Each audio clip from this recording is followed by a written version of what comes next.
so thick as to entangle one another.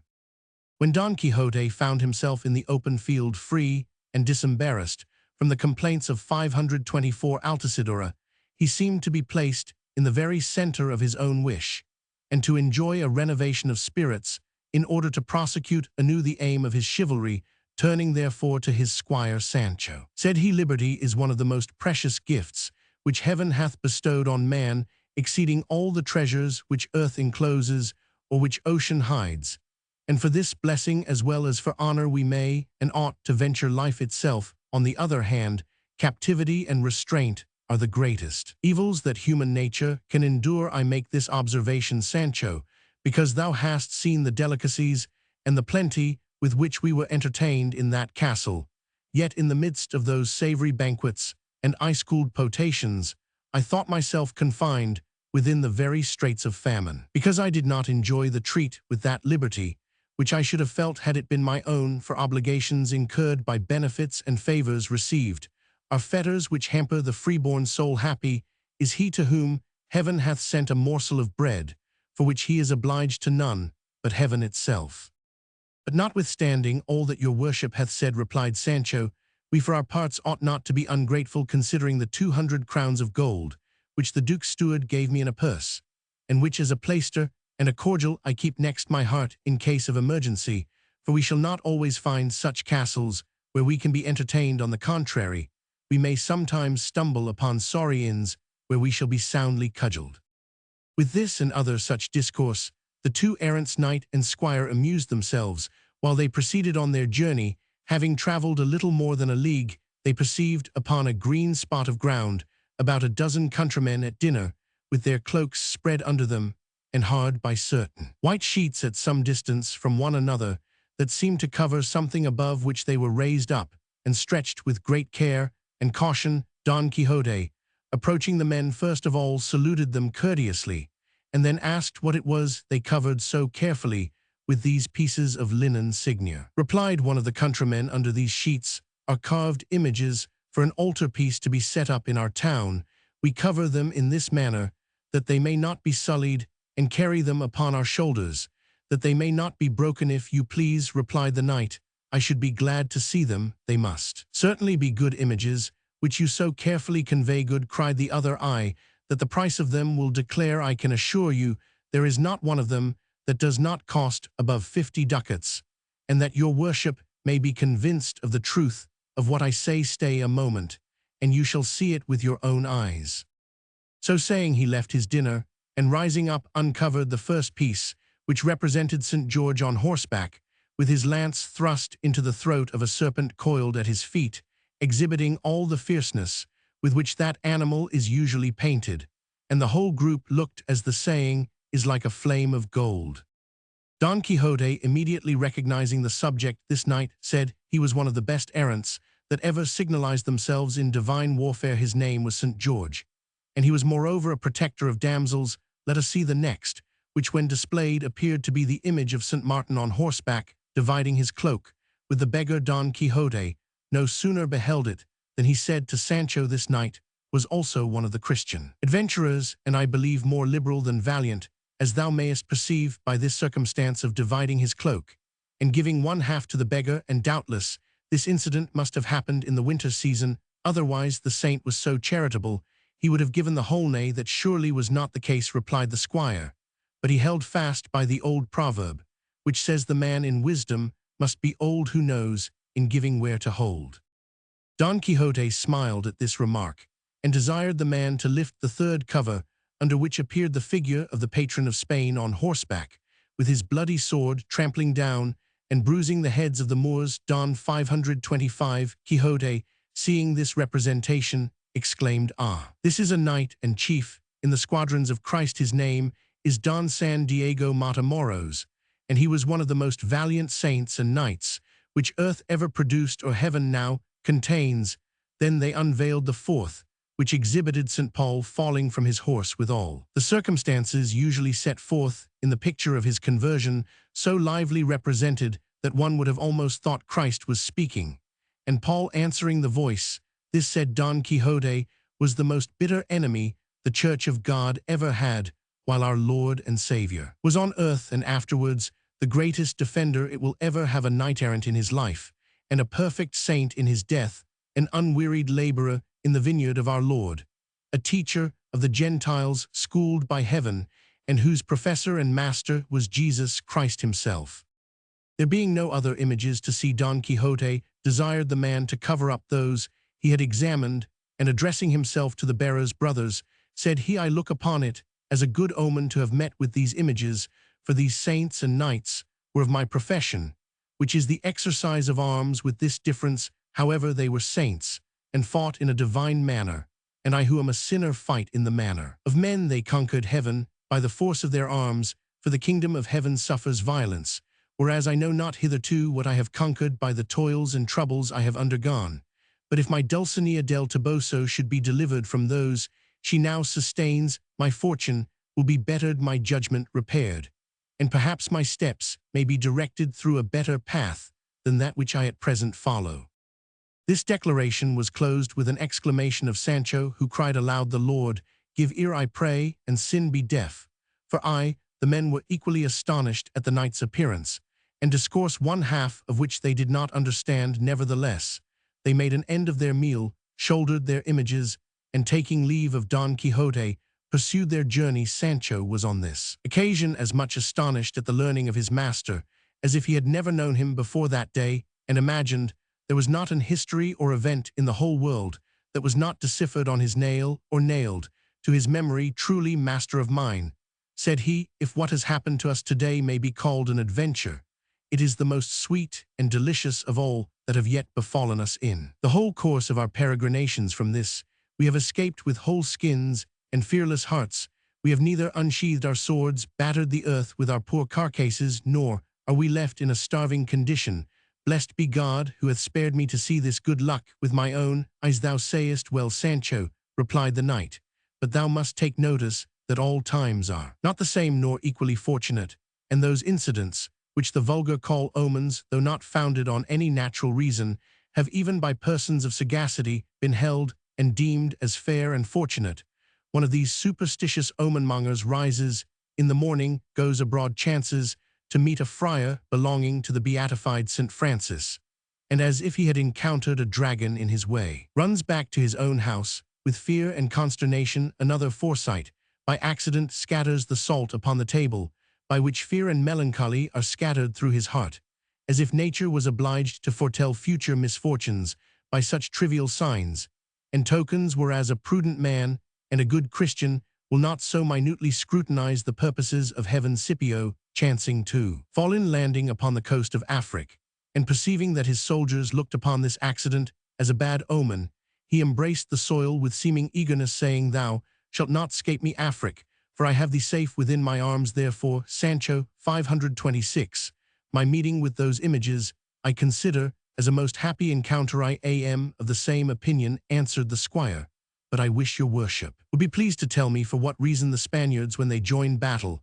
and invoke that same St. Diego Matamoros, cry St. Diego and close Spain, is Spain cloven in such a manner as to want closing, or what is the meaning of that ceremony? Sancho, replied the knight, thy simplicity is very great. You must know that God has given this great Knight of the Red Cross as a patron and protector to Spain, especially in those dreadful battles fought against the Moors. The Spaniards therefore invoke and call upon him as their defender on all such occasions.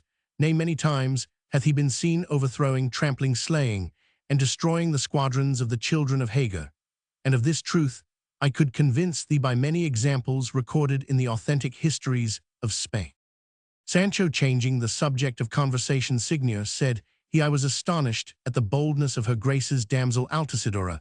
I'faith she must be rarely pricked and stabbed by him they call Cupid, who they say is a mischievous blind boy, and is able with those bleared eyes of his, or rather with no eyes at all, if once he takes aim, to pierce through and through with his arrows the smallest heart that ever was seen. I have also heard it observed that by the modesty and reserve of young women these same amorous shafts are blunted and broken, but in Altisidora they seem rather to be whetted than blunted. Sancho, replied Don Quixote, you must know that love has no respect of persons, nor in his progress does he confine himself within the bounds of reason. Indeed, he is of the same disposition with death, for he assaults the lofty palaces of kings as well as the humble cottages of swains.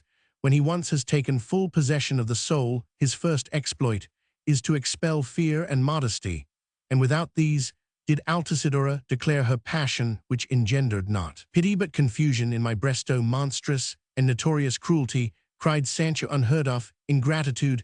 I can say for myself that the least kind word from her would have subdued and made me her bond slave. Ah, the son of a whore, what a heart of marble, bowels of brass, and soul of plaister!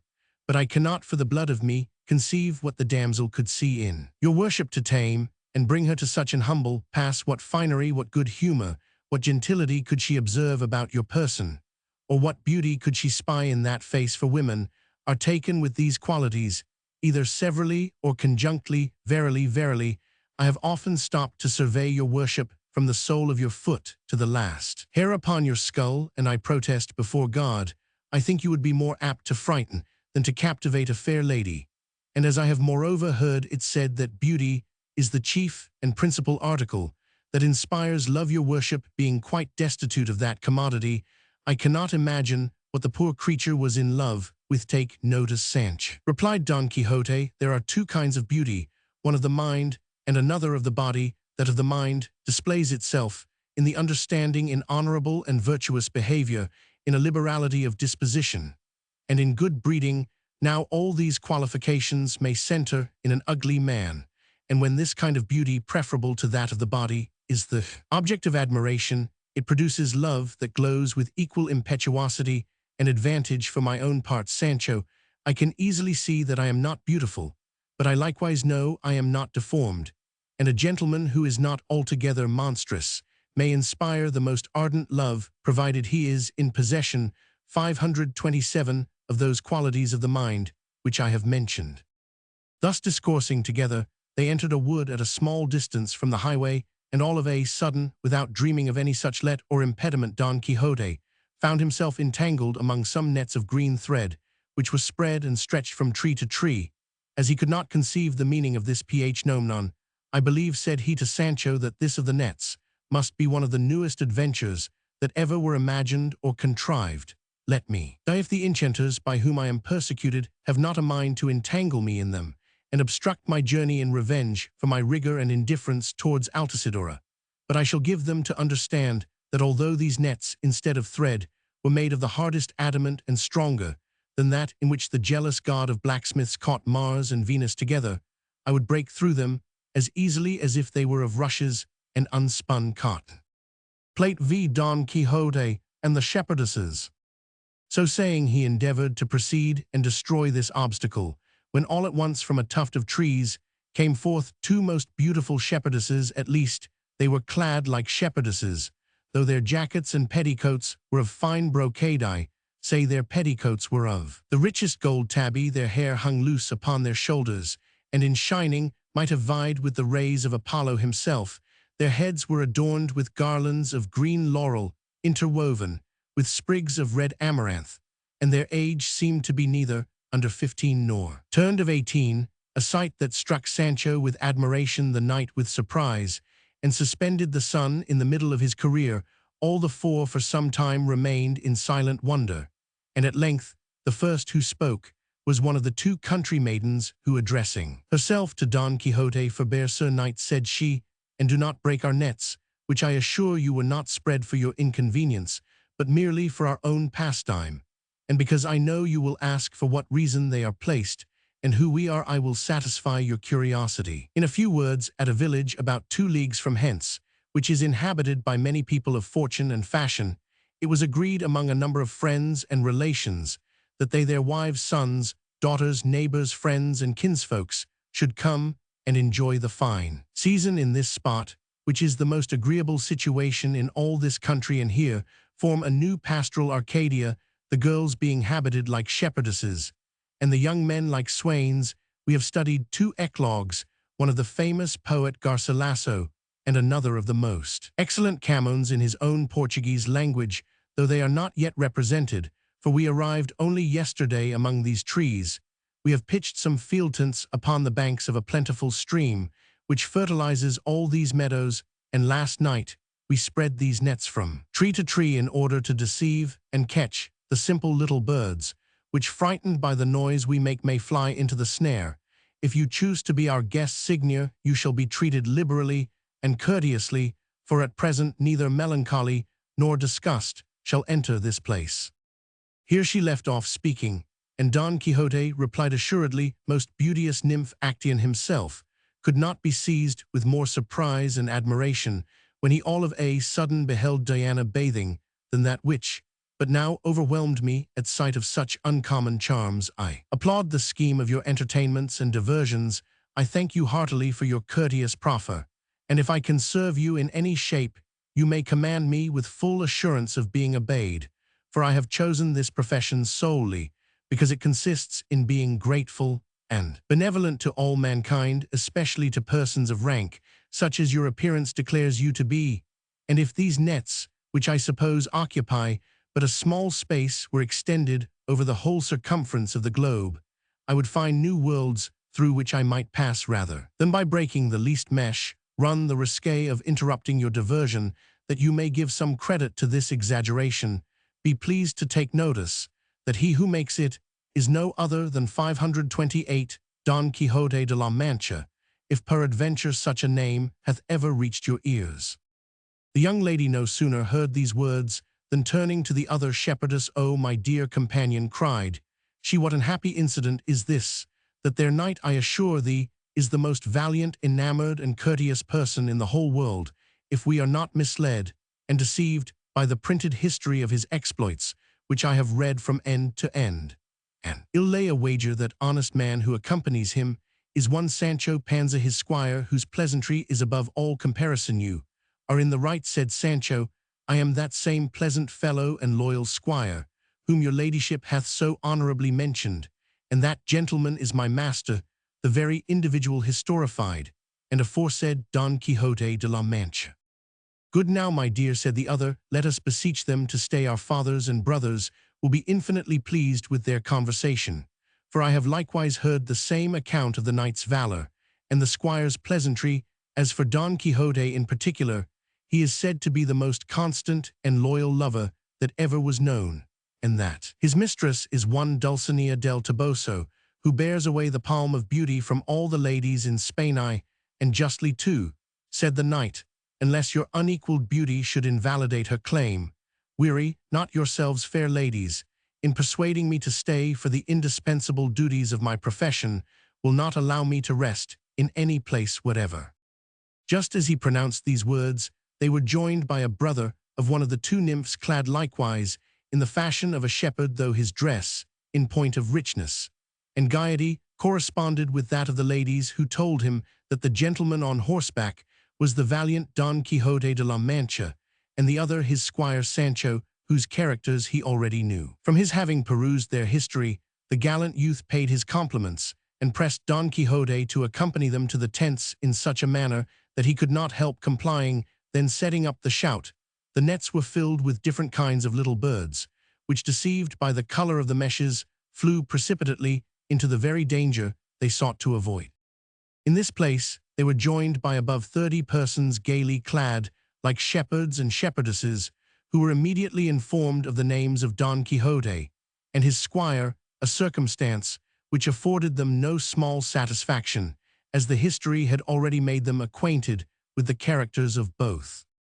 Repairing to the tents, where they found tables ready furnished with elegance and abundance, they complimented the knight with the place of honor, and all the company gazed upon him with admiration. At length, when the cloth was taken away, Don Quixote, raising his voice, thus harangued them with great solemnity: "Of all the crimes which mankind commit, though some say pride is the greatest, I affirm that ingratitude is the most atrocious, adhering to the common supposition that hell is crowded with the ungrateful. This crime I have, as much as in me lies, endeavored to avoid ever since the first moment in which I could exercise my reason, and though I may not be able to repay in kind the benefits which I receive, I substitute the will for the deed.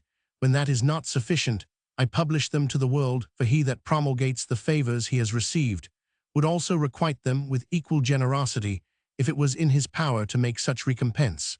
but for the most part people who receive benefits are inferior to those who bestow them, and therefore God is above all, because he is the fountain of all good things, yet there is an infinite difference between the benefits conferred by men and those bestowed by God, so as to reject all comparison. And this narrowness and insufficiency on our part is in some measure supplied by gratitude. Now I being grateful for the favors you have done me, which I cannot repay in the same measure, and being hampered by the narrow limits of my ability, must offer that which is in my power to present. I say therefore that I will 529 for 2 natural days in the middle of that highroad that leads to Saragossa maintain that the ladies here present disguised in pastoral habits are the most fair and courteous damsels in the whole world, excepting always and only the peerless Dulcinea del Toboso, sole mistress of my thoughts, without offense to the honorable hearers, be it spoken. Here Sancho, who had stood listening attentively to what he said, exclaimed with great vociferation, "Is it possible now that there can be persons in the world who have the presumption to say and swear that my master is a madman? Pray, tell me, gentlemen and ladies, shepherds and shepherdesses, is there ever a country curate in Spain, let him be never so wise and learned, that could say what my master has just now said? Or is there a knight errant, let him be never so famed for valor, who could make such an offer as my master has made?" Don Quixote, turning to Sancho with rage and indignation in his countenance, miscreant, said he, "Is it possible there should be a person upon earth who would not say thou art stark mad, and that thy soul is lined and bordered with fallace of malice and knavery? By what authority, wretch, art thou entitled to intermeddle in my affairs, and give thy opinion whether my brain be sound or crazy? Seal up thy lips, and make no reply, but saddle Rozinante, if he is without his saddle, and let us go immediately, and perform my promise, for as I have justice on my side, you may deem all those who shall contradict my assertion as already vanquished." So saying, he rose from his seat with great fury and demonstrations of wrath, leaving the whole company astonished, and doubting whether they should consider him as a lunatic or person of sound intellects. However, they endeavored to dissuade him from publishing such a declaration, saying they took his gratitude for granted, and that there was no need of new proofs to demonstrate his valor, seeing those were sufficient which they had seen recorded in the history of his achievements. Notwithstanding this remonstrance, the knight executed his design. He mounted Rozinante, embraced his shield, and grasping his lance, posted himself in the middle of the king's highway, which was not far from their verdant habitation, being followed by Sancho upon Dapple, and the whole flock of those pastoral gentry who were curious to see the issue of his arrogant and hitherto unseen enterprise. Having taken possession of the ground, he wounded the very vault of heaven with the loudness of the tone, in which he pronounced these words: "O ye passengers and travelers, knights, squires, persons on horseback, or afoot, who come, or are to come this way within the space of 2 days from this present hour, know that Don Quixote de la Mancha, knight-errant, is here posted to maintain that the nymphs who inhabit these meadows and woods excel in beauty and courtesy all the ladies upon earth, exclusive of Dulcinea del Toboso, the mistress of my soul. Let him who thinks the contrary advance here, I am ready to receive him."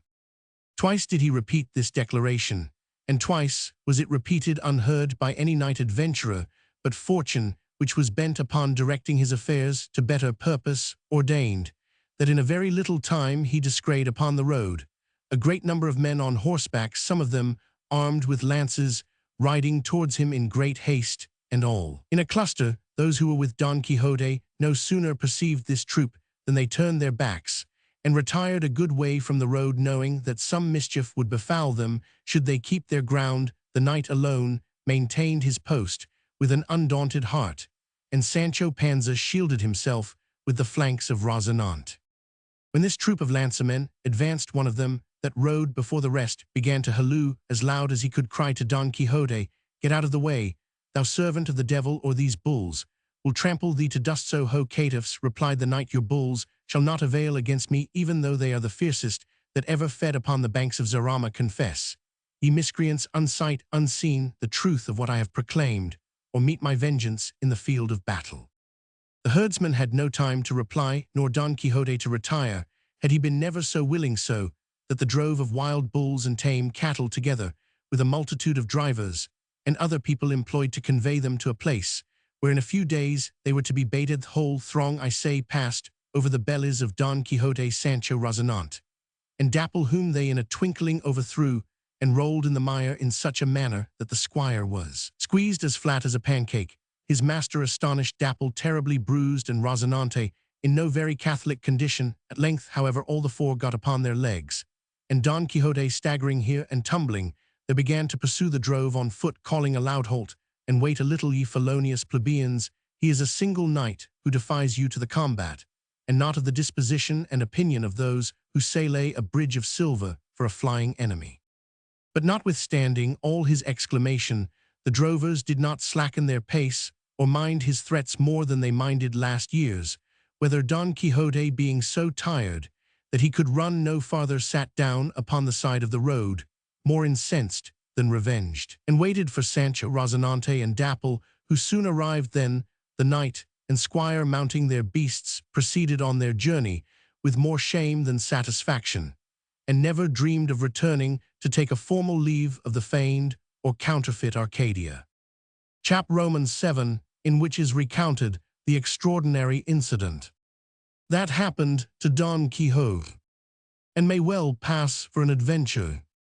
The dust and drought which Don Quixote and Sancho derived from the uncivil behavior of the bulls were remedied by a clear and limpid stream, which they had the good fortune to find in a good shade, and on the margin of which this downtrodden pair, the master and man, seated themselves, after Rozinante and Dapple were unbridled and unhaltered and left to the freedom of their own, while Sancho immediately had recourse to the store of his wallet, from which he drew forth what he usually called his bellatimber, but not before he had rinsed his mouth, and his master had washed his own face, in consequence of which refreshment they recovered their exhausted spirits. Nevertheless, Don Quixote forbore eating out of pure vexation, while Sancho, who durst not touch the food that was before him, waited out of pure good manners, until his master should begin, seeing, however, the knight so absorbed in his own imagination that he forgot to lift the bread to his mouth, he without letting one word escape his own,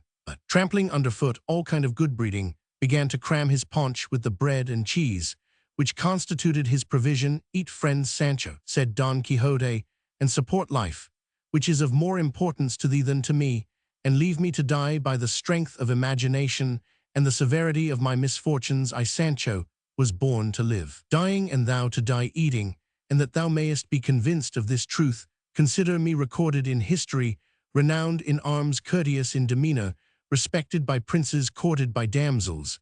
And after all, when I expected palms, triumphs, crowns of laurel obtained and merited by my valiant achievements, I have this morning seen myself trampled, spurned, and bruised by the feet of filthy, unclean animals. This consideration blunts my teeth, stupefies my grinders, benumbs my hands, and deprives me wholly of appetite, so that I believe I shall die of hunger, the most cruel of all deaths. At that rate, answered the squire, without suspending the action of his jaws, your worship will not approve of the proverb which says, "Let Martha die," but not for lack of pie. At least I, for my own part, have no intention to starve myself. On the contrary, I am resolved to follow the example of the cordwainer, who stretches the leather with his teeth until it is sufficient for his purpose. Now I will also employ my teeth in stretching out my life with eating to that end, which is ordained 531 by heaven. And you must know, Signia, that it is the greatest madness in nature to seek to despair like your worship. Take my advice, eat a little for refreshment, and then take a nap upon the green couch of this delightful grass, and when you awake you will see how much you'll be relieved. The knight relished his advice, which he thought savored more of the philosopher than of the idiot, and said to him, "Now, Sancho, if thou wouldst do that for me, which I am going to mention, my relief would be more certain, and my affliction diminished. My proposal is that while I sleep in compliance with thy advice, thou wouldst go aside a little farther, and exposing thy flesh to the air, bestow upon it, with the reins of Rozinante's bridle, 300 or 400 stripes of the 3,300, which thou hast undertaken to endure for the disenchantment of Dulcinea, for it is a lamentable circumstance that the poor lady should remain so long enchanted through thy carelessness and neglect. There is much to be said on that subject," replied Sancho, let us both go to sleep in the meantime, and afterwards God must ordain that which will come to pass your worship, must know that it requires great resolution in a man to scourge himself in cold blood especially. When the stripes fall upon a body which is poorly fed and supported, let my lady Dulcinea have a little patience. When she least thinks of it, she will see my body scourged into a perfect sieve. And while there is life, there is hope. My meaning is that while I hold life, I shall never quit the desire of performing my promise. Don Quixote, thanking him for his good will, took a little sustenance. Sancho ate voraciously, and then both laid themselves down to sleep, leaving Rozinante and Dapple, those two friends and inseparable companions, at full liberty to feed without restraint upon the luxuriant grass with which the meadow abounded. The day being far spent before they awoke, they remounted their cattle, and pursued their journey with uncommon expedition, in order to reach an inn which they descried at a league's distance. I say an inn, because it was so called by Don Quixote, contrary to his former custom of mistaking every inn for a castle. When they arrived at this place of entertainment, they asked if they could be accommodated with lodging, and the landlord replied in the affirmative, telling them at the same time that his house afforded as good conveniences and entertainment as could be found in the whole city of Saragossa. They alighted accordingly, and Sancho carried his bags into an apartment of which the innkeeper gave him the key. Then he led the cattle to the stable, where he gave them their allowance. From thence he went to receive the commands of his master, who had sat down upon a bench, and thanked heaven in a particular manner that Don Quixote had not committed his usual mistake. They retired to their chamber, and suppertime approaching, Sancho desired to know what they could have for that meal. To this interrogation mine host replied that his taste should be fitted to a hair, and that he might bespeak what he liked best, for as far as the birds of the air, the fowls of the land, and the fish of the sea could go, he would find the house provided. Less than all that will serve, answered Sancho. We shall be satisfied with a couple of chickens roasted, for my master has a very delicate taste and eats but little, and as for myself, I am not a very unconscionable cormorant. The other frankly owned he had no chickens, for the kites had destroyed the whole brood. Well then, Mr. Landlord, said the squire, you may order a pullet to be put to the fire, but see it be very tender. A pullet, cried the innkeeper. Body, oh my father, now, as I am an honest man, I sent above 100 yesterday to market, but setting aside pullets, you may have what you will. If that be the case, said Sancho, there will be no want of veal or kid at present, replied the innkeeper. There is really none in the house. We are just out of these articles, but next week she shall have enough, and to spare. To be sure, we shall be much the better for that, answered Sancho. I'll lay a wager all these 532 wants will be supplied with plenty of eggs and bacon. For God, said the host, my guest has an admirable knack at guessing. I have told him there is neither hen nor pullet in the house, and he would have me treat him with eggs. Shift about, if you please, to some other delicacies, and think no more of poultry.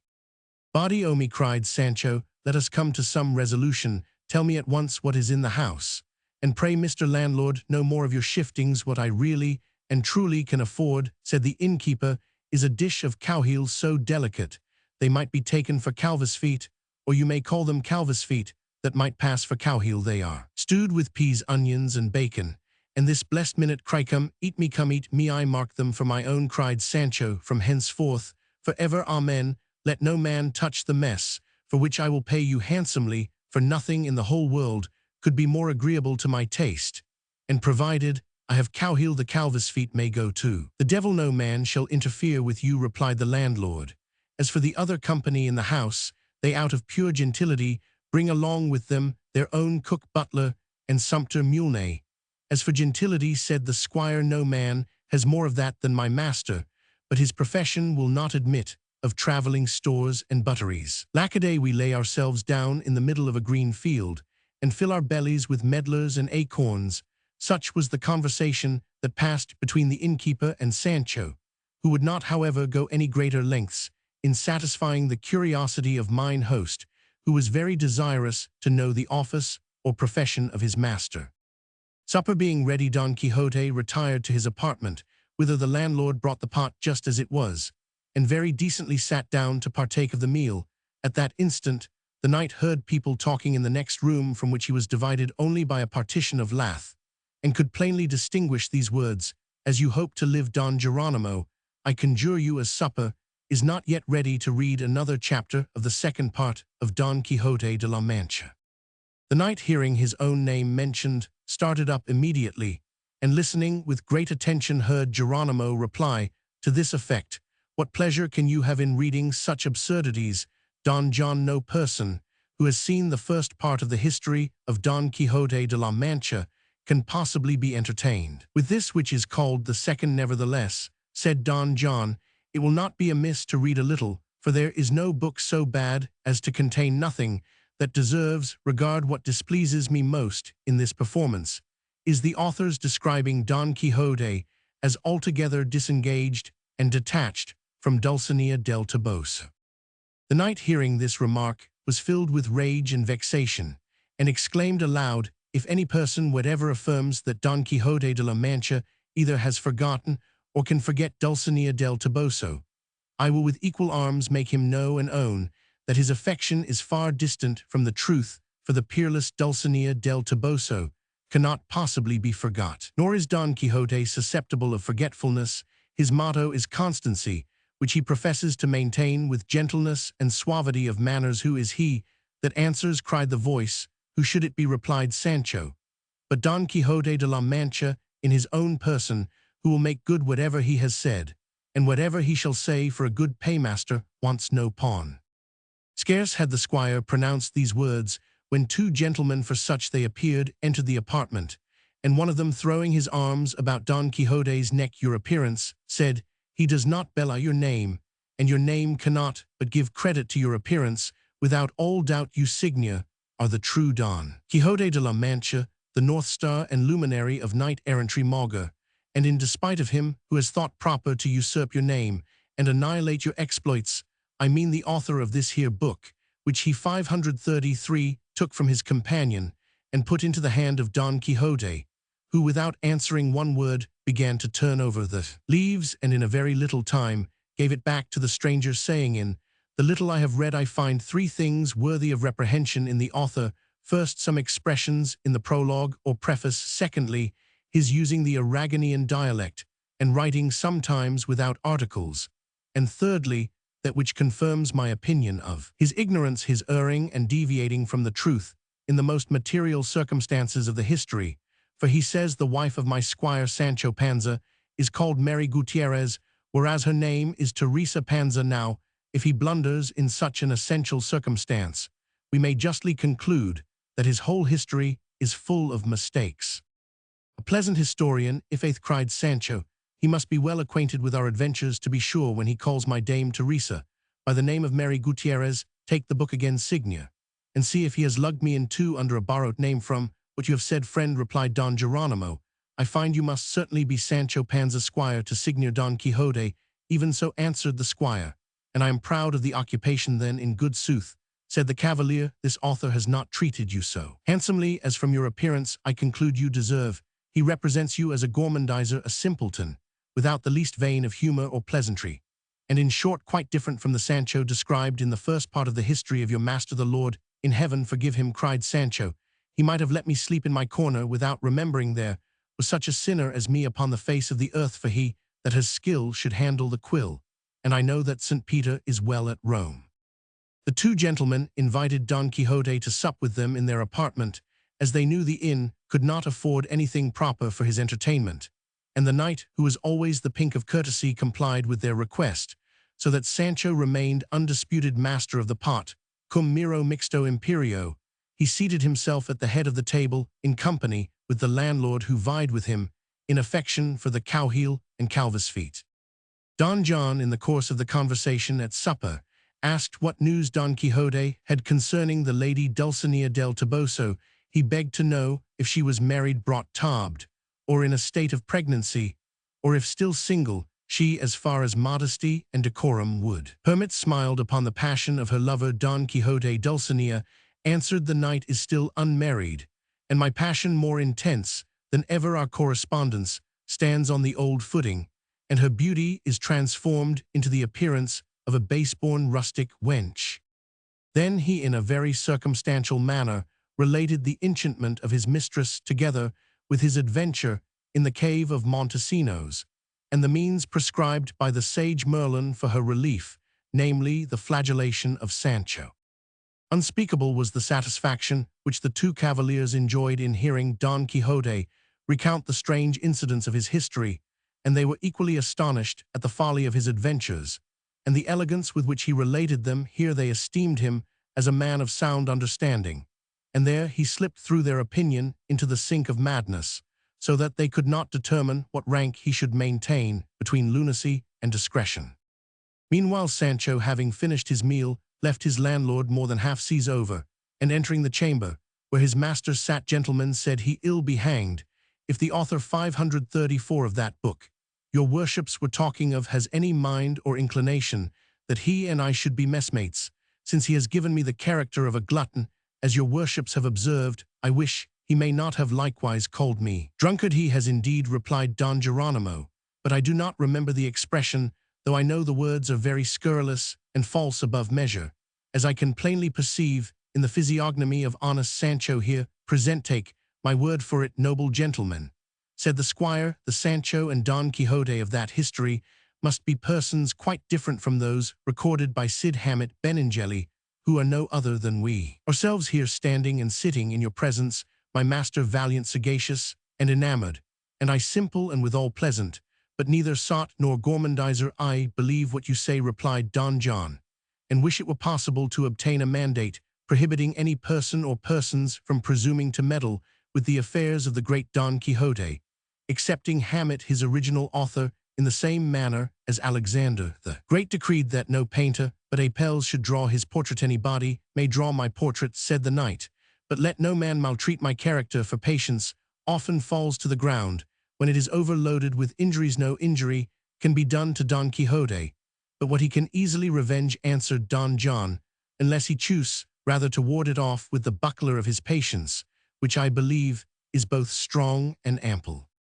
In this and other such conversation they spent great part of the night, and although Don John would fain have persuaded Don Quixote to read a little more of the book, that they might hear him descant upon particulars, he could not accomplish his purpose. The knight assuring him he considered it as good as read, and pronounced the whole an heap of absurdities, nor did he choose that the author, who might perhaps hear it was in his hands, should have the satisfaction of thinking he had perused his performance, for from objects of obscenity and turpitude not only the eyes, but even the imagination ought to be kept sacred.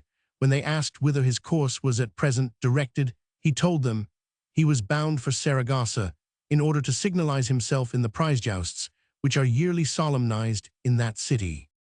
Then Don John gave him to understand that the new history gives an account of the spurious Don Quixote's having been in that place, at a course, the description of which was barren of invention, low in style, miserably poor in devices, and rich in nothing but folly and impertinence. For that very reason, said Don Quixote, I will not set foot in Saragossa, and so demonstrate to the wide world the falsehood of this modern historian, and let the nation see I am not the Don Quixote whom he has described. I applaud your resolution, replied Don Geronimo, and there will be a tournament in Barcelona where Don Quixote will have an opportunity to signalize his valor, and that I shall surely embrace, answered the knight. At present, gentlemen, as it is high time you will give me leave to retire to bed, and I beg you will esteem and place me among the number of your most sincere friends and humble servants. And me also, said Sancho, peradventure my service may be good for something. They accordingly took their leave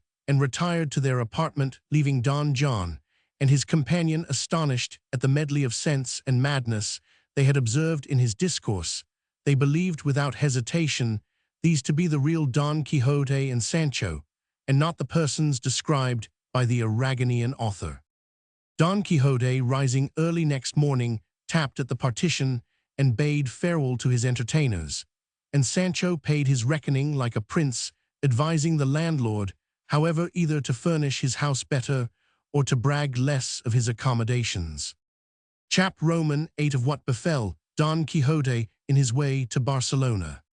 The morning was cold, and seemed to promise but little less for the day on which Don Quixote departed 535 from the inn, after having informed himself of the nearest road to Barcelona, which he could travel without touching at Saragossa, So eager he was to fix the lie upon the new historian, by whom they said he was so scurvily treated. So it happened that he met with nothing worthy of record within 6 days, at the end of which, having quitted the high road, he was benighted among a thick cluster of oak or cork trees. For in this particular Cid, Hamlet has not preserved his usual punctuality, the master and man alighting from their beasts, and accommodating themselves at the roots of 2 separate trees. Sancho, who had laid in a good afternoon's luncheon, entered the gates of sleep abruptly, and without hesitation, whereas the knight, who was kept awake more by fancy than by hunger, could not close an eye, but on the contrary rambled in his imagination through 1,000 different scenes. Sometimes he conceived himself to be in the cave of Montesinos, sometimes he thought he saw Dulcinea skipping and leaping upon her ass in that dismal state of rustic transformation. And then his ears seemed to tingle with the words of the sage Merlin, who pronounced the conditions and endeavors to be observed, and exerted for the disenchantment of his mistress. He was driven almost to desperation when he reflected on the sloth and uncharitable disposition of his squire Sancho, who, to the best of his belief, had hitherto given himself only 5 stripes, a number poor and inconsiderable, in comparison with the infinite score unpaid. And this consideration overwhelmed him with such anxiety and chagrin that he thus argued with his own bosom. If Alexander the Great ventured to cut the Gordian, not on the supposition that cutting would be as effectual as untying it, and notwithstanding this violence, became sole master of all Asia, the same success may now attend my efforts in disenchanting Dulcinea should I scourge Sancho against his own consent, for if the condition of this remedy be that Sancho shall receive 3,300 stripes, what signifies it to me whether they are bestowed by his own hand, or that of some other person, seeing the essential point is in his receiving them from what quarter soever they may come. Plate Roman 16, Don Quixote attempts to scourge Sancho Panza. Inspired with this notion, he took the reins of Rozinante's bridle, which he formed into an instrument of flagellation, and approaching the sleeping squire began to untruss his points. Indeed, it is the general opinion that he had but one before which kept up his breeches, but scarce had he began to perform this operation when Sancho, shaking off the fetters of slumber at one start, exclaimed aloud, "What's the matter? Who the devil is that so busy untrussing me while I am asleep?" "It is I," answered the knight, "who mean to atone for thy omissions and remedy my own misfortunes. I come to scourge thee, Sancho, and discharge some part of the debt which thou art obligated to pay Dulcinea pines in a state of transformation. And while thou livest at thine heart's ease, I am dying with desire. Untie these points therefore of thy own free will, for mine, I assure thee, is to afflict thy posteriors with 2,000 stripes at least before we quit this unfrequented place." "By no manner of means," cried Sancho. "I advise your worship to be quiet, or by the God of Israel the deaf shall hear us. The stripes I have obliged myself to receive must be given with my own free will and consent, not by force or compulsion. And at present I have not the least inclination to discipline my own flesh. Let it suffice. I give your worship my word and honor that I will flog and flyflap my carcase as soon as ever I find myself disposed for such exercise. I must not leave it to thy courtesy," replied the knight, "for thou hast a stony heart, and though a peasant art very tender of thy flesh." He accordingly struggled with all his might to unbreech the squire, who, finding the affair become very serious, started up from the ground, sprung upon his master, and closing with him in a trice, tripped up his heels, so that the knight came instantly to the ground, where he lay with his face uppermost. Then the victor, clapping his right knee to the breast of the vanquished party, and griping him fast by both wrists, hampered him in such a manner that he could scarce either breathe or move. Nevertheless, he made shift to pronounce these words: "How now, traitor, dost 536 thou presume to rebel against thy master and natural lord, whose bread thou hast eaten? I neither exalt kings nor dethrone them," answered Sancho, "but being my own master, I stand up in my own defense. If your worship will promise to be quiet, and think no more of scourging me for the present, I will forthwith free and disencumber you from these bonds. Otherwise here thou shalt die, traitor and enemy to Donna Sancha." The knight subscribed to the conditions, swearing by the life of his inclinations that he would not touch the nap of his garment, but leave him at full liberty to begin the flagellation when he himself should think proper on these considerations. Sancho arose, and went aside a good way to another tree, at whose root he resolved to take his lodging for the remaining part of the night. There he felt something bob against his head, and putting up his hand found two legs provided with shoes and stockings. Trembling with affright, he moved with great expedition to another tree, where he met with the same salutation, which increased his terror to such a pitch that he roared aloud for assistance. His master, hearing this exclamation, ran towards the place, and inquired into the cause of his fear and confusion, when the squire gave him to understand that all these trees were loaded with human legs and feet. The knight, reaching up his hand, immediately conceived the meaning of this strange circumstance, and said to Sancho, "Thou needest not be afraid, for those legs and feet which thou hast felt without seeing certainly belong to some robbers and outlaws who are hanged upon the trees, for when they are apprehended in this place, the officers of justice string them up by 20s and 30s, and from this particular I am convinced that we must now be near Barcelona." And indeed his conjecture was right. Soon as objects were rendered visible by the dawn, they lifted up their eyes, and saw that the clusters depending from the trees were no other than the bodies of banditti. The morning forthwith ushered in the day, and if they were scared by the dead, they were no less aghast when they found themselves all of a sudden surrounded by above 40 living robbers, who called to them in the Catalonian language to be quiet and stand still until their captain should arrive. Don Quixote, being afoot, his horse unbridled, his lance leaning against a tree, and in short his person without any means of defense, he thought proper to cross his arms upon his breast, and hung his head, reserving himself for a better season and more happy conjuncture. Meanwhile, the robbers made such dispatch in plundering Dapple, that in the twinkling of an eye there was not the least crumb left in the wallet and pillion, and lucky it was for Sancho that he had secured in a concealed girdle the Duke's crowns and the money he had brought from home.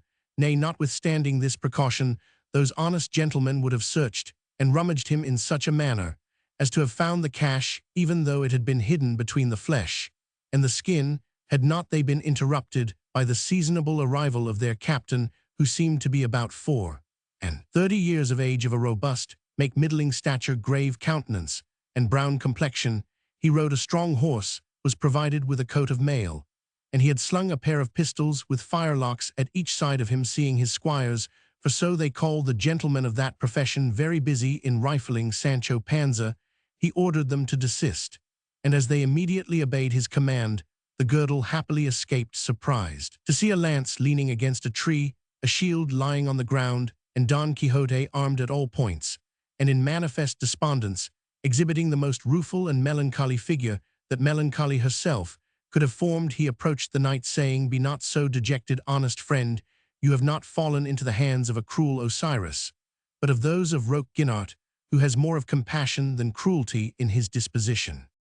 "My dejection," answered the knight, "does not proceed from my having fallen under thy power, O valiant Roque, whose fame the limits of this earth cannot confine, but from the consciousness of my own neglect, in consequence of which thy soldiers found me unprepared, whereas I am bound by the order of chivalry, which 537, I profess, to be always alert and vigilant, and to stand as it were at all times sentry upon myself.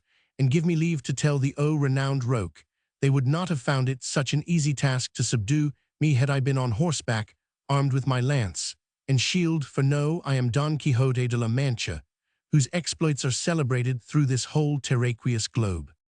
Roque Guinart immediately perceived that the knight's infirmity partook more of madness than of valor, and although he had frequently heard him named, he looked upon his achievements as altogether fabulous, and could not believe that such a humor did ever prevail in the heart of man.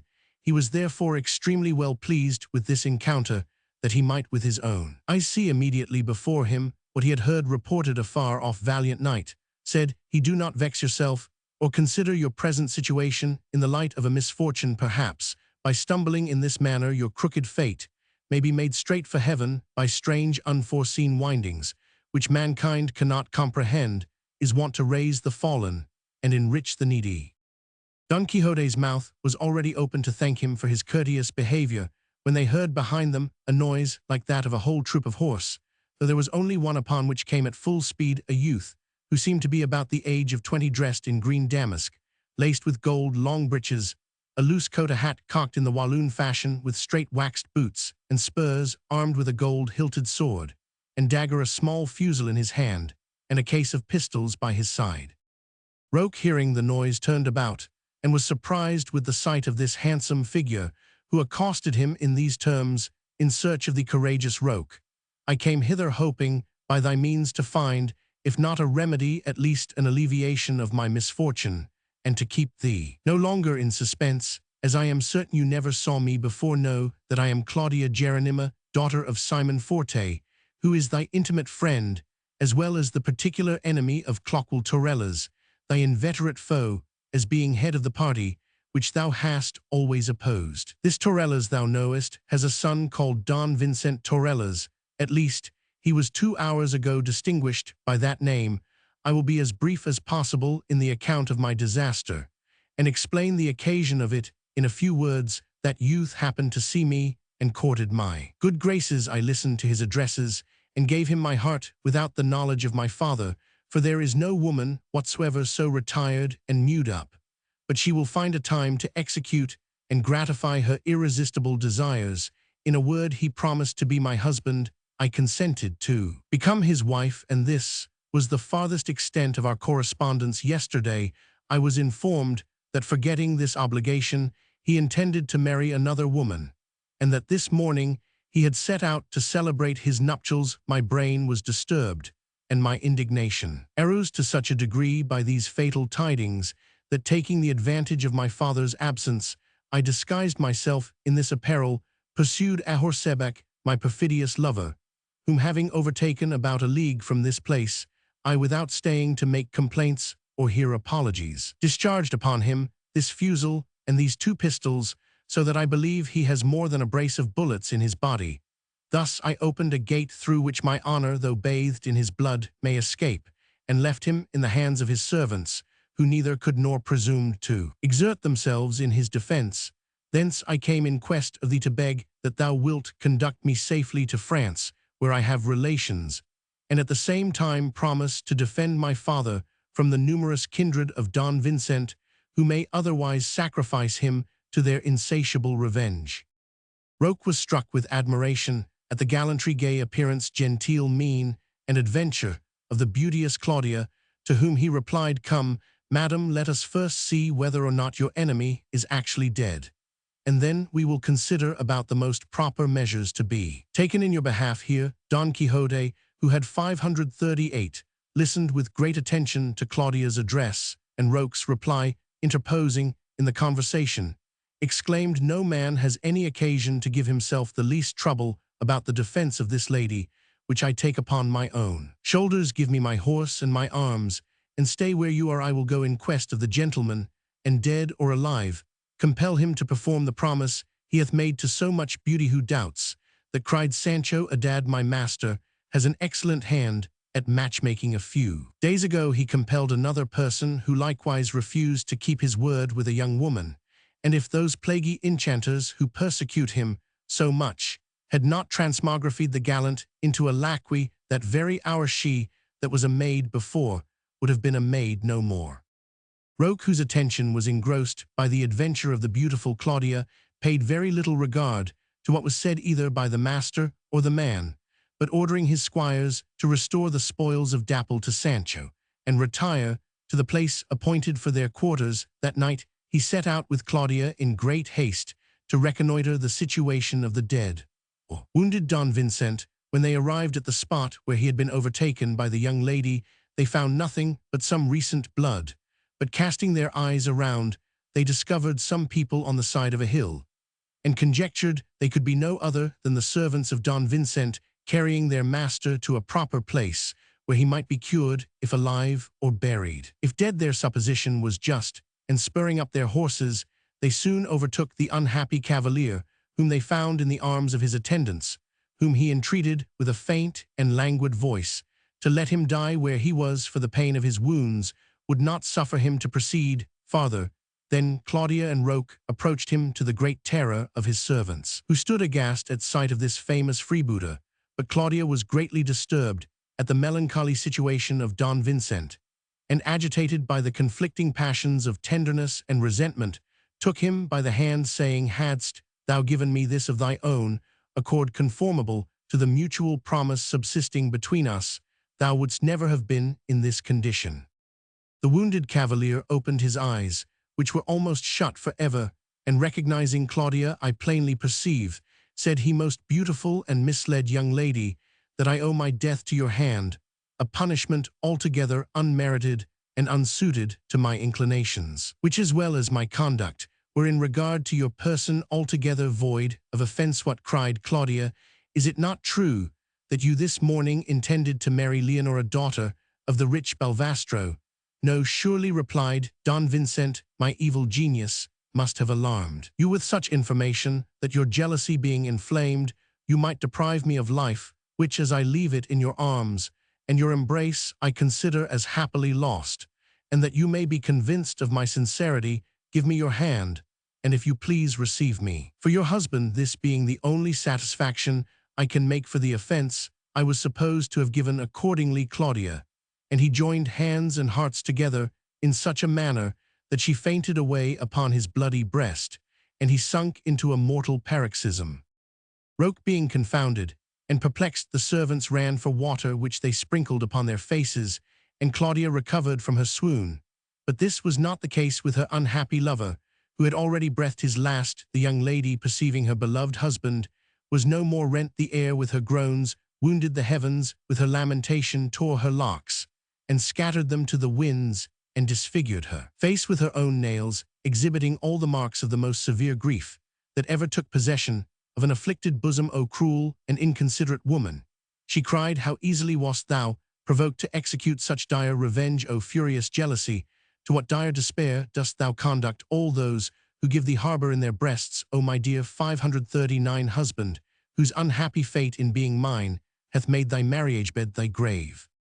Such were the melancholy exclamations of Claudia, which brought water into the eyes of Roque, who had seldom or never shed tears before. Their servants wept bitterly.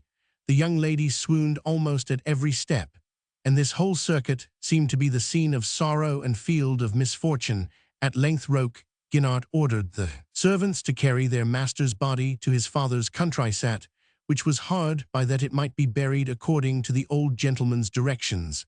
And Claudia expressed her desire of retiring to a certain monastery, the abbess of which was her aunt, where she intended to finish her life in company of a better and more eternal husband. Roque applauded her design, and offered to conduct her to the place, promising at the same time to defend her father from the kindred of Don Vincent, and all the world should they conspire against his peace.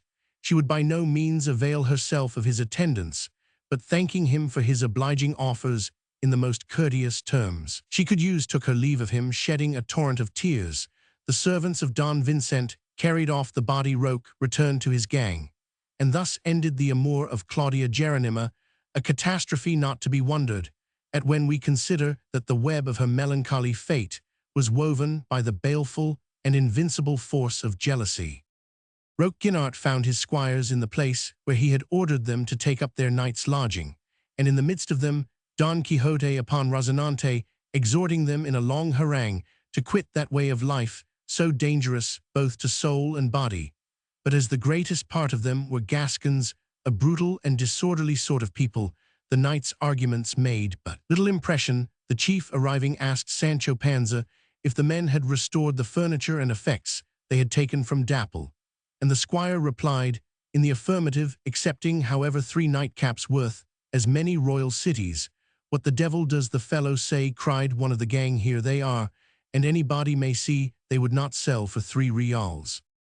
"True," said Don Quixote, "but my squire values them at that rate on account of the person of whom I received them in a present." Roque commanded the man to restore them instantly, then forming his people into a line, gave orders for bringing before them all the clothes, jewels, money, and every thing they had acquired by robbery since the last partition, then making a short valuation, and reducing the indivisibles into cash, he shared the whole among his company with such equity and discretion that in the most minute article he neither exceeded nor fell short of distributive justice.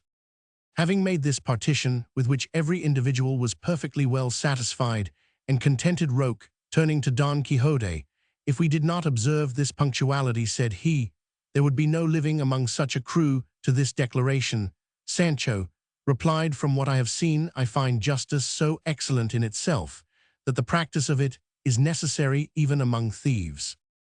One of the squires, overhearing the remark, lifted up the butt end of his musket, with which in all probability he would have shattered Sancho's skull, had not the general commanded him to desist, while Panza, trembling in every limb, resolved never to open his lips again so long as he should sojourn among such ruffians.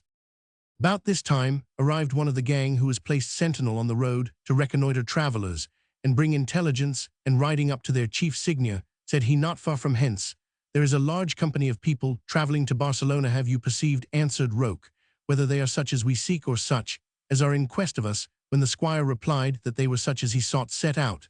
Then all together, said he, and bring the whole company hither, without suffering one to escape. This whole gang departed accordingly, leaving their chief alone with Don Quixote and Sancho to wait the issue of their expedition.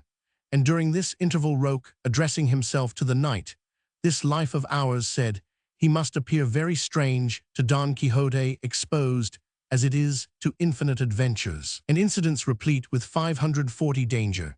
And indeed, I do not wonder that it should appear in that light, for I must know there can be no situation so full of terror and disquiet as that in which I live, and into which I was misled by the desire of revenge, which is often powerful enough to disturb the most philosophic breast. I am naturally benevolent and compassionate, but as I have already observed, the desire of revenging an injury which I received hath overturned all my virtuous inclinations in such a manner that I persevere in this career maugre, and in despite of my own understanding, and as deep calleth unto deep, in sin unto sin, different schemes of revenge are so linked together that I undertake not only my own, but also those of other people, yet by the blessing of God, although I find myself thus involved in a labyrinth of confusion, I have not lost the hope of being one day happily extricated from all my troubles. Don Quixote was surprised to hear Roque talk so sensibly, and with such moderation, for he imagined that among those who were in the daily practice of assaulting, robbing, and murdering their fellow creatures, there could not surely be one single person of sense and reflection. Signia Roque, said he, the beginning of health is the knowledge of the disease, and the patient's desire to comply with the physician's prescription. You are now in the diseased condition, sensible of your infirmity, and heaven, or rather God himself, who is the great physician, will apply those medicines which are proper for the cure of your distemper. But these remedies are wont to operate slowly, not in a sudden miraculous manner, and sensible sinners are much more likely to recover than delinquents of little understanding. Now as your discourse evinces your discretion, be of good cheer, and courageously wait for the perfect recovery of your conscience. If you are in earnest inclined to quit this road, and enter at once into that which leads to salvation, come along with me, and learn to be a knight-errant, in which capacity you will undergo such toils and disasters as will be deemed sufficient penance, and exalt you to heaven in the turning of two bowls. Roque could not help smiling at Don Quixote's advice, but changing the conversation, he recounted the tragical adventure of Claudia Geronima, at which Sancho was exceedingly grieved, for he had been hugely pleased with the beauty, vivacity, and demeanor of the young lady. About this time they were joined by the squires of the booty, who brought along with them 2 gentlemen on horseback, 2 pilgrims on foot, and a coach full of women, attended by 6 servants, partly mounted and partly footmen, together with 2 muleteers who waited upon the gentlemen. These came all in a troop, surrounded by the squires, and universal silence prevailed among the victors and the vanquished, both sides expecting with resignation the commands of the great Roque Guinart, who, approaching the gentlemen, asked who they were, whither they were going, and what money they had. To these interrogations, one of them replied, Signia, we are captains of the Spanish infantry, our companies are in Naples, our intention is to embark on board of 4 galleys, which they say are now in the harbor of Barcelona, ready to sail for Sicily, and our funds amount to 200 or 300 crowns, with the possession of which we thought ourselves rich and happy, considering the narrow appointments of a soldier, which will not permit him to heap up a great deal of wealth. Then Roque putting the same questions to the pilgrims, they answered that their design was to embark for Italy in order to visit Rome, and that between both, they could muster about 60 reals. He likewise desired to know the quality of those who were in the coach, the place to which they were going, and the state of their finances. In these particulars, he was satisfied by one of the horsemen, who said, "The company in the coach consists of my lady Donna Guillaume de Quinone's wife, to the regent of the vicariate of Naples, her little daughter, a damsel, and a duenna. I am one of the 6 servants who attend them, and her ladyship's cash may amount to 600 crowns at that rate." Then replied the mighty Roques, "Here are 900 crowns, and 60 reals. I have 60 soldiers, c. 541, what each man's share will come to, for I am but an indifferent arithmetician." The robbers, hearing this decision, cried aloud, "Long life to Roque Guinart, and confusion to the knaves who endeavor to effect his ruin." The captains exhibited evident marks of affliction. My lady regent assumed a very sorrowful countenance, and the pilgrims did not at all rejoice at this confiscation of their effects. Although Roque kept them for some time in suspense, he had no mind to protract their melancholy, which was plainly perceivable a gunshot off, but turning to the captain's gentleman said, "He be so good as to lend me 60 crowns, and my lady regent will favour me with 80 in order to satisfy my squadron. You know the abbot must not want who for his bread doth chant. Then you may prosecute your journey without fear or molestation by virtue of a safe conduct. I will grant, in consequence of which you will be exempted from plunder, in case you should fall in with any other of those squadrons, which I have posted up and down in different divisions. For it is not my intention to aggrieve either soldiers or ladies, especially ladies of quality." Infinite and well turned were the compliments in which the captains acknowledged their obligation to Roque for his politeness and liberality, for such they accounted it, in leaving them possessed of their own money. My lady Donna Guillaume de Quinones would have thrown herself from the coach in order to kiss the feet and hands of the great Roque, but he would by no means accept such marks of submission. On the contrary, he begged pardon for the injury which he was compelled to do them, in compliance with the precise duty of his wicked profession. The lady ordered her servant to pay instantly the 80 crowns which were demanded. The captains had already dispersed 80, and the pilgrims were going to surrender their miserable pittance, when Roque desired them to desist, and turning to his gang, "Of these crowns," said he, "2 shall fall to the share of each man, and then there will be an overplus of 21, half of which I give to the pilgrims, and the other 10 to this honest squire, that he may make a favorable report of the adventure." After this decision, he took pen, ink, and paper, with which he was always provided, and writing a safe conduct directed to the chiefs of his squadrons, gave it to the company, whom he courteously dismissed, and they proceeded on their journey, struck with admiration at his noble demeanor, gallant disposition, and strange conduct. Looking upon him rather as an Alexander the Great than a notorious robber, one of the squires, displeased at the booty, said, in his Catalonian dialect, "This captain of ours is fitter for praying than praying. If henceforth he has a mind to show his generosity, let it be from his own purse, and not what is ours by right of conquest." The unhappy wretch did not speak so softly, but that he was overheard by Roque, who, instantly unsheathing his sword, cleft his head almost in two, saying, "Thus I chastise mutiny and presumption." All the rest of the gang were terrified at this execution, and not one of them durst open his lips, so much were they overawed by the character of their chief. As for Roque, he went aside and wrote a letter to a friend at Barcelona, giving him to understand how he had met with the famous Don Quixote de la Mancha, that knight-errant whose exploits were in everybody's mouth, and he assured him that the adventurer was the most agreeable and understanding man in the whole world. He likewise gave him notice that in 4 days from the date of the letter, on the feast of St. John, the said knight-errant would appear on the beach of the city, armed capapi, mounted on Rozinante, and accompanied by his squire Sancho upon an ass. He therefore desired his correspondent to communicate this intelligence to his friends, the nearer that they might enjoy the character of Don Quixote, and wished his enemies, the Cadelli, might not partake of the diversion. But that was a vain desire, because the mixture of madness and discretion in the night, and the pleasantries of his squire, were such as could not fail to yield entertainment to the whole world in general. This letter was dispatched by one of his squires, who, disguising himself in 542, the habit of a peasant, entered Barcelona, and delivered it according to the direction. Chap Roman 9 of what happened to Don Quixote on his entrance into Barcelona with other circumstances that partake more of truth than of discretion. 3 days and 3 nights did Don Quixote remain with Roque, and had he stayed as many 100 years, he would not have wanted subject for inquiry and admiration at their way of life. They lodged in one place, dined in another, sometimes they fled from they knew not what, sometimes waited for they knew not whom they slept. Standing, and even that slumber was often interrupted, they shifted from place to place. In a word, their whole time was spent in appointing spies, examining sentinels, and blowing matches for their muskets, though they had but few, for they chiefly used firelocks.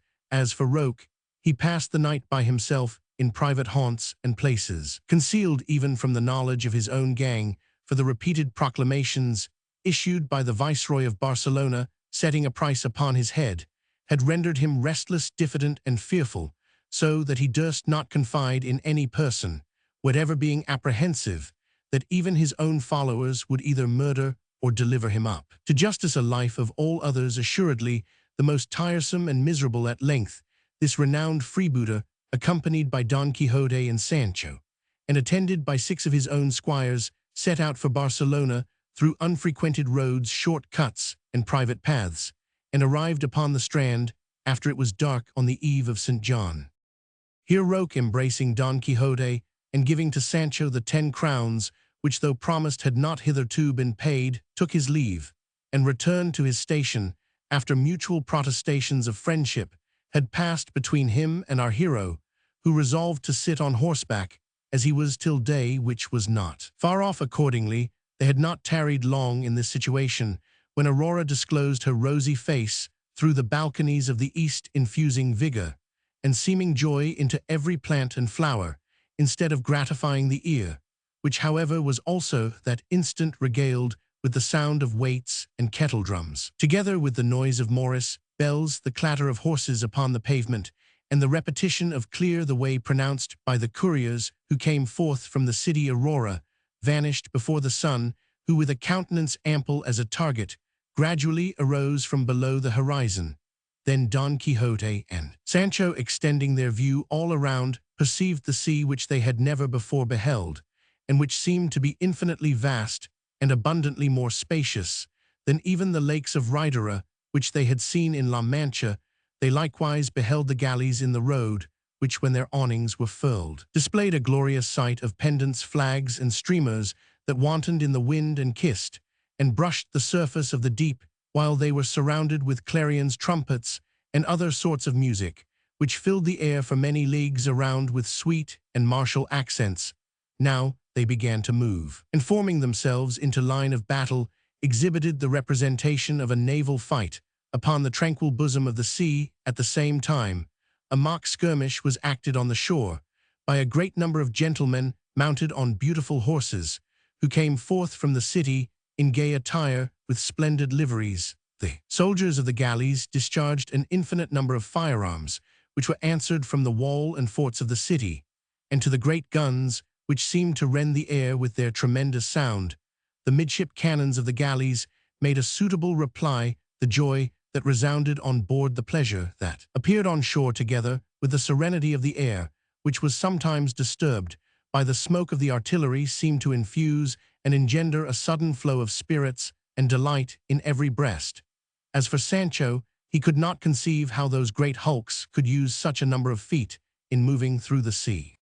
About this time, the cavaliers, so richly caparisoned, crying, hallooing 543, and shouting in the Moorish manner, came riding up to the place where Don Quixote sat on horseback, overwhelmed with surprise and astonishment, and one of their number, who had been apprised by Roque, exclaimed in a loud voice, "Welcome to our city, thou mirror, lanthorn, planet, and polar star of all chivalry, in its utmost extent. Welcome, valorous Don Quixote de la Mancha, not the false, fictitious, and apocryphal adventurer lately in spurious history described, but the real, legal, and royal knight recorded by Cid Hamet Benengeli, the flower of historians."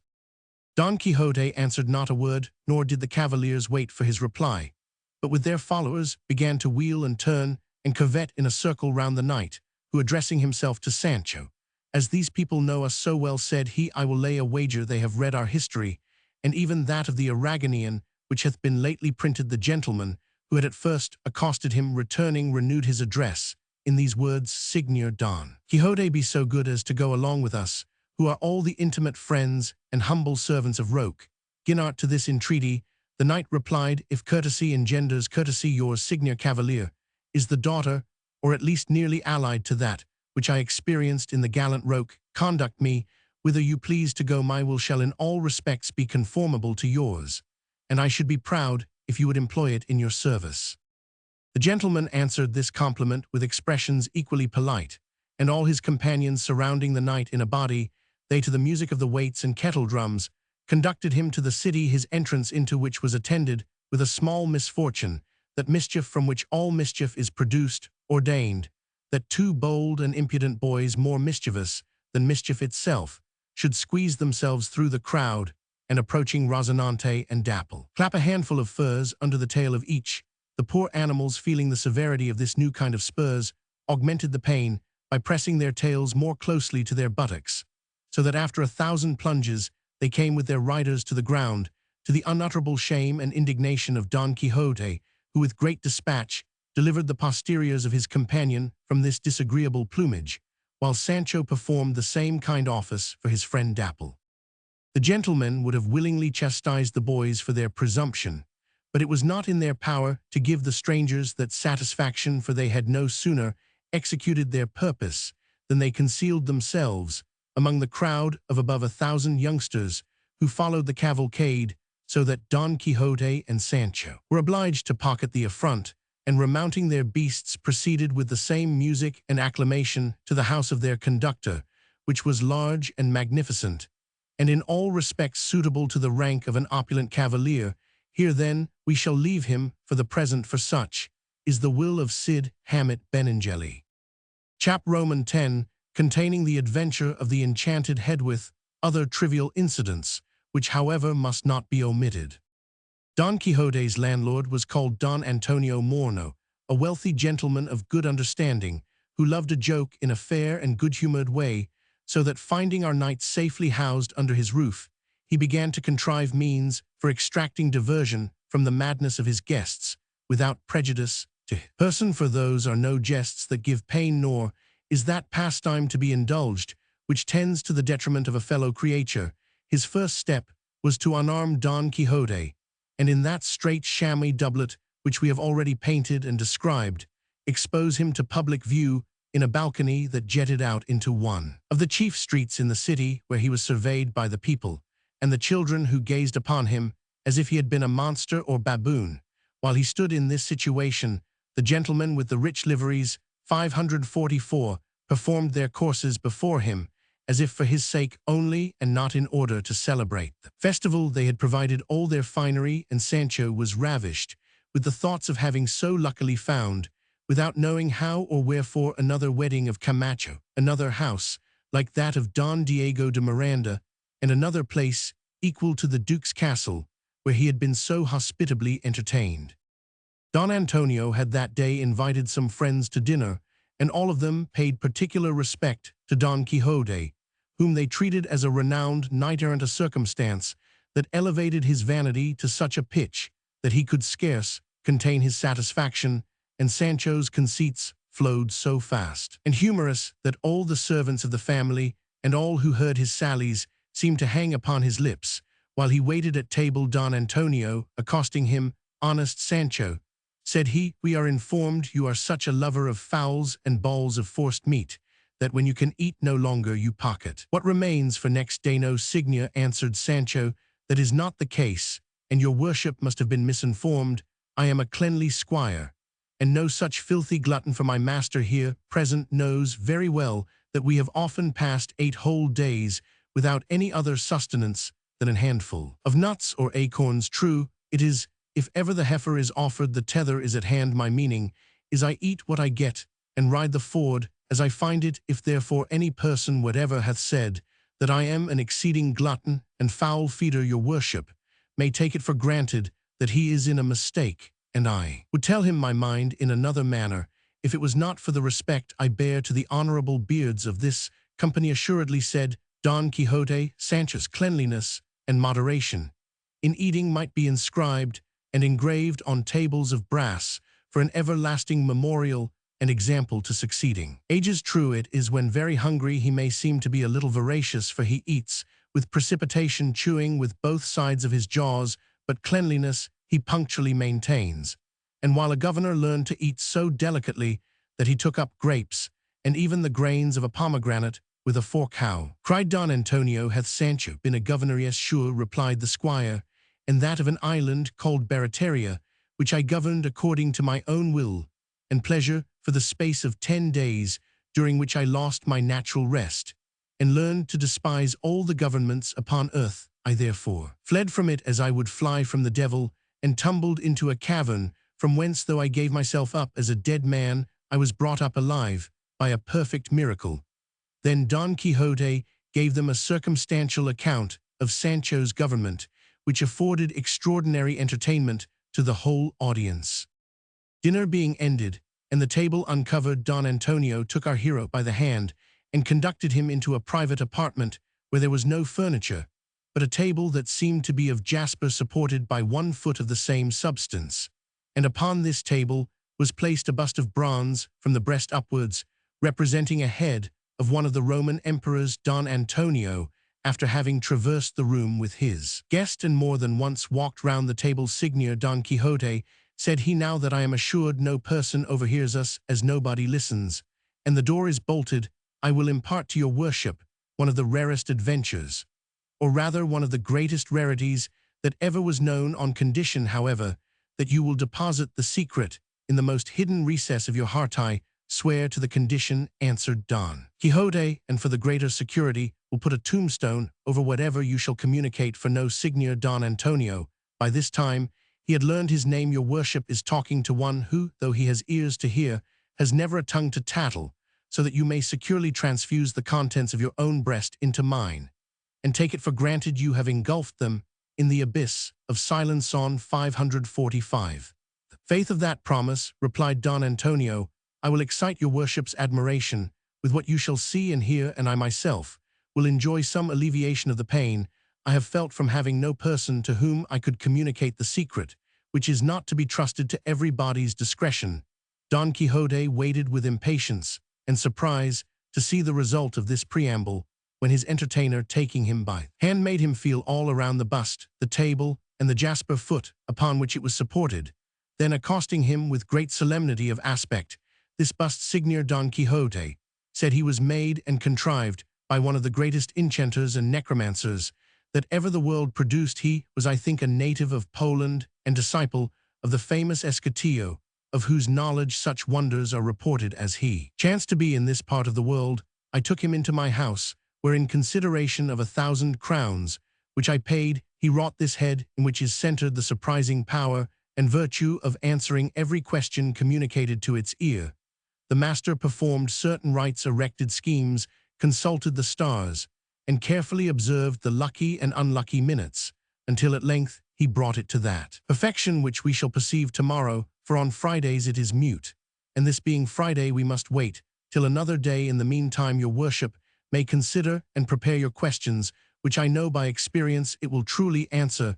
Don Quixote was confounded and astonished at this property and virtue of the head, and indeed almost tempted to disbelieve Don Antonio's account, but seeing how little time was required to make the experiment, he would not mention his incredulity, but in very polite terms thanked his entertainer for having entrusted him with such an important secret. They accordingly quitted the apartment, and Don Antonio, having locked the door, returned to the rest of the company, who were highly entertained with Sancho's recapitulation of many adventures and incidents to which his master had been exposed. The same evening, they persuaded Don Quixote to make a progress along the streets with them, not in his armor, but in a loose coat of tawny-colored cloth, which would have made ice itself sweat at that season. And in the meantime, they directed their servants to amuse Sancho within doors, that he might not come forth and spoil their diversion. The knight was not mounted on Rozinante, but accommodated with an ambling mule gaily caparisoned, and upon the back of his coat or cloak, they without his knowledge pinned a parchment inscribed in large letters, This is Don Quixote de la Mancha.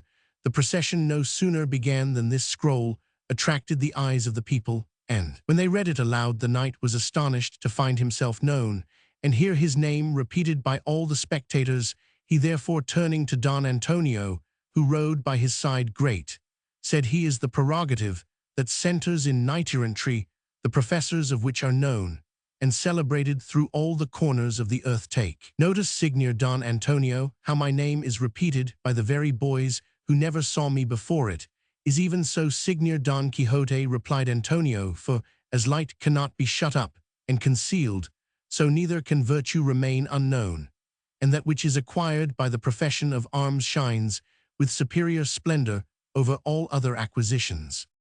While our knight thus proceeded amidst the acclamation of the crowd, a certain Castilian happened to pass, and reading the scroll, exclaimed aloud, 546, Now the devil take thee, Don Quixote de la Mancha, how hast thou made shift to come so far without expiring under some of those infinite drubbings which thy ribs have received? A madman thou surely art, and if the defect of thine understanding affected thyself only, and was confined within the gates of thy own madness, the misfortune would be the smaller, but thy frenzy is of such a peculiar nature as to turn the brains of all those with whom thou hast any commerce or communication. Witness these gentlemen, by whom thou art now accompanied. Return to your own house, Mr. Goosecap, mind your family concerns, look after your wife and children, and discard these vain maggots which have eaten and burrowed into your brain, and skimmed off the very cream of your understanding. Hark, ye brother, said Don Antonio, go about your business, and do not pretend to offer your advice to those who want none of your counsel. Signor Don Quixote de la Mancha is renowned for wisdom, and we who accompany him are not so mad as you may imagine. Virtue ought to be honored wheresoever it is found, therefore be gone with a vengeance, and seek not to meddle in those affairs with which you have no concern, for God your worship is in the right, replied the Castilian, advising that honest man is kicking against the pricks.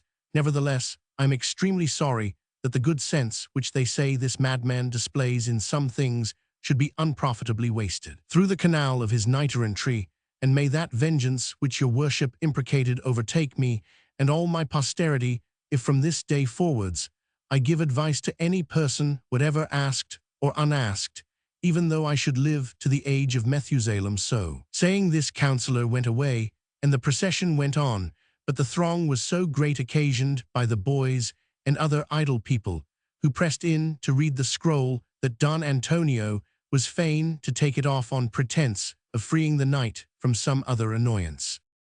In the twilight they returned to the house of Don Antonio, where they found a ball prepared by his lady, who was a woman of birth, beauty, good humor, and discretion, and had invited a number of friends to come and honor her guest, and enjoy the strange peculiarities of his madness. They accordingly came, and after supper, at which they were entertained in a very splendid manner. The ball began about 10 o'clock. Among the company were two ladies who had a turn for satire, accompanied with a great deal of humor, and who, though persons of unblemished honor, indulged themselves with uncommon freedom of behavior, in order to keep up the spirit of the diversion, that it might not flag. This pair of female wags persisted with incredible eagerness in dancing with Don Quixote, until not only his body, but even his very soul seemed fainting with fatigue, and nothing could be more ludicrous than the figure of the knight, so long, so lank, so lean, so yellow, capering about in a straight sham doublet, with an air unspeakably awkward and legs that were never designed for such exercise. The young ladies affected to court his good graces by stealth, and he privately treated their advances with disdain, until finding them become more and more pressing, he pronounced aloud, Fuget parts adverse, disturb not my repose, ye unwelcome thoughts. Avaunt, ladies, with your unruly desires, for she who is queen of mine, the peerless Dulcinea del Toboso, will not consent that I should surrender or be subject to any other than her own. Plate X, Don Quixote dancing. So saying, he sat down upon the floor in the middle of the hall, quite exhausted and demolished with the violent exercise he had undergone, so that Don Antonio gave orders for his being carried forthwith to bed, and the first person who touched him in obedience to this order was his own squire Sancho Panza, who, as he endeavored to raise him upon his legs, could not help reprehending him in these words, what a plague tempted your worship to fall a-capering? Did you suppose every valiant man was as nimble as an harlequin, or that all knights-errant must needs be masterly dancers? If that was your opinion, I say, you were much deceived, for there be men who would rather undertake to slay a giant than to cut a 547 caper. Had it been the shoe-slapping hornpipe, I could have supplied your place, for I slap like a gerfalcon. But as for your figured dances, I know not a stitch of the matter. With this address Sancho raised a laugh from the assembly, and his master from the floor, and carrying the knight to bed, covered him up very warm, that he might sweat out the cold caught in dancing. Next day Don Antonio thought proper to try the experiment of the enchanted head, and for this purpose entered the apartment accompanied by Don Quixote, Sancho, a couple of friends, with our hero's two waggish partners, who had stayed all night with Antonio's lady. The door being fast bolted, he explained the property of the bust, after having laid injunctions on the company to keep the secret, and declared this was the day on which he intended to make the first trial of the virtue contained in the enchanted head. Indeed, except his two friends, no other person knew the mystery, and if they had not been previously informed by Don Antonio, they would certainly have shared in the same admiration which necessarily seized the rest, who were present at the execution of a scheme so artfully contrived. The first who approached the ear of this enchanted head was Don Antonio himself, who said in a low voice, but so as to be overheard by all present, "Tell me, O head, by thy inherent virtue, what are my present thoughts to this interrogation?" The head, without moving its lips, replied in a clear and distinct voice, which was heard by the whole company, "I do not pretend to investigate the thoughts." Those who knew not the plot were confounded at hearing this answer, as they plainly perceived there was not a living soul under the table, or in the whole apartment, to utter this reply. Don Antonio, addressing himself again to it, asked how many persons are here in company, and was answered in the same key, "You and your wife, two friends of yours, and two of her companions, with a famous knight called Don Quixote de la Mancha, and his squire Sancho Panza by name." Here was fresh amazement. Here was their hair standing on end with affright, while Don Antonio, stepping aside from the table, said, "This is enough to convince me that I have not been deceived by the person of whom I purchased thee, thou sage, speaking oracular and admirable head. Let some other person go and question it at will." As women are usually very curious and impatient, the next who approached was one of the two ladies, and her question was this: "Tell me, O head, what I shall do to be extremely beautiful." She received for answer, "Be extremely virtuous," and replied, "I ask no more than." Her companion advanced, saying, "I want to know, sagacious head, whether or not I am fondly beloved by my husband." And she was answered, "That you will learn by observing his behavior." The married lady retired, observing that it required no magic to solve that question, for in effect an husband's behavior to his wife will always declare the state of his affection. The third person that approached the table was one of Don Antonio's friends, who asked, "What am I?"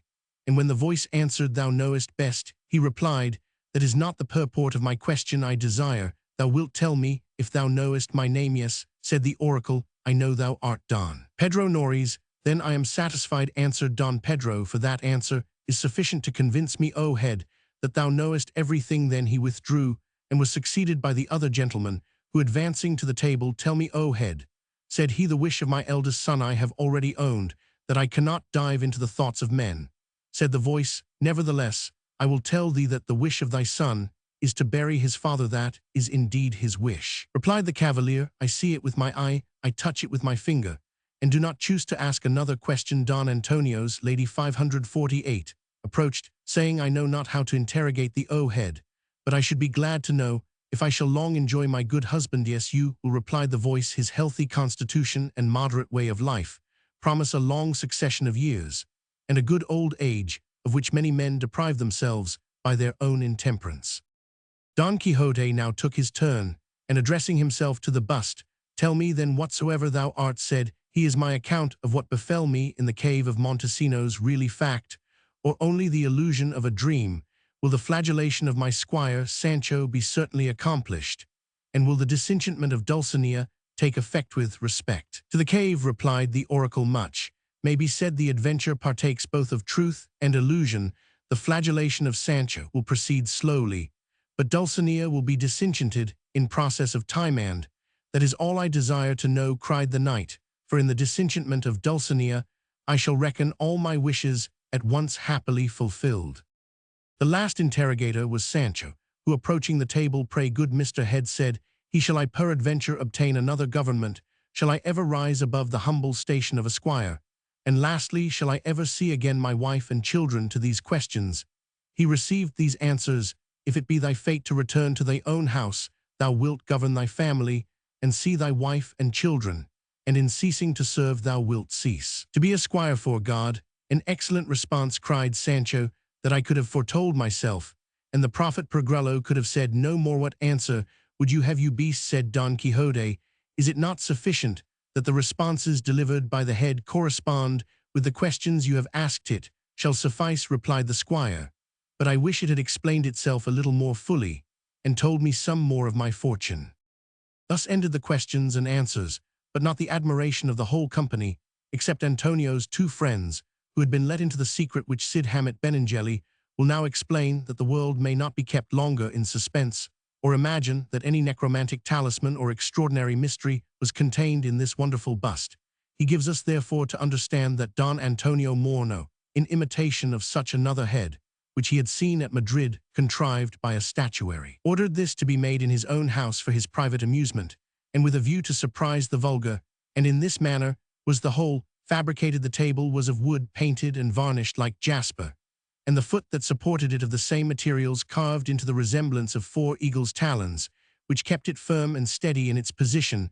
The head, formed from the metal of one of the Roman emperors, and covered with a copper color, was hollow, as well as the table, which it was so nicely fixed that no eye could perceive the joining. The foot was likewise hollow, and answered to the neck and breast of the bust, and the whole correspond with another chamber below by means of a concealed tin pipe, which passed through the bust, the table, and the foot. In this lower apartment, communicating with that of the enchanted head, did the person who uttered the responses fix his mouth to the pipe, so as that the voice ascended and descended in distinct, articulate sounds, and it was impossible for any person to discover the deception. The respondent was Antonio's nephew, a student of acute parts and a well-cultivated understanding, who, being previously informed by his uncle of the number and names of the persons whom he intended to introduce into the chamber of the enchanted head, was enabled to answer the first question with great facility and precision, and to the rest he replied by conjectures which were equally ingenious and discreet. Cid Hamet, moreover, relates that for 10 or 12 days the virtue of this wonderful machine continued in full force, but a report diffusing itself through the city that Don Antonio had in his house an enchanted head, which could answer all manner of questions, he began to be afraid that these tidings might reach the ears of the vigilant sentinels of our faith, for which reason he explained the whole 549 affair to the fathers of the Inquisition, who forbade him to proceed with the deception, and gave orders that the head should be broke in pieces, lest it should give umbrage to the superstitious vulgar. But in the opinion of Don Quixote and Sancho Panza, it passed for a head that was really enchanted and oracular, though it had given more satisfaction to the knight than the squire. The gentlemen of the city, in complaisance to Don Antonio, and for the entertainment of Don Quixote, whom they wanted to furnish with an opportunity of discovering his diverting follies, appointed a running at the ring to be performed in 6 days.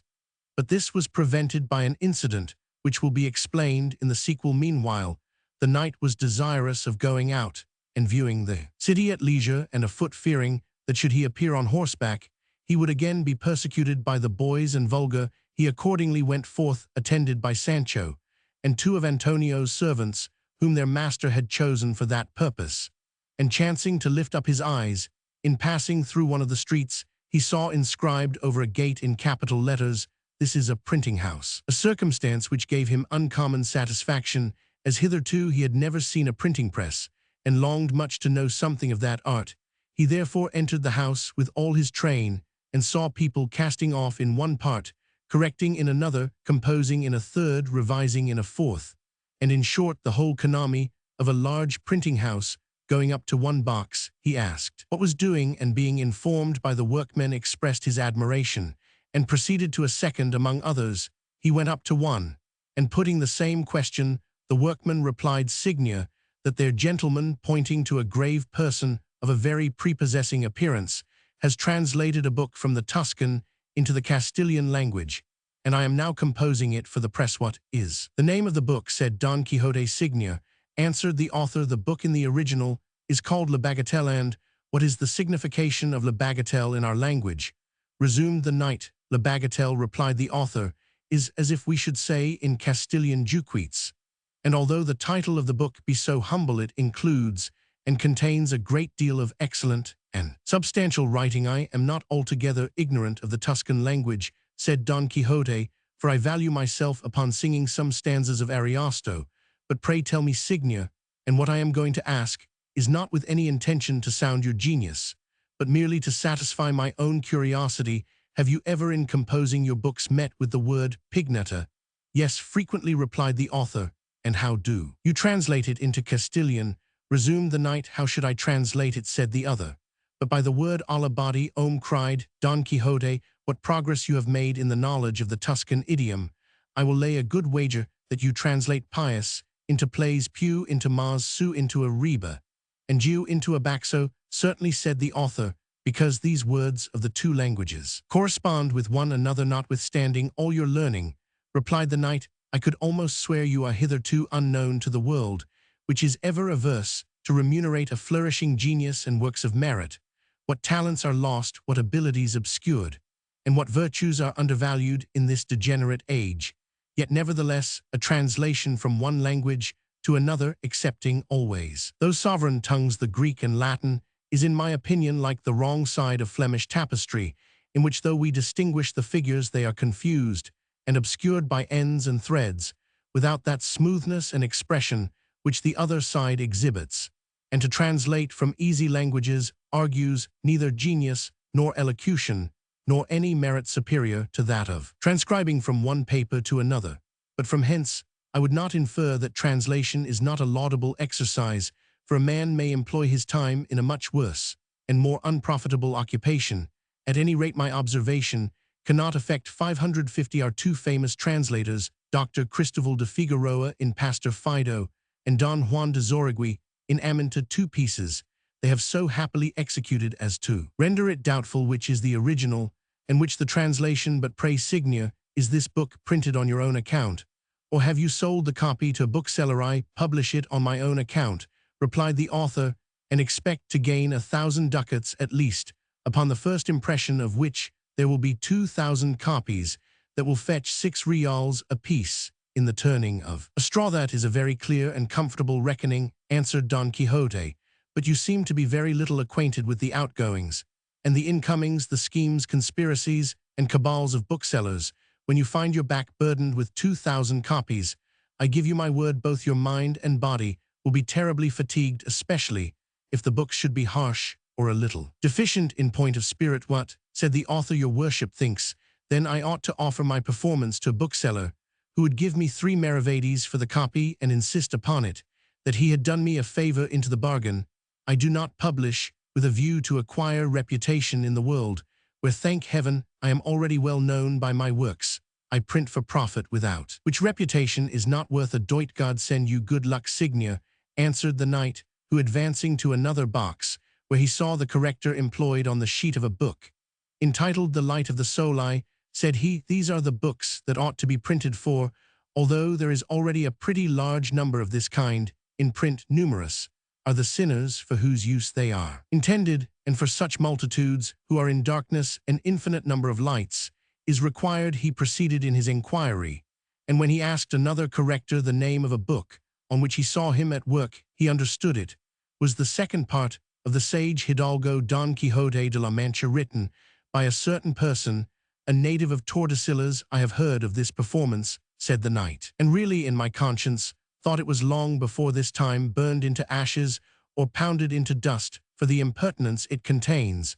But as we say of hogs, Martinmas will come in due season. Works of imagination are the more useful and entertaining the nearer they approach to truth, and the more probability they contain, and even history is valued according to its truth and authenticity. So saying, he quitted the printing house with some marks of displeasure, and that same day Don Antonio proposed that he should go on board and see the galleys in the road, a proposal which was extremely agreeable to Sancho, who had never seen the inside of a galley in the whole course of his life, and he sent a message to inform the Commodore of his intention to visit him in the evening with his guest, the renowned Don Quixote de la Mancha, whose name and person were already well known to this commander, and all the citizens of Barcelona. What passed during this visit will be related in the following chapter. Chap Roman 11 of the misfortune which befell Sancho Panza on board of the galleys, and the rare adventure of the beautiful Moor. Manifold and profound were the self-deliberations of Don Quixote on the response of the enchanted head, without his being able to discover the deceit, and the result of all his reflections was the promise of Dulcinea's being disenchanted, on which he reposed himself with the most implicit confidence. This was the goal of all his thoughts, and he rejoiced in full assurance of seeing it suddenly accomplished.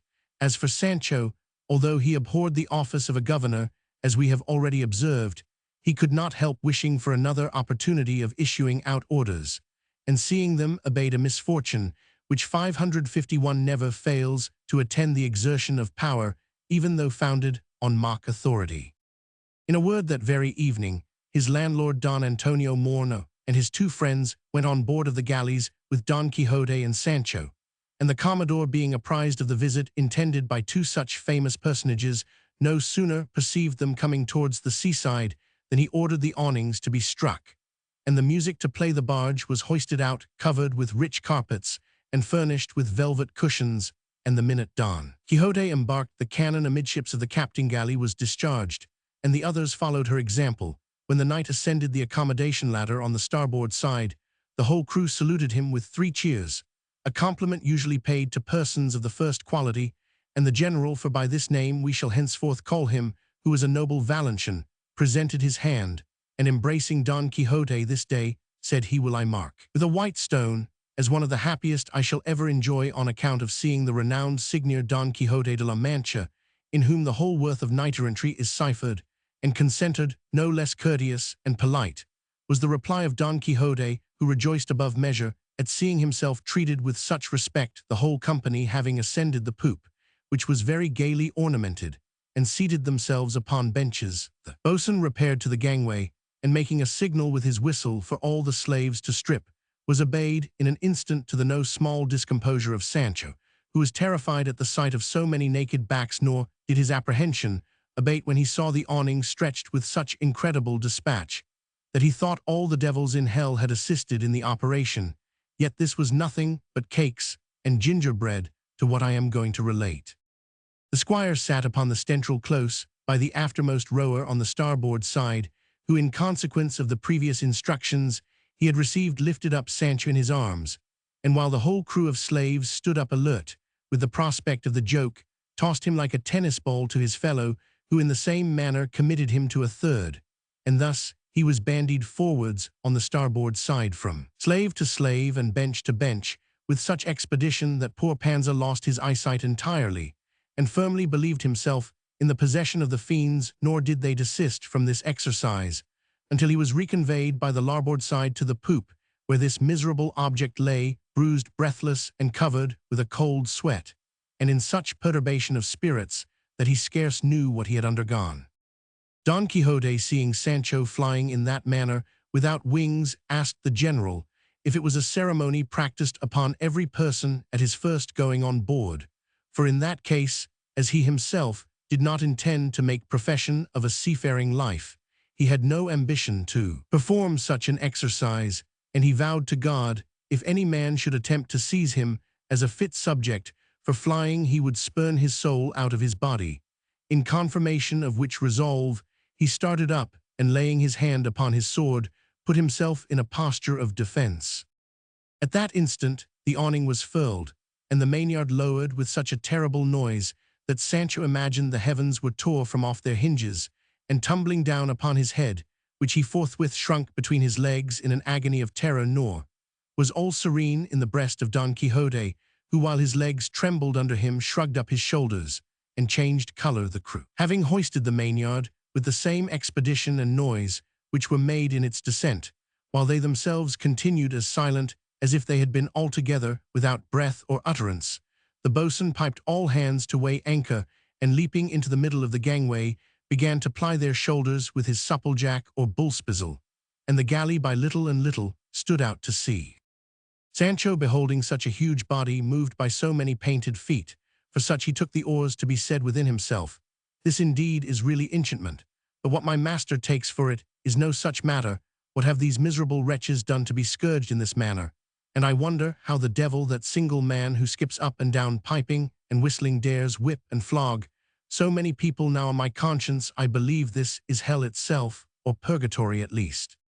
Don Quixote, perceiving with what attention the squire observed every circumstance, "Friend Sancho," said he, "with what facility and dispatch might you now, if you please, strip yourself from the middle upwards, and taking your place among these gentlemen finish at once the disenchantment of Dulcinea, for amidst the distress of so much good company you would hardly be sensible of bodily pain, and who knows but the sage Merlin would reckon each of these stripes, which are bestowed with goodwill, equivalent to 10 of these, which at the long run you must receive from your own hand."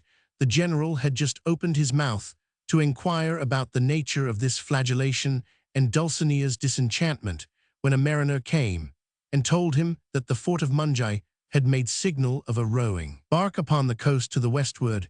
He no sooner received this intelligence than, advancing into a gangway, "Pull away, my lads," cried he, "let not this corsair brigantine escape, for certainly she must be a vessel belonging to Algiers, which the castle has discovered." The other 3 galleys ranging alongside of the admiral to receive orders, the general directed that 2 of them should stand out to sea, and the other keep along shore, so that the Algerine should not escape. The slaves immediately began to ply their oars, which impelled the galleys with such velocity that they seemed to fly, while the 2 that put to sea at the distance of 2 miles discovered a bark which from the view they judged to have 14 or 15 banks, and their conjecture was right. This vessel no sooner descried the galleys than she made the best of her way, in hope of being able to escape by her nimbleness. But she was baffled in this expedition, for the admiral, being one of the swiftest galleys that ever sailed, came up with her apace, and the captain of the brigantine, perceiving plainly that he could not escape, desired the rowers to quit their oars, and strike, that he might not by his obstinacy incense the officer who commanded the galleys. But fate, which conducted their affairs in another manner, ordained that even after the admiral was within hearing, and ordered them to strike 2 toraquis, that is, a couple of drunken Turks belonging to the brigantine, discharged 2 firelocks, which killed as many soldiers who chanced to be in the head of the galley, an incident which was no sooner perceived by the general than he swore he would not leave 1 person alive in the brigantine, which he ordered his people to board with all expedition. Nevertheless, she for the present escaped under the oars, and the galley had such way that she shot ahead to a good distance, so that the people on board the chase, seeing themselves in danger of being destroyed, hoisted their sails and put before the wind, while the galley tacked and pursued with all her force of canvas and of oars. The diligence and dexterity of the Algerines did not turn out so much to their advantage as their presumption conduced to their prejudice, for the admiral, running alongside, grappled with the brigantine and took the whole crew prisoners. The other 2 galleys came up, and all returned with the prize to the road, while a great concourse of people stood on the beach to see the contents of the ship they had taken. The general anchored close by the shore, and understanding the viceroy of the city was among the spectators, he ordered the barge to be hoisted out to fetch him on board, and commanded the yard to be lowered for the convenience of hanging the master of the brigantine, and the other Turks he had taken, to the number of 36, all stout young fellows, and mostly Turkish musketeers. When he asked who commanded the brigantine, one of the prisoners, who was afterwards known to be a Spanish renegado, answered in Castilian that their young man is our master, pointing to one of the most beautiful and genteel youths that human imagination can conceive, whose age to all appearance was under 20. "A lad-wise dog," said the general, "what induced thee to kill my soldiers, when thou sawest it was impossible to escape? Is that the respect which is due to Admiralties 553? Dost thou not know that rashness is not valor, and that doubtful hopes ought to make men resolute, but not desperate?" The Moor was about to reply, but the general could not at that time hear his answer, because he was obliged to go and receive the viceroy, who had just entered the galley with some of his own servants and a few other persons. "General," said this nobleman, "you have had a fine chase." "I, so fine," replied the other, that your excellency shall see it presently hoisted up at the yardarm for what reasons? The viceroy, I mean the master of the brigantine, and his crew, answered the commodore, who have against all law, reason, and custom of war, killed 2 of the best soldiers that ever served on board, so that I have sworn to hang all the prisoners, especially this youth, who was their captain, pointing to the handsome Moor, who by this time waited for execution with his hands tied and a rope about his neck.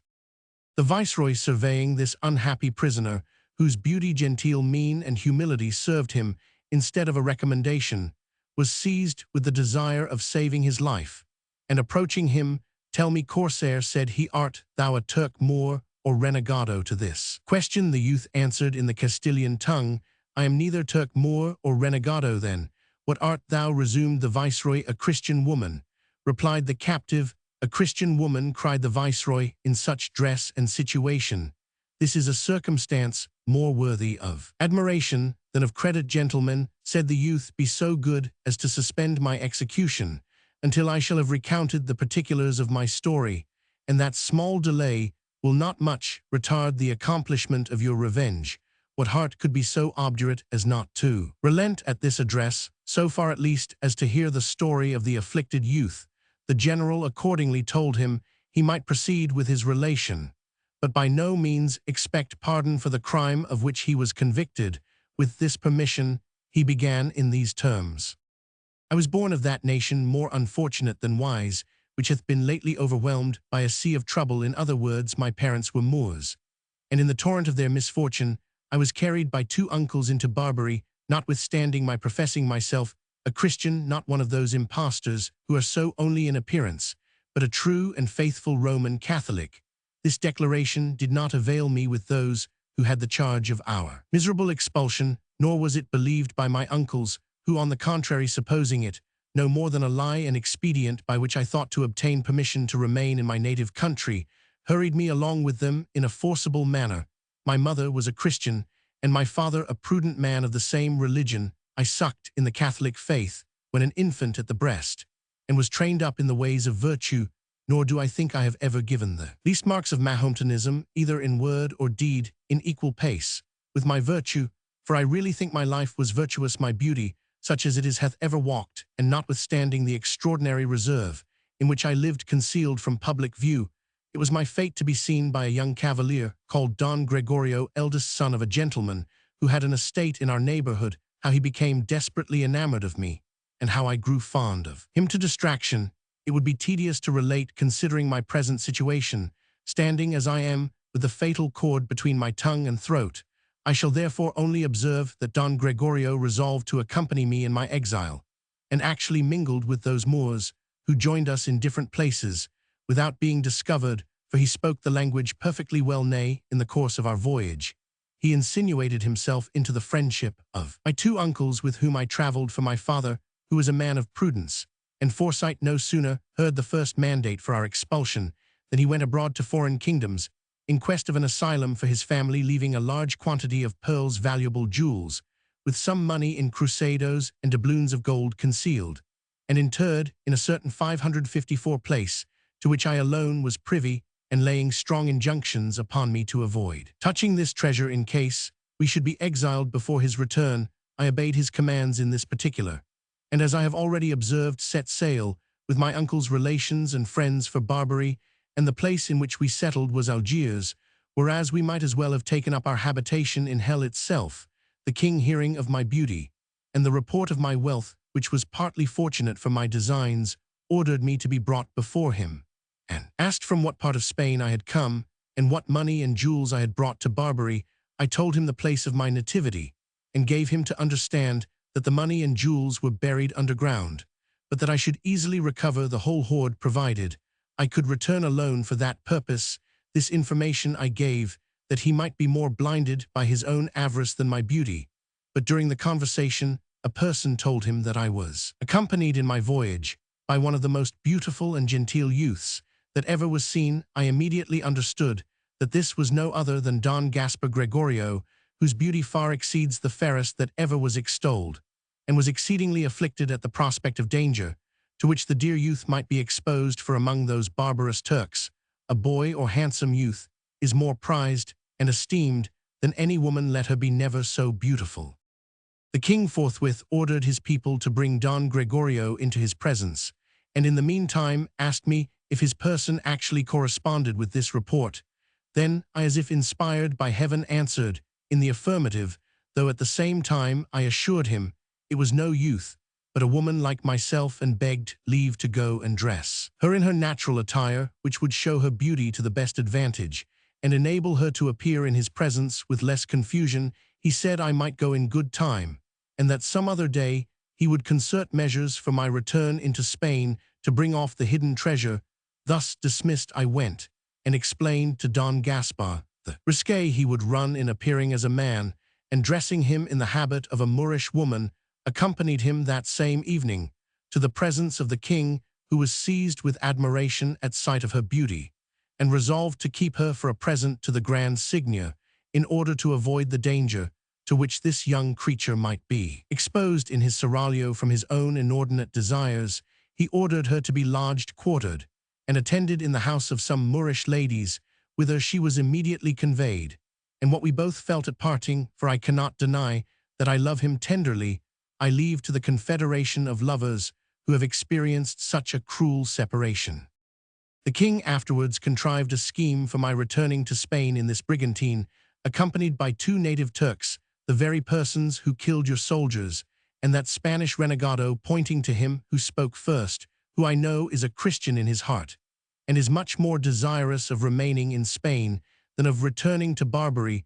The rest of the crew are Moors and Turks, whom we engaged as rowers. The 2 insolent and rapacious Turks, without minding the order, they received to land the renegado and me in the habit of Christians, with which we were provided on the first part of Spain. They could make resolved previously to scour the coast, with a view to take prizes, fearing that should they set us on shore beforehand, we might meet with some accident which would oblige us to discover that there was a corsair on the coast, and they of consequence run the risk of being taken by the galleys. At night we descried this road, though we did not perceive the 4 galleys, and being discovered were taken. As you see, in a word, Don Gregorio remains in the habit of a woman among the Moorish ladies at the imminent hazard of his life, and here I stand fettered and manacled in expectation, or rather in fear of losing that existence of which I am already tired. This, Signia, is the end of my lamentable story, which is equally true and unfortunate, and all I beg of you is that I may die like a Christian, seeing, as I have already observed, I 555 have in no shape been guilty of the fault which hath been charged upon our unhappy nation." So saying, she stood silent, her lovely eyes impregnated with tears, which few of the spectators could behold unmoved, and the viceroy, whose disposition was humane and compassionate, unable to speak, advanced to the place, and with his own hands released those of the beautiful Moor. While this Christian Moor related her peregrinations, an ancient pilgrim, who had followed the viceroy into the galley, kept his eyes close fixed upon her countenance, and her story was no sooner finished than he threw himself at her feet, which he bathed with his tears, while in accents interrupted with 1,000 sighs and groans, he exclaimed, "O Ana Felix, my unhappy daughter, I am thy father Ricote, who have returned in search of thee to Spain, because I could not live without thee, who art dear to my affection, even as my own soul." At these words, Sancho opened his eyes and raised his head, which he had hitherto hung in manifest despondence, reflecting upon the disgrace of his flying adventure, and looking at the pilgrim, recognized that same Ricote whom he had encountered the very day on which he quitted his government. He likewise recollected the features of his daughter, who, being by this time unbound, mingled her tears with those of her father, whom she tenderly embraced. And then the old man, addressing himself to the viceroy and general, "My lords," said he, "this is my daughter, not so happy in the incidents of her life as in her name, which is Ana Felix, with the addition of Ricote, as famous for her beauty. As for her father's wealth, I left my country in quest of a place where we should be received and hospitably entertained, and having found such an asylum in Germany, I returned as a pilgrim in the company of some people of that nation, hoping to find my daughter and fetch away the wealth which I had buried in the earth. My daughter was gone, but I recovered my hoard, which is in my possession, and now by this strange vicissitude, which you have seen, I have retrieved that treasure which is the chief object of my affection, I mean my beloved daughter.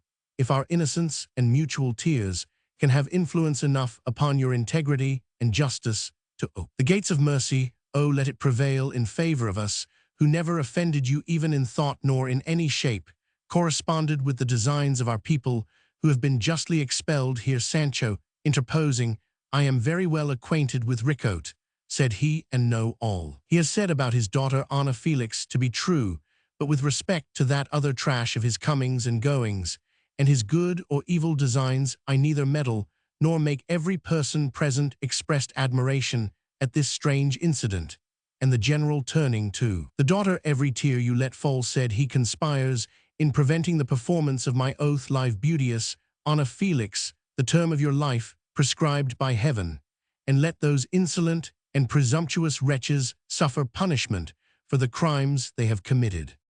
So saying, he ordered the 2 Turks who had killed his soldiers to be hanged at the yardsarm. But the viceroy earnestly entreated him to spare their lives, as their crime was rather the effect of madness than of preconceived design. The general granted his request, especially as he did not think it commendable to execute revenge in cold blood. Then they began to contrive some method for extricating Don Gaspar Gregorio from the danger in which he was involved, and Quixote offered to the value of above 2,000 ducats, which he had about him in pearls and jewels, to any person who could effect his deliverance.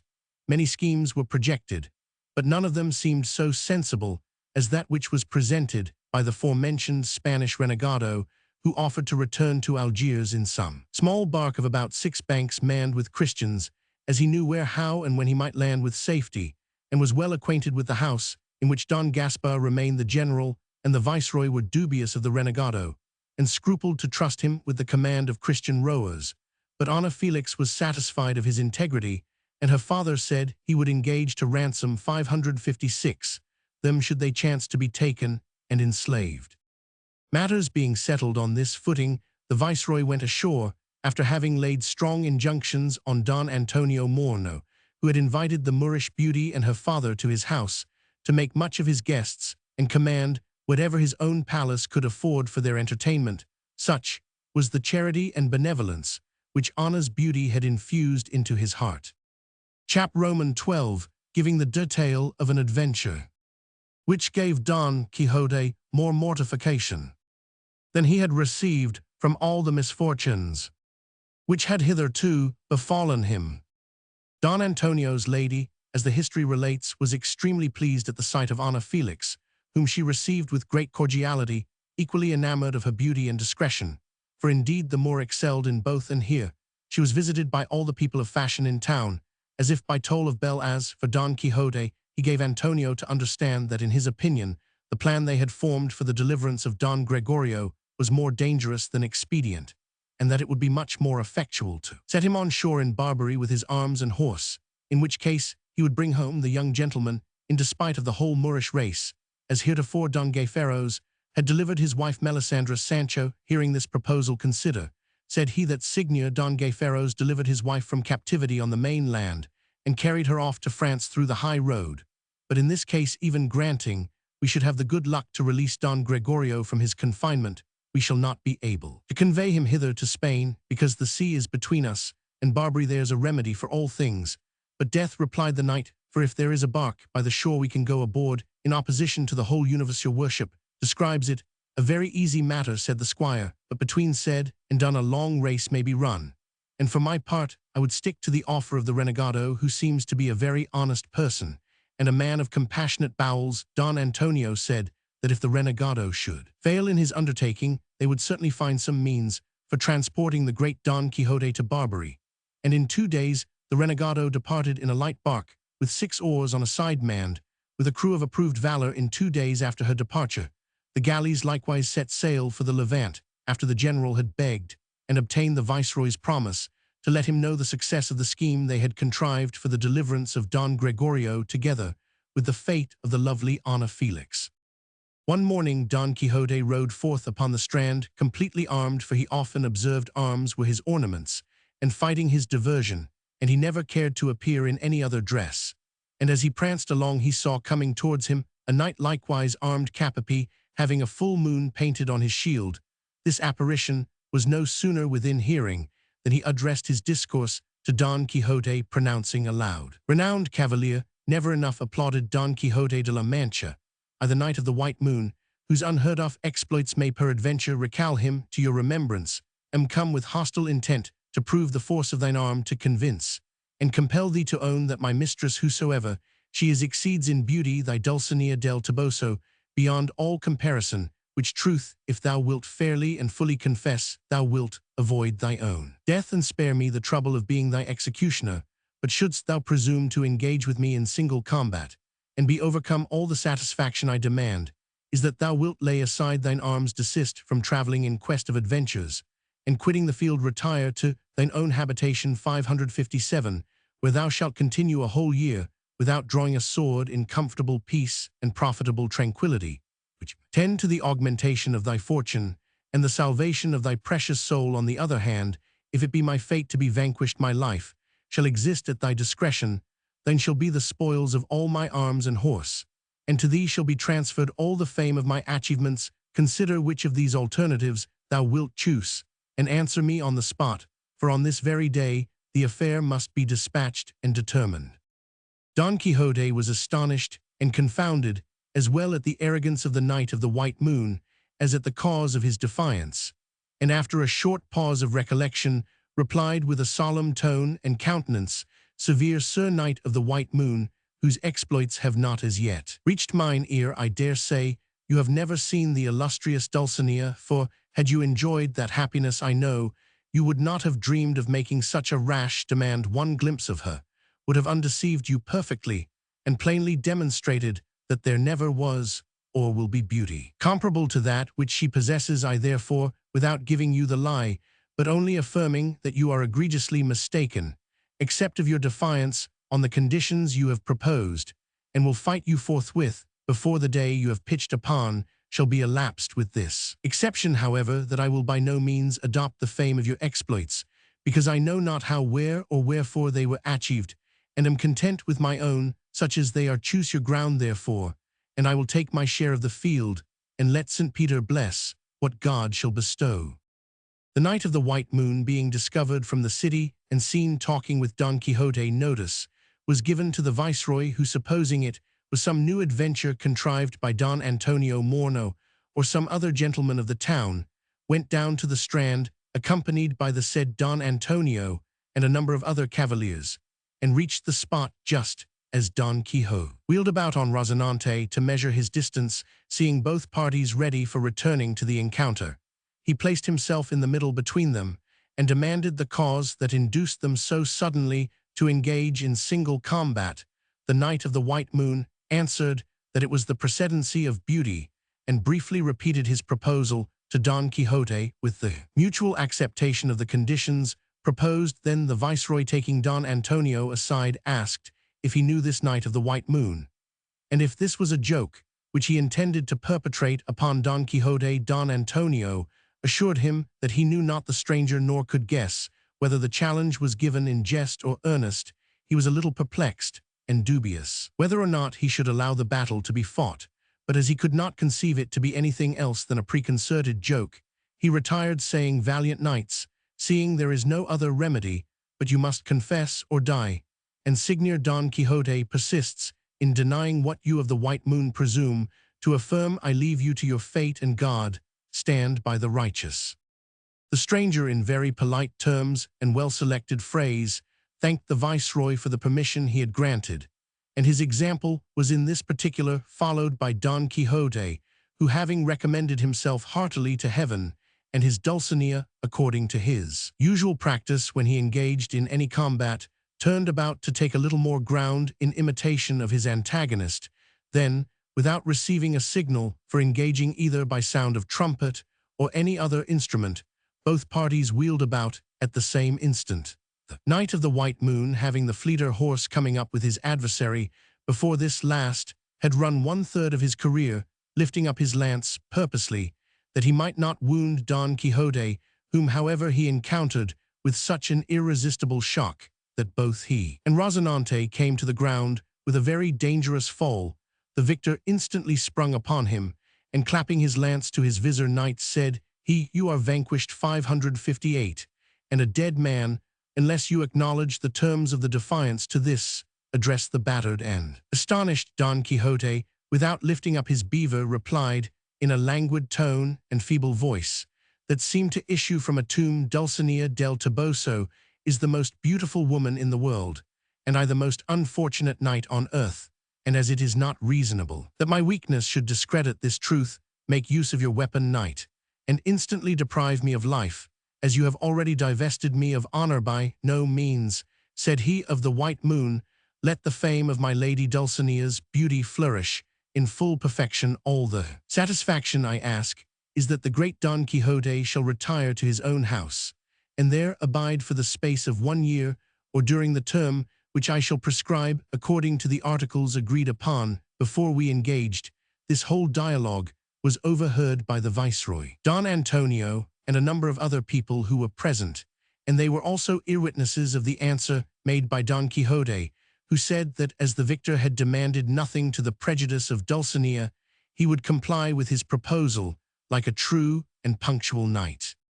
He of the white moon, hearing his declaration, turning his horse, and bowing courteously to the viceroy, entered the city at an half-gallop, whither he was followed by Don Antonio at the desire of the viceroy, who entreated him to make inquiry and obtain satisfactory information concerning this romantic stranger. In the meantime, they raised up Don Quixote, and uncovering his face, found him pale as death, and his forehead bedewed with a cold sweat, while Rozinante lay motionless from the rough treatment he had received. As for Sancho, he was so overwhelmed with sorrow and vexation that he knew not what to say or do. This unlucky incident seemed to be a dream, and he looked upon the whole scene as a matter of enchantment. Seeing his lord and master overcome, and obliged to lay aside his arms for the space of a whole year, he imagined the splendor of his exploits was eclipsed, and all those fair hopes produced from his late promise dispersed in the air, as smoke is dissipated by the wind. In a word, he was afraid that Rozinante was maimed forever, and his master's bones dislocated, and even thought it would be a great mercy if he was not in a worse condition. Finally, the viceroy ordered his people to bring a sedan, in which the knight was carried to the city, accompanied by that nobleman, who longed very much to know who this knight of the white moon was, by whom Don Quixote had been left in such a cruel dilemma. Chapter Roman 13, which discovers who the knight of the white moon was, and gives an account of the deliverance of Don Gregorio with other incidents. Don Antonio Morno followed the knight of the white moon, who was also accompanied and even persecuted by a number of boys, until they had housed him in one of the city inns, which was at the same time entered by Don Antonio, who burned with impatience to know what he was, and without ceremony intruded himself into the apartment, to which the stranger retired with his squire, to be unarmed. He of the white moon, perceiving how much the gentleman's curiosity was inflamed, and that he was resolved to stick close by him until it should be satisfied, Signia, said he, I am not ignorant that you are come hither on purpose to know who I am, and as there is no reason why I should refuse you that satisfaction, I will, while my servant is employed in taking off my armor, explain the whole mystery without the least reserve. You must know then, Signia, that I am called the bachelor Samson Carrasco, a townsman of Don Quixote de la Mancha, whose madness and extravagance has given great concern to all his acquaintance, and to me in particular, believing that his recovery would depend upon his living quietly at his own habitation.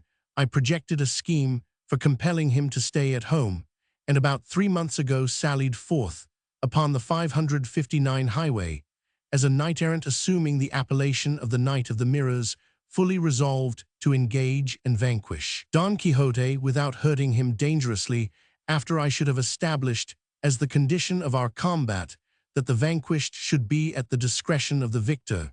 And as I deemed him already conquered, my intention was to demand that he should return to his own house, from which he should not stir for the space of 1 year, in which time I hoped his cure might be effected. But fate ordained things in another manner. I was conquered and overthrown, and my design entirely frustrated.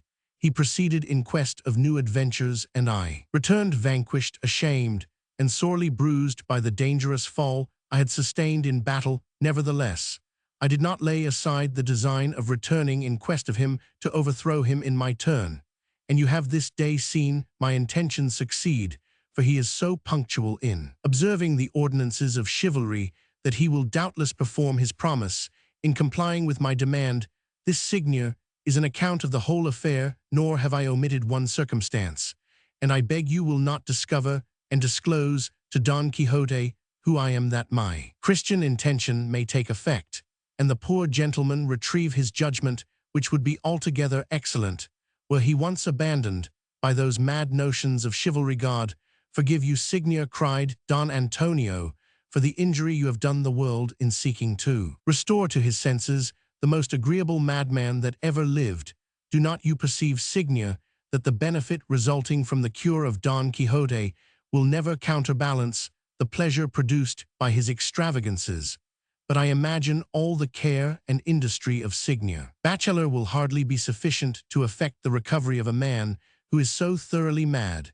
And if it was no breach of charity, I would say, may Don Quixote never be cured, for in his recovery we not only lose his own diverting flights, but also those of his squire Sancho Panza, and any of these conceits are such as might convert melancholy herself into merriment and laughter. Nevertheless, I shall put a seal upon my lips, and say nothing, that I may see whether or not I shall judge aright in supposing that the diligence of Signior Carrasco will not answer his expectation. The bachelor answered that all things considered the business was already in a fair way, and he did not doubt would be blessed with a prosperous issue. Don Antonio, having made a tender of his services and taken his leave, Samson ordered his arms to be fastened upon a mule. Then mounting the horse on which he engaged Don Quixote, he quitted the city the same day on his return to his own country, in which he arrived without having met with any incident worthy of being recorded in this authentic history. Don Antonio made the viceroy acquainted with all the particulars he had learned from Carrasco, which afforded no great pleasure to that nobleman, as the retirement of Don Quixote would destroy all that entertainment enjoyed by those who had the opportunity of observing his madness. 6 whole days did Don Quixote lie abed, pensive, melancholy, mauled, and meagre, revolving in his imagination, and meditating incessantly on the unfortunate incident of his overthrow, notwithstanding the consolations of Sancho, who, among other arguments of comfort, exhorted his worship to hold up his head and dispel his sorrow. If possible, your worship said, he has reason to thank God that, though you are overthrown, your ribs are still whole. You know that in those matters we must take as well as give, and where there are hooks we do not always find bacon a fig. For the physician, seeing we do not want his help in the cure of this distemper, let us return to our habitation, and leave off traveling about in quest of adventures through lands and countries unknown. Nay, if we rightly consider the case, I am the greatest loser, though your worship is the most roughly handled. For though when I quitted the government, I likewise quitted all thought of governing, I did not give up the desire of being a count, which will never be fulfilled if your worship should renounce your 560 design of being a king, and quit the exercise of chivalry. In that case, all my hopes must vanish into smoke. Peace, Sancho, said the disconsolate knight, the term of my penance and retirement will not exceed a year, at the end of which I will return to the honorable duties of my profession, and then we shall find kingdoms to conquer and countships to bestow. The Lord give ear, and my sin never hear, cried Sancho, and I have always heard it said that righteous hope is better than unjust possession.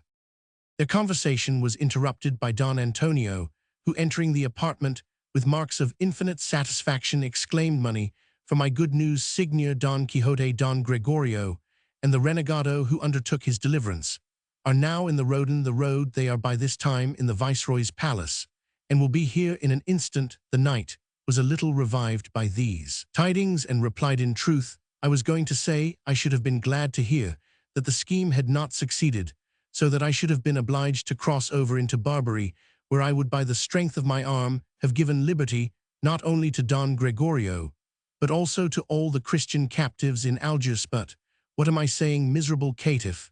am not I vanquished, am not I overthrown, am not I excluded from the exercise of arms for the space of a whole year? Wherefore then promise what I cannot perform, wherefore praise my own valor, when I am fitter for handling a distaff, than for wielding a sword? No more of that, good Signia.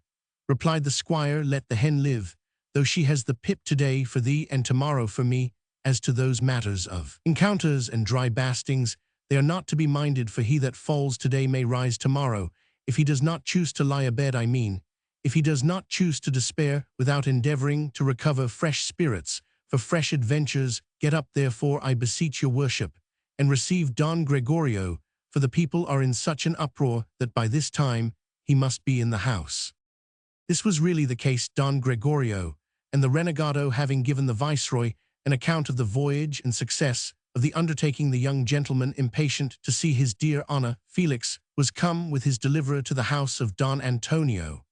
And although Don Gregorio was in woman's apparel when they delivered him from Algiers, he had exchanged it in the vessel with another captive by whom he was accompanied. But in any dress whatsoever, his appearance was such as commanded friendship, service, and esteem, for he was exceedingly beautiful, and seemingly not above 17 or 18 years of age. Ricote and his daughter went forth to receive him, the father with tears of joy, and Ana with the most modest deportment.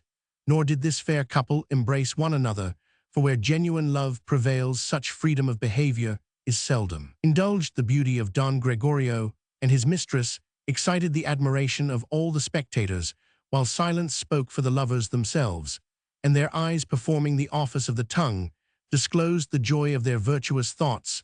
The renegado recounted the stratagem and means he had used for the deliverance of the youth, who likewise entertained the company with a detail of the dangers and distresses to which he was exposed among the women with whom he had been left, and this task he performed not with diffuse prolixity, but in elegant and concise terms, which plainly proved that his discretion far exceeded his years. Finally, Ricote liberally rewarded the rowers, and the renegado, who reunited and reincorporated himself with the church, and from a rotten member became fair and sound by dint of mortification and sincere repentance. 2 days after the arrival of Don Gregorio, the viceroy consulted with Don Antonio about the means of obtaining permission for Ana Felix and her father to reside in Spain, as they were persuaded that no inconvenience could arise from such indulgence to a daughter who was so perfectly a Christian and a father so righteously disposed. Don Antonio offered to negotiate this affair at court, whither he was pressingly called by his own occasions, observing that by dint of interest and presents many difficulties.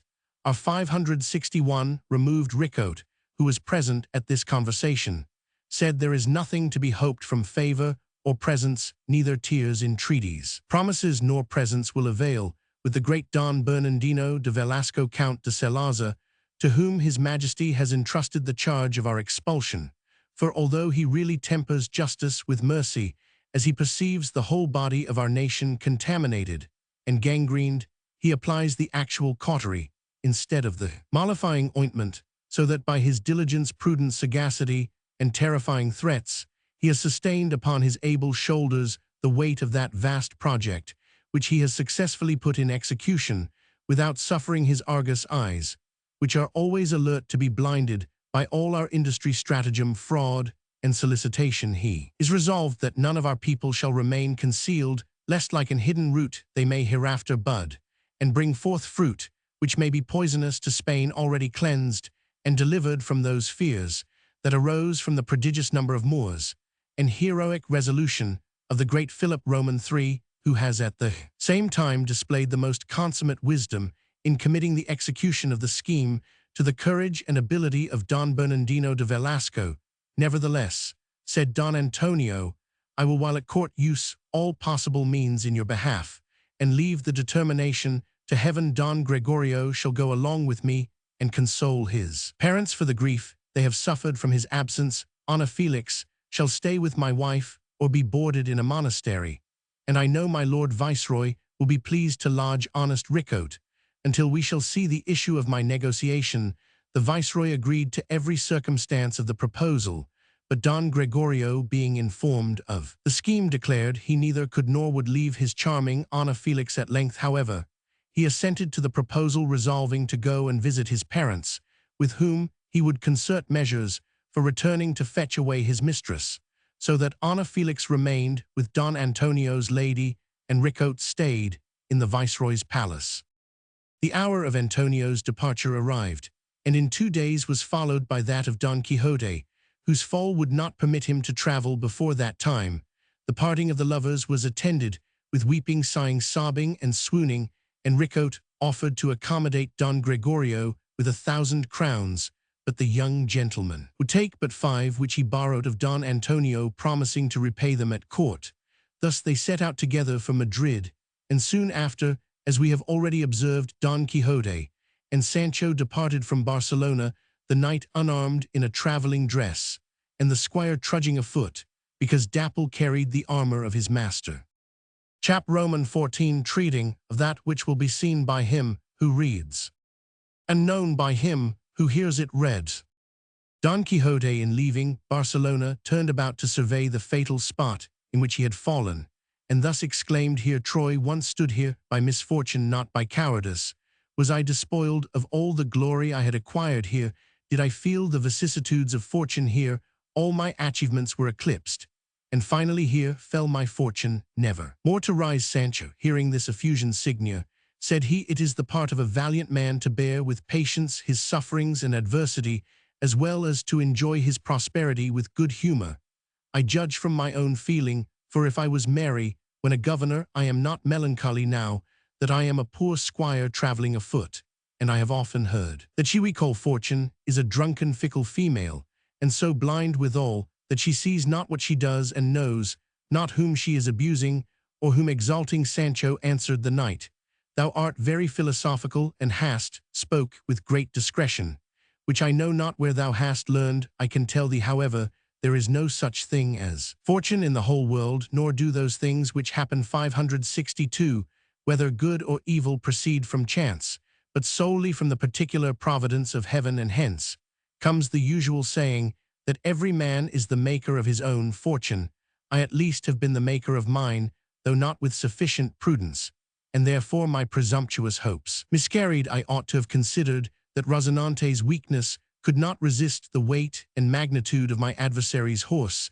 In a word, I tried my fortune, did what I could, found myself vanquished and overthrown, and though I lost mine honour, I neither did nor can forfeit my integrity and the merit of fulfilling my promise while I was a knight-errant valiant and intrepid. My hand and my performance gave credit to my exploits, and now that I am no more than a pedestrian squire, my word shall be confirmed by the accomplishment of my promise. Make haste, then, friend Sancho, let us return to our own country and pass the year of our probation, and during that term of confinement acquire fresh vigor and virtue to resume the never by me forgotten exercise of arms. Signia, answered the squire, the pastime of trudging afoot is not quite so pleasant as to move and instigate me to travel a great pace. Let us leave these arms of yours hanging like a malefactor on some tree, and then I occupying the back of Dapple with my feet no longer in the mire. We may travel just as your worship shall desire or demand, but to think that I can make long marches afoot is a vain supposition." "Thou art in the right, Sancho," replied Don Quixote. "Let my arms be suspended in form of a trophy, and beneath or around them we will engrave upon the tree an inscription like that which appeared under the armour of Orlando. Let him alone these arms displace who dares Orlando's fury face." "A most excellent device," cried the squire, "and if it were not that we should feel the want of him in our journey, it would not be amiss to hang up Rozinante at the same time." "Nevertheless," replied Don Quixote, "neither Rozinante nor my arms will I suffer to be hung up, for it shall never be said of me that a good service met with a bad remuneration." "Your worship talks very much to the purpose," said Sancho, "for, according to the opinion of wise men, the panel ought not to suffer for the fault of the ass, and since your worship alone was to blame for the bad success of the last adventure, you ought to punish yourself only, and not vent your indignation upon your bloody and already rusted arms, or upon the meekness of Rozinante, or lastly, upon the tenderness of my feet, in desiring them to walk at a pace which they cannot maintain." In this conversation and other such discourse, they passed that whole day and the next 4 without meeting with any incident that could interrupt their journey. On the 5th, which was a holiday, they entered a village where they saw a number of people making merry at the gate of an inn. And when Don Quixote approached a countryman, exclaimed one of these gentlemen travelers, who are unacquainted with the parties, shall decide our wager the night, assuring them he would give his opinion freely and honestly as soon as he should be informed of the matter. The peasant replied, "Worthy seigneur, this here is the case. One of our townsmen, who is so fat and bulky that he weighs little less than 300 weight, has challenged one of his neighbors, a thin creature not half so heavy, to run with him 100 yards. With equal weight, the match was accordingly made. But when the challenger was asked how the weight of both should be made equal, he insisted on the others carrying the difference in bars of iron, by which means Limberam would be upon a footing with loggerhead. By no means," cried Sancho, interposing before his master could answer one word. "To me, who have been lately a governor and a judge, as all the world knows, it belongs to resolve these doubts, and give my opinion in every dispute. Speak then in happy time, friend Sancho," said the knight, "for my judgment is so confounded and disturbed that I am hardly fit to throw crumbs to a cat with 563. This permission." Sancho, addressing himself to the peasants who had assembled around him and waited his decision with open mouths, "Brothers," said he, "the demand of loggerhead will not hold water, and is indeed without the least shadow of justice. For if what all the world says be true, namely, that the challenged party has the choice of the weapons, it is not reasonable that the said loggerhead should pretend to choose such arms as will encumber his adversary and secure the victory to himself. It is therefore my opinion that loggerhead the challenger shall scrape, shave, pare, polish, slice, and take away 150 pounds weight of his own individual flesh from different parts of his body, according to his own fancy and convenience, so that leaving the other moiety, which will be sufficient to counterbalance his antagonist, the parties may run with equal advantage. For," cried one of the countrymen, hearing this wise decision, "the gentleman has spoken like a saint, and given sentence like a canon. But sure I am loggerhead will not part with an ounce, much less 150 pounds of his flesh." "The best part of the joke," replied another peasant, "is that the match cannot be run, for Limberam will not touch a bar of iron, and loggerhead will not pare himself. Let us therefore spend the half of the money in treating these gentlemen at the tavern with some of the best wine, and when it rains, let the shower fall upon my cloak." "Gentlemen," said Don Quixote, "I thank you for your invitation, but I really cannot tarry a moment, for melancholy thoughts and unlucky adventures oblige me to appear uncivil on this occasion, and to travel faster than the ordinary pace." So saying, he clapped spurs to Rozinante, and set on, leaving them astonished in consequence of having seen and observed the strange figure of the master and the sagacity of the servant, for such they supposed Sancho to be. One of them could not help saying, "If the servant is so wise, what must the master be? Ill lay a wager, if they go to study at Salamanca, they will in a trice be created alcaldes of the court, for it is nothing but children's play, studying and poring, and having interest and good luck. And when a man thinks least about the matter, he finds himself with a white rod in his hand or a mitre upon his head." That night our adventurer and his squire passed in the middle of an open field under the spacious cope of heaven, and next day, proceeding on their journey, they saw coming towards them a man on foot with a javelin or half-pike in his hand, and a wallet on his back, circumstances from which they judged he was a post or courier. As he advanced, he quickened his pace, and running to Don Quixote, embraced his right thigh, for he could reach no higher, exclaiming with marks of extraordinary satisfaction, "O my good Seigneur Don Quixote, how will the heart of my Lord Duke be rejoiced when he knows your worship is returning to his castle, where he still continues with my Lady Duchess." "Friend," said the knight, "I do not recollect your features, nor do I know who you are, unless you will be pleased to tell me." "Seigneur Don Quixote," replied the courier, "I am my Lord Duke's lackey Tasillos, who refused to fight with your worship concerning the marriage of the duenna's daughter." "God in heaven protect me," cried the knight. "Is it possible that you are he whom my enemies the enchanters transformed into that same lackey you mentioned to deprive me of the glory of that combat?" "No more of that, worthy Seigneur," replied the post. "There was no enchantment in the case, nor any sort of transformation. I was as much the lackey Tasillos when I entered the lists, as when I left them. I thought the girl handsome, and therefore would have married her without fighting, but the event did not answer my expectation. Your worship was no sooner gone from the castle than my Lord Duke ordered me to be severely bastinadoed for having contradicted the instructions he had given me before I entered the lists.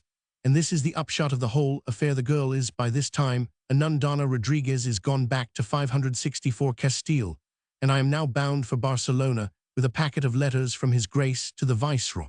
If your worship is inclined to take a small draught of good wine, Though not very cool, I have here a calabash full of the best, and some slices of Tranchan cheese, which will serve as provocatives and rousers of thirst, if perchance it should be asleep. Your invitation is accepted, cried Sancho. Truce, with your compliments, and skink away honest Tasillo's maugre. And in despite of all the enchanters of the Indies, verily, Sancho, said Don Quixote, thou art the most insatiate glutton in the universe and the most ignorant animal upon earth. But as thou art not persuaded that this courier is enchanted, and no other than a counterfeit Tasillo's, thou mayst tarry along with him, and fill thy belly, and I will jog on at a slow pace, until thou shalt overtake me. The lacquey smiled at his infatuation, unsheathed his calabash, unwalleted his cheese, and producing a small loaf, he and Sancho sat down upon the grass, where in peace and harmony they dispatched and discussed the contents of the wallet with great perseverance and good will, and even licked the packet, because it smelled of cheese during the repast. Tasillo's said to the squire, doubtless, friend Sancho, thy master is bankrupt. In common sense, how bankrupt? Answered Panza. He owes no man a farthing, but pays like a prince, especially where madness is the current coin. I see the matter plain enough, and tell him my opinion freely.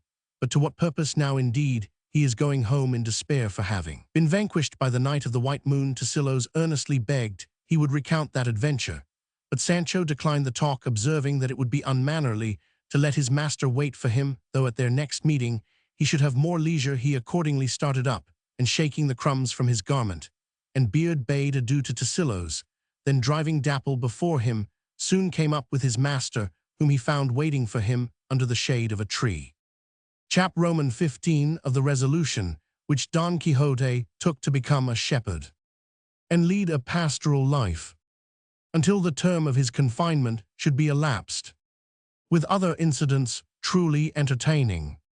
If Don Quixote was perplexed with cogitation before his overthrow, much more was he fatigued by his own thoughts after his late misfortune. Under the shade of a tree, as we have already observed, did he remain, and there he was stung with reflections that swarmed like flies about honey, some dwelling upon the disenchantment of Dulcinea, and others revolving plans for the life he was to lead in his compulsive retirement, when Sancho joined him and began to expatiate upon the liberal disposition of Tasillo's.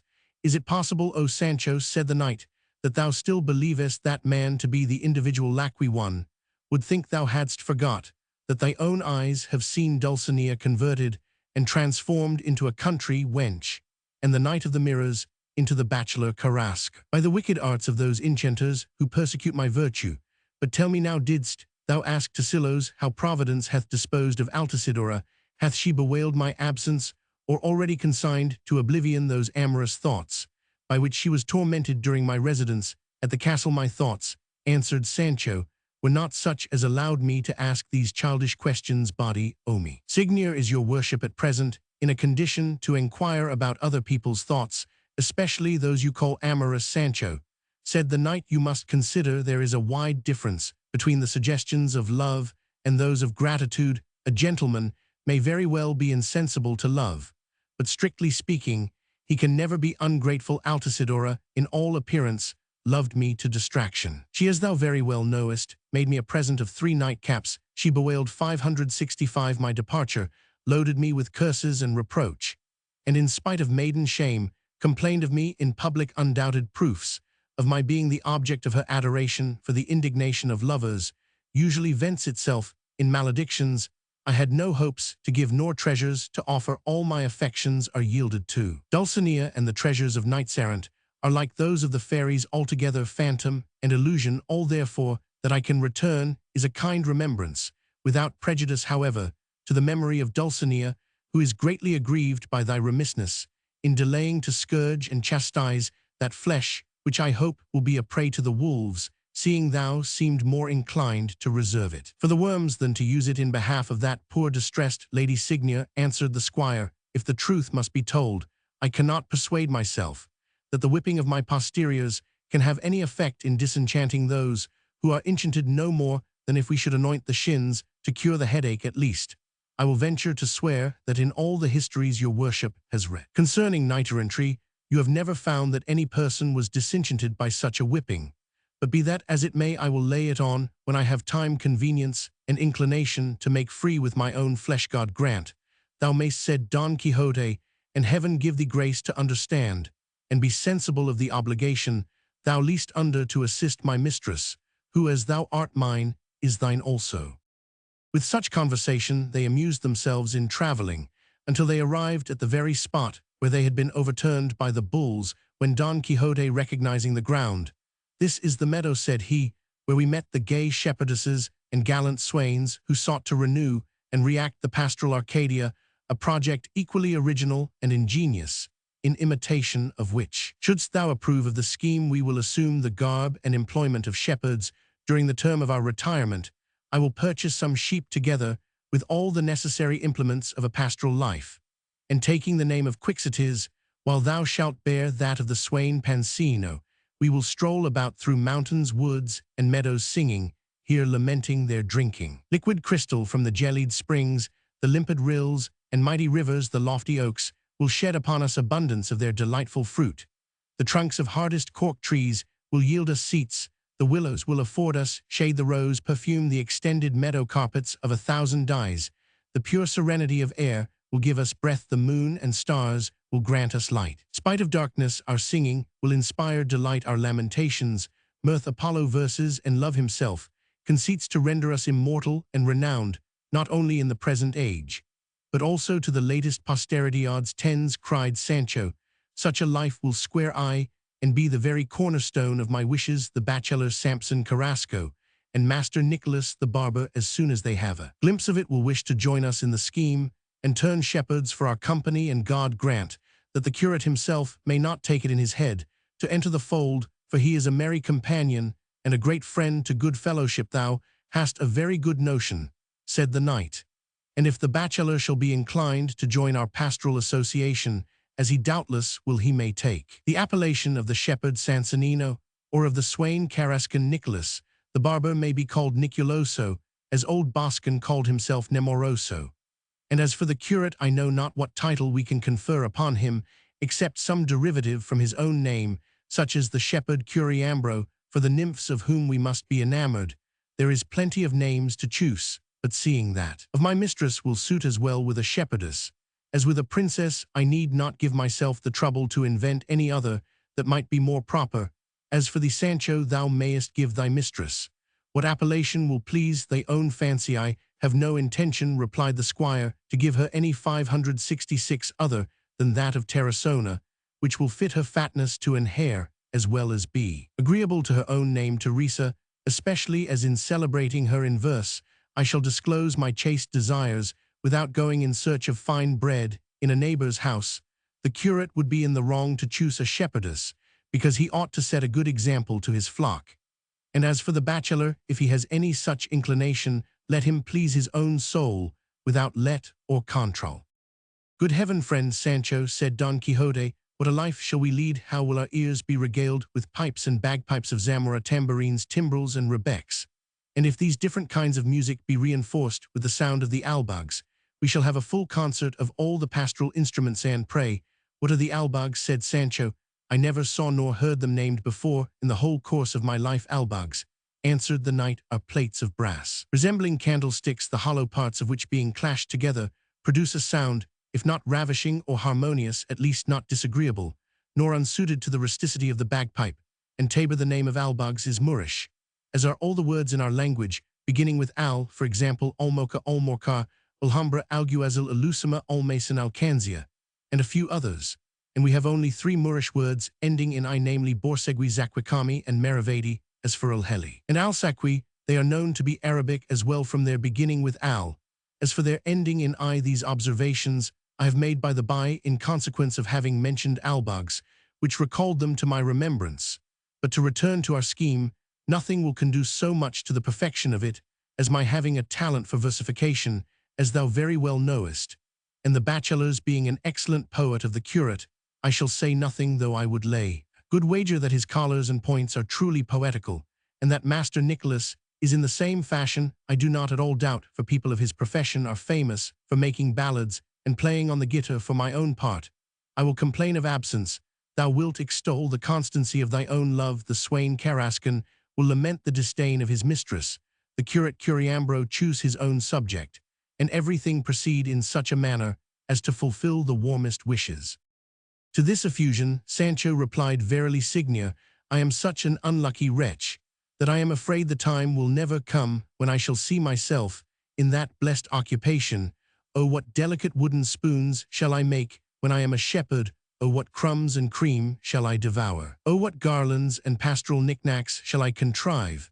And though these may not perhaps add much to my reputation for wisdom, they will not fail to convince the world of my ingenuity. My daughter Sanchica shall bring our victuals to the fold, but where mischief the wench is buxom, and there are some shepherds more knavish than simple, I would not have her come out for wool, and go home shorn. Those same amours and unruly desires are gratified in the open field, as well as in the city chamber, in a shepherd's cot, as well as in a royal palace. The sin will cease when the temptation is removed. The heart will not grieve for what the eye does not perceive, and what prayers near can gain a leap from a hedge will obtain no more of your proverbs. Sancho, said Don Quixote, any one of those thou hast repeated is sufficient to explain thy meaning, and I have often exhorted thee to be less prodigal of old saws, and keep them more under command.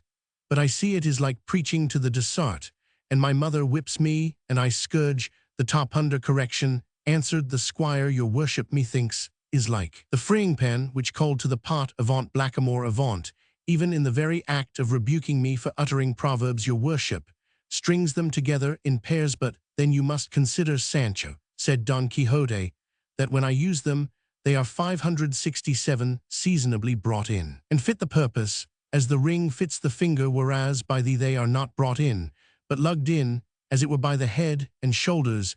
If my memory fails me not, I have formerly told thee that proverbs are short sentences, extracted from the experience and speculation of ancient sages, and a proverb unseasonably introduced is rather an absurdity than a judicious apothegm.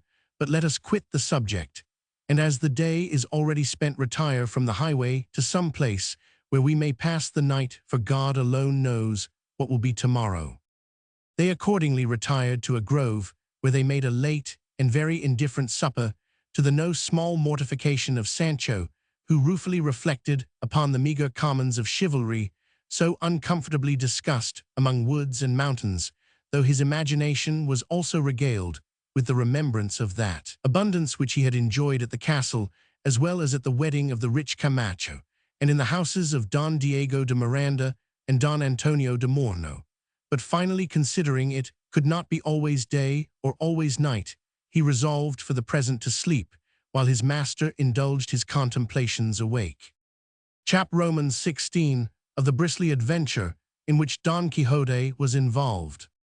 The night was a little dark, for although the moon was in the heavens, she was invisible to the people of our hemisphere. Madame Diana, having taken a trip to the Antipodes, and left our mountains obumbrated and our valleys obscured. Don Quixote, in compliance with nature, enjoyed his first sleep, without indulging himself in a second, quite contrary to the practice of Sancho, who never desired a second, because the first always lasted from night till morning, a sure sign of little care and an excellent constitution. As for the night, his cares interfered so much with his repose that he wakened his squire, to whom he said, I am amazed, Sancho, at the indifference of thy disposition, and imagine thou art made of marble or obdurate brass, unsusceptible of sentiment or emotion. I watch. Whilst thou art snoring I weep, whilst thou art singing I faint with fasting, whilst thou art overloaded and out of breath with eating. It is the province of a good servant to sympathize with his master's pain, and to share his anguish even for the sake of decorum. Observe the serenity of the sky and the solitude of the place, which invite us to make an intermission in our repose. I conjure thee by thy life to rise and go aside to some proper place, where with good will and grateful inclination thou mayest conveniently inflict upon thyself 300 or 400 stripes on account of Dulcinea's enchantment.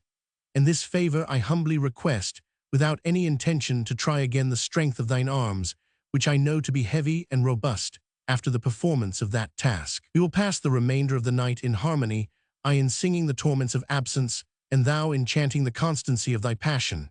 And thus will we begin the pastoral life, which we are to lead at our own village Signia. Answered the squire, I am no monk to rise and discipline my flesh in the middle of the night, nor do I think the extremity of pain is such a provocative to music. I therefore desire your worship will let me take out my nap without pressing me farther to scourge myself, lest I should grow desperate and solemnly swear never to whip the nap of my garment, much less an hair of my skin sole.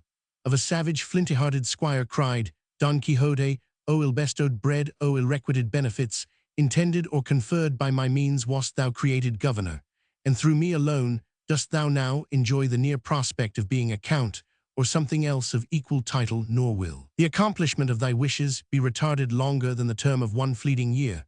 For post tenebras spero lucem your conclusion, said Sancho, I do not understand, but well I know that while I sleep I am troubled neither with fear, nor 568 hope, nor toil, nor glory, and praise be to him who invented sleep, which is the mantle that shrouds all human thoughts, the food that dispels hunger, the drink that quenches thirst, the fire that warms the cold, the cool breeze that moderates heat, in a word, the general coin that purchases every commodity, the weight and balance that makes the shepherd even with his sovereign, and the simple with the sage. There is only one bad circumstance, as I have heard in sleep it resembles death, inasmuch as between a dead corpse and a sleeping man there is no apparent difference. Truly, Sancho, said the knight, I never heard thee talk so elegantly before. Whence I perceive the truth of the proverb, which thou hast often repeated, not he with whom you was bred, but he by whom you are fed. Odds my life, sir master of mine, cried Sancho, I am not the only person who strings proverbs. They fall from your worship's mouth in couples faster than from mine. Indeed, there is some difference, for your worship's proverbs come at a proper time, whereas mine are always out of season, but nevertheless they are all proverbs. Thus far the conversation had proceeded, when they heard a dull, confused noise intermingled with very harsh sounds that seemed to extend through the whole valley. The knight immediately started up and unsheathed his sword, while the squire squatted down under Dapple, fencing himself on each side with his master's armor, and the panel of the ass being as much afraid as Don Quixote was astonished, for the noise increased every moment as the cause of it approached. The two tremblers, or rather one trembler, for the other's valor and courage are well known. The case, in fact, was this: some dealers were driving about 600 hogs to a fair, and as they traveled in the night, the noise of their feet, together with their grunting and blowing, made such a din as almost deafened Don Quixote and Sancho, who could not conceive the meaning of such an uproar. Meanwhile, the numerous grunting herd advanced, and without showing the least respect to the authority of Don Quixote or Sancho, ran over them in a twinkling, demolished the barricadoes of the squire, and trampled down not only the master, but also his steed Rozinante. The thronging, the grunting, and the hurry of those unclean animals, throwing everything in confusion, and strewing the master and the man, the horse and the ass, the panel and the armor along the ground. Sancho, getting up as well as he could, demanded his master's sword, in order to sacrifice half a dozen of those discourteous gentlemen porkers, for by this time he had discovered what they were. But the knight refused to grant his request, saying, Let them pass, friend Sancho, this affront is the punishment of my crime, and the just chastisement of heaven inflicted upon a vanquished knight is that he shall be devoured by dogs, stung by wasps, and trampled upon by swine. At that rate, then, replied the squire, the chastisement which heaven inflicts upon squires of vanquished knight-errants is that they shall be bitten by fleas, devoured by lice, and assaulted by famine. If we squires were sons of the knights we serve, or even their near relations, it would be no great wonder if the punishment of our faults should overtake us to the 4th generation. But what affinity is there between the Panzas and the Quixotes at present? Let us put things to rights again, so that we may sleep out the remainder of the night, and we shall be in better plight when God sends us a new day. Enjoy thy repose, said Don Quixote, thou wast born to sleep and I to watch, and during the little of night that remains I will give my thoughts the rein, and cool the furnace of my reflections with a short madrigal which I have this evening, unknown to thee, composed in my own mind. In my opinion, answered the squire, your thoughts could not be very troublesome and unruly if they gave you leisure to make couplets.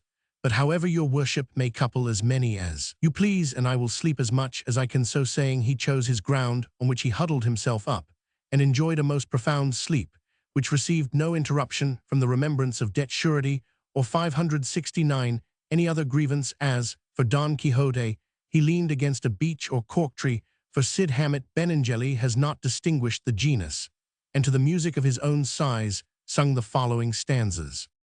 Roman 1. O cruel love, when I endure the dreadful vengeance of thy bow, I fly to death, the only cure. for such immensity of woe. Roman 2, but when I touch the peaceful goal, that port secure from storms of strife, the fight revives my drooping soul. I cannot enter for my life. Roman 3, thus life exhausts my vital flame, but death still keeps the spark alive. O wondrous fate unknown to fame, that life should kill and death revive. Every verse he accompanied with a multitude of sighs and a torrent of tears, as if his heart had been transpierced with grief for his overthrow and the absence of Dulcinea in this situation. He was found by the day when Ph. darting his rays into Sancho's eyes, the squire awoke, yawned, turned, stretched his lazy limbs, and surveying the havoc which the swine had made in his store, he bitterly cursed the whole herd, and even went farther with his maledictions. Then the two proceeded in their journey, and towards the close of the afternoon descried about 10 men on horseback and half that number on foot, advancing towards them, a sight which made the knight's heart throb with surprise, and the squires with terror, for this company was armed with lance and target, and approached in a very hostile manner. Don Quixote, turning to his squire Sancho, said he, if I could now exercise my arms and my hands were not tied by a solemn promise, I would look upon that machine, which comes upon us with contempt as so much cake and gingerbread. But perhaps it may be something else than we apprehend. He had scarce pronounced these words when the horsemen coming up, and couching their lances, surrounded him in a trice, then clapping the points of their weapons to his back and breast, seemed to threaten immediate death and destruction, while one of those on foot, laying his finger on his mouth, as a signal for him to be silent, seized Rozinante's bridle, and led him out of the highway. The rest of the footpads drove Sancho and Dapple before them, and while a wonderful silence prevailed, followed the knight, who attempted twice or thrice to ask whither they conducted him and what they wanted, but scarce had he began to move his lips, when they threatened to shut them for ever with the points of their spears. The same menaces were practiced upon Sancho, who no sooner expressed a desire to be talking than he was pricked in the posteriors with a goad by one of his attendants, and Dapple met with the same fate, as if he too had made a motion to speak like his master. As night approached, they quickened their pace, and the terrors of the captives increased in proportion, as the darkness deepened, especially as their guard pronounced from time to time, "Dispatch, ye troglodytes, silence, ye barbarians, now ye shall suffer, ye anthropophagi, not a word of complaint, ye Scythians, open not your eyes, ye murderous Polyphemuses, ye carnivorous lions and beasts of prey," with these and other such appellations. They tormented the ears of the miserable master, and the forlorn Sancho, who said within himself, "Draggle Deutz, Barber Ans, Henry Puff, a J City Hens, and Palfeymouses, these are fine names with a vengeance. I am afraid this is a bad wind for winnowing our corn.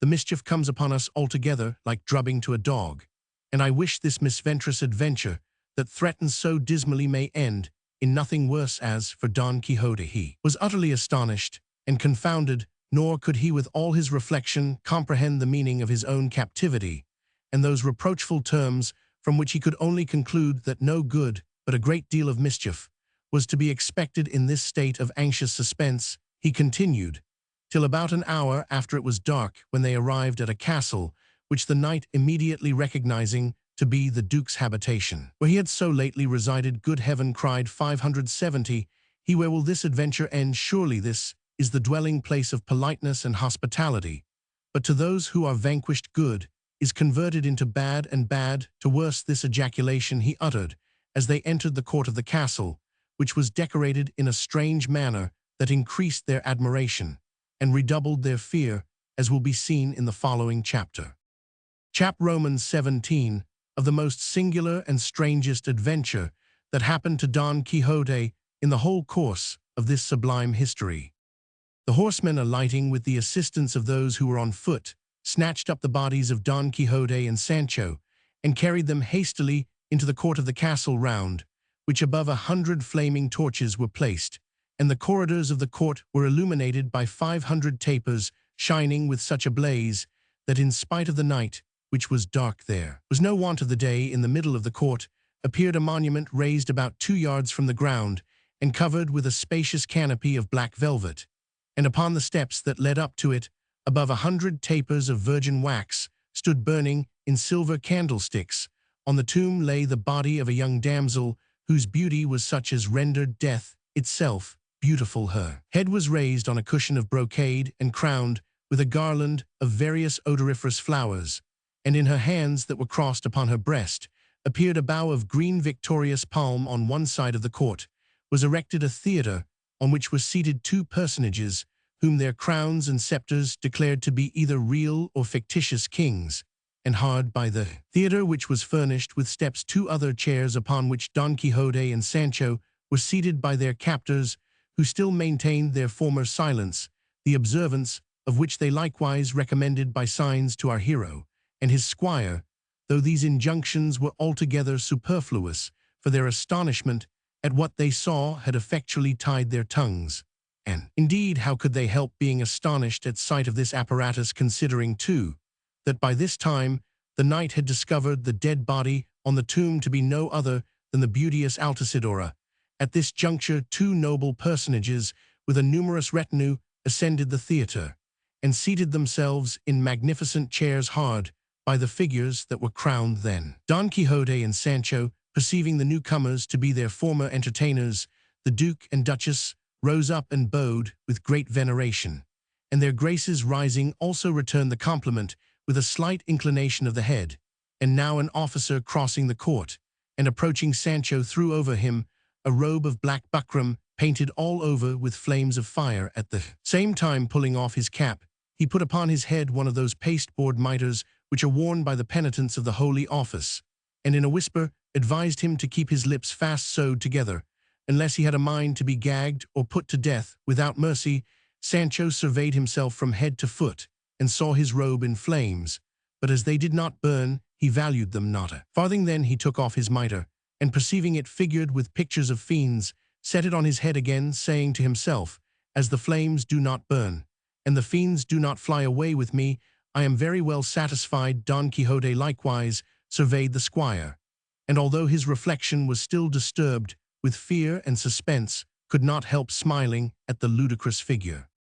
Sancho, being thus equipped, a low yet agreeable sound of flutes seemed to issue from beneath the tomb, and being uninterrupted by any human voice, for here silence itself kept silence, produced a very soft and pleasing melody.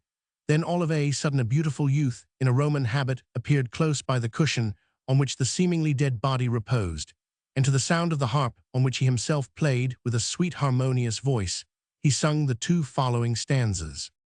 I, till fair Altisidora slain, by Quixote's cruelty return, and all th enchanted female train, her hapless fate in sackcloth mourn, until duennas clad in bays appear in presence of her grace, ill celebrate the nymph in lays that would not shame the bard of Thrace.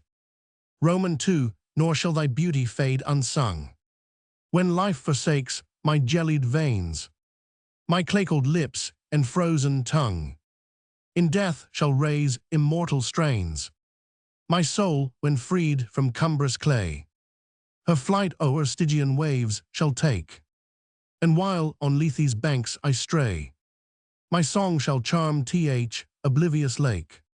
Here he was interrupted by one of the two pretended kings, who said, "Enough, divine songster, it would be an infinite task to describe the death and beauties of the peerless Altisidora, not dead as the ignorant world imagines, but alive in the voice of fame, and in the penance which Sancho Panza here present must undergo in order to restore her to the light she has lost, and therefore, O Rhadamanthus, who sittest with me in judgment within the gloomy caverns of Lethe, as thou art intimately acquainted with all the determinations of the inscrutable fates, touching the revival of this damsel, relate, and declare them without loss of time, that we may no longer delay that happiness which we expect from her recovery."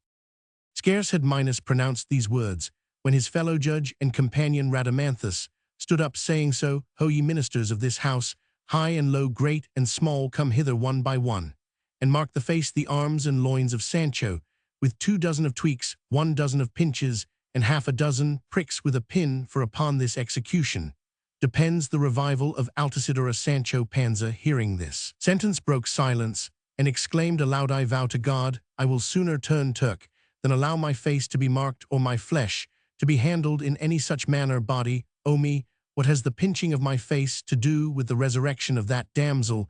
The old woman has got a licorice tooth forsooth, and she is still licking her fingers. Dulcinea is enchanted, and I must be scourged for the disenchantment of her ladyship. Altisidora is dead by the hand of God, and in order to bring her to life, I must suffer 24 of tweaks.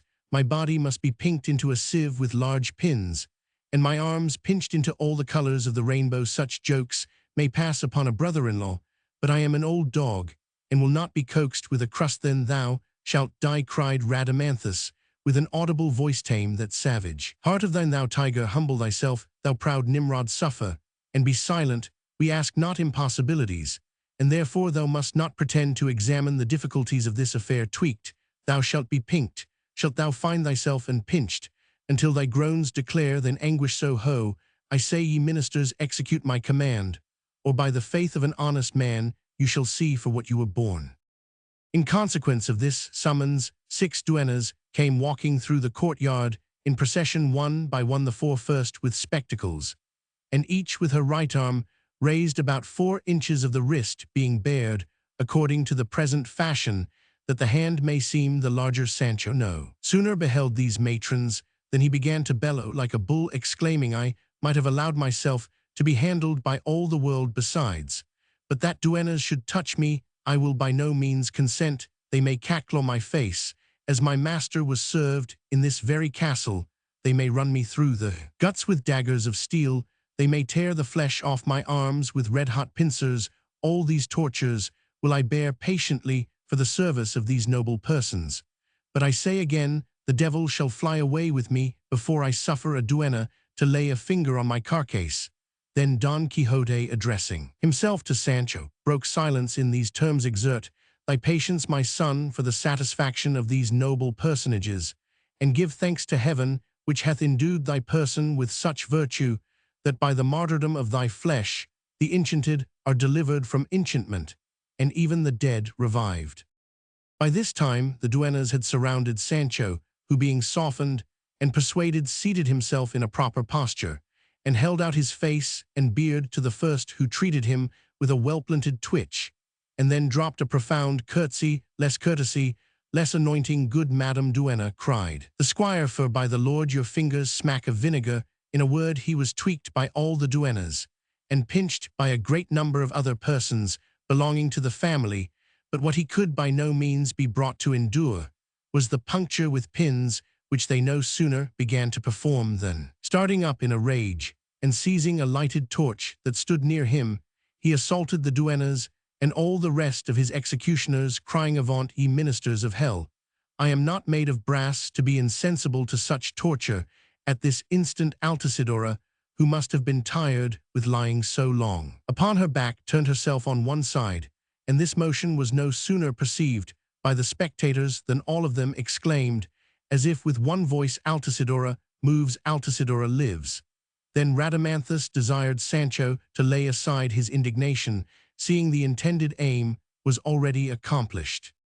Don Quixote, seeing Altisidora stirring, fell upon his knees before Sancho, saying, Now is the time, dear son of my bowels, and no longer my squire, now is the time to inflict upon thyself some of those lashes thou art obliged to undergo for the disenchantment of Dulcinea. This, I say, is the time when thy virtue is seasoned, and of efficacy sufficient to perform the cure which we expect from thy compliance to this apostrophe. The squire replied, This is real upon real, and not honey upon pancakes. Scourging, to be sure, is a very agreeable dessert to a dish of twitches, pinches, and pinprickings. There is no more to be done, but to take and tie a great stone about my neck, and toss me into a well. It will be much better for me to die at once, than to be always the wedding heifer to remedy the misfortunes of other people. Either let me live in peace, or before God, all shall outsell or not sell. By this time Altisidora sat upright on the tomb, and at that instant the waits, beginning to play, were accompanied by the music of flutes, and the voices of all the spectators, who acclaimed, Live Altisidora, Altisidora, live the Duke and Duchess, together with Minos and Rhadamanthus rising from their seats, and being joined by Don Quixote and Sancho, went to receive this young lady and help her in descending from the tomb. While they were thus employed, she assumed a languid and fainting air, and inclining her head towards the Duke and Duchess, and the two kings darted a sidelong glance to Don Quixote, saying, God, forgive the unrelenting knight. By thy cruelty I have been doomed to remain, as I believe, above 1,000 years in the other world. But as for thee, thou most compassionate squire that this wide earth contains, I thank thee kindly for that life I now enjoy from this day. Friend Sancho, thou mayest command 6 of my shifts to be converted into shirts for thy own body, and if they are not quite whole, at least they are white and clean. Sancho thanked her for the present with mitre in hand and knee on ground, and when the Duke ordered his servants to take away those badges of disgrace and restore his own cap and coat, the squire entreated his grace to let him keep the mitre and the flaming robe, and carry them to his own country as a mark and memorial of this incredible adventure. To this supplication, the Duchess replied that he might keep these testimonials, for he knew how much she was his friend. The Duke ordered the court to be cleared, the company to retire to their several chambers, and the knight and squire to be conducted to the apartments which they had formerly occupied. Chap Roman 18, which follows the preceding and treats of matters that must be disclosed in order to make the history the more intelligible and distinct. Sancho slept that night in a trucklebed in the apartment of Don Quixote, a circumstance which he 573 would have waived, if possible, because he well knew his master would keep him awake with questions and replies, and he was not at all in a talkative humor, for the pain of his past sufferings kept them still present in his fancy, depriving his tongue of its usual freedom, and he would have much rather slept alone in a hut than in the richest chamber. Thus accompanied, his apprehension was so true, and his suspicions so just, that scarce had his master committed his body to the bed, when he accosted the squire in these words: What is thy opinion, Sancho, of this night's adventure? Great and powerful is the force of amorous disdain, as thou hast seen with thy own eyes. Altisidora dead not by shaft or sword, warlike instrument, or mortal poison, but solely by the reflection of that rigor and disdain with which I have always treated her. Advances she might have died in good time when, and how she thought proper, cried Sancho, and left me in quiet at my own house, seeing I never treated her either with love or disdain in the whole course of my life. For my own part, I neither know nor can I conceive, as I have formerly observed, what the health or life of such a whimsical girl as Altisidora has to do with the martyrdom of Sancho Panza. But now at length I can clearly and distinctly perceive that this world actually abounds with enchanters and enchantments, from which I pray God may deliver me, since I cannot deliver myself. In the meantime, I humbly beseech your worship to let me sleep without farther question. If you have not a mind to see me throw myself out of the window, sleep. Then, friend Sancho, said the knight, if thou canst enjoy the benefit of slumber after the pinching, twitching, and pricking thou hast undergone, no pain is comparable to that of the twitching, replied the squire, for no other reason, but because it was inflicted by duennas, whom God in heaven confound. I again entreat your worship to leave me to my repose, for deep is a remedy for those miseries which we feel when awake. Be it so, said the knight, and the Lord make thy sleep refreshing. While these two are left to their repose, Cid Hamet, author of this sublime history, takes occasion to explain the motives that induced the Duke and Duchess to raise the edifice of the adventure above related. He says the bachelor Samson Carrasco, still remembering how as Knight of the Mirrors he had been vanquished and overthrown by Don Quixote, and his whole design blotted and defaced by that unlucky fall and defeat, he resolved to try his fortune once more in hope of meeting with better success, and learning where the knight was from the information of the page who carried the letter and the present to Sancho's wife, Teresa Panza, he purchased a new suit of armor and a horse, ordered a white moon to be painted on his shield, and fastened the whole cargo on the back of an hemule, which was conducted by a certain ploughman, and not by his old squire Tom Seashiel, lest he should be known by Sancho or Don Quixote. With this equipage he set out for the Duke's castle, where he was informed of the knight's motions, en route together with his intention to assist at the tournament in Saragossa. His Grace likewise gave him an account of the jokes they had executed upon our adventurer, with the contrivance of Dulcinea's disenchantment to be effected at the expense of Sancho's posteriors. Nor did he forget to relate the trick which Sancho had practiced on his master in making him believe that Dulcinea was enchanted and transformed into country wench, as also how my lady Duchess had persuaded the squire that Dulcinea was really and truly enchanted and transformed, and he himself the person that was mistaken and deceived, particulars which afforded abundance of mirth to the bachelor, who could not help admiring afresh the mixture of archness and simplicity in Sancho, as well as the unaccountable madness of Don Quixote. The Duke begged he would return that way and communicate his success, whether he should be vanquished or victor. Samson, having promised to comply with his request, set out in quest of our knight, and as he did not find him in Saragossa, proceeded to Barcelona, where he met with the adventure we have already related in its proper place. Then he returned to the Duke's castle, where he gave an account of the whole engagement, and the conditions of the combat 574, in consequence of which Don Quixote was already on his return to fulfill like a worthy knight-errant the promise he had made to reside at his own habitation for the term of 1 year, during which the bachelor said he might possibly be cured of his madness. He declared this was his sole motive for disguising himself in such a manner, as it was 1,000 pities that a gentleman of Don Quixote's excellent understanding should continue under the influence of such infatuation. He accordingly took his leave of the Duke, and returned to his own country in full hope that the knight was not far behind. From this information, his grace took the opportunity to connive this last adventure. So much was he delighted with the behavior of Sancho and Don Quixote, he ordered a great number of his people on horseback and afoot to scour the country far and near, and a patrol through every road by which he thought the knight could possibly return, with orders to bring him to the castle either by fair means or foul. Accordingly, when they found him, they gave notice to his grace, who, having already preconcerted what was to be done, no sooner heard of his coming than he directed that the torches and tapers should be lighted around the court, and Altisidora placed upon the tomb, together with all the apparatus already described, which was so naturally and artfully executed that it differed very little from the real truth.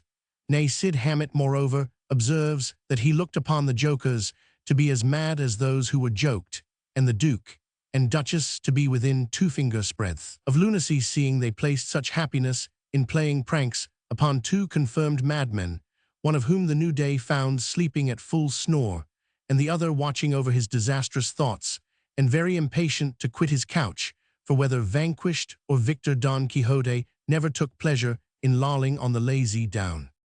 It was now that Altisidora, who in the knight's opinion had returned from death, in compliance with the humor of her lord and lady, entered his apartment crowned with the same garland she had worn on the tomb, clad in a robe of white taffety powdered with flowers of gold, her hair flowing loose upon her shoulders, and supporting herself upon a staff of fine polished black ebony.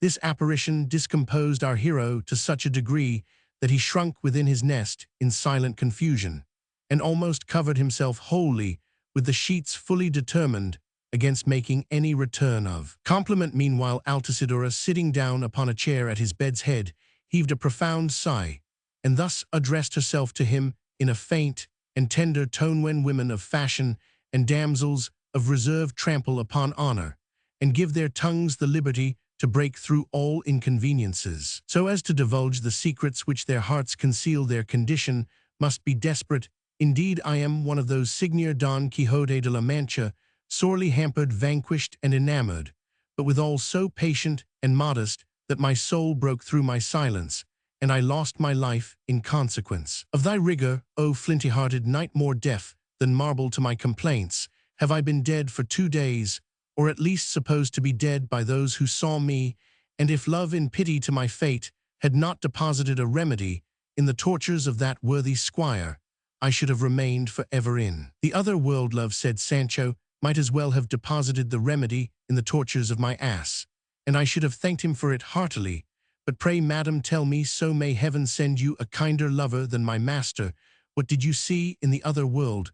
What is going forward in hell for? Surely those who die in despair must go to that baiting place. To tell you the truth, answered Altisidora, I could not be quite dead, seeing I did not enter the infernal regions, for had I been once fairly introduced, I could not have left the place again, whatever inclination I might have had to return. The truth is I went no farther than the gate, where I saw about a dozen devils playing at tennis in their drawers, and doublets having bands edged with Flanders lace, and ruffles of the same at their wrists, which were naked to the length of 4 inches, in order to enlarge the appearance 575.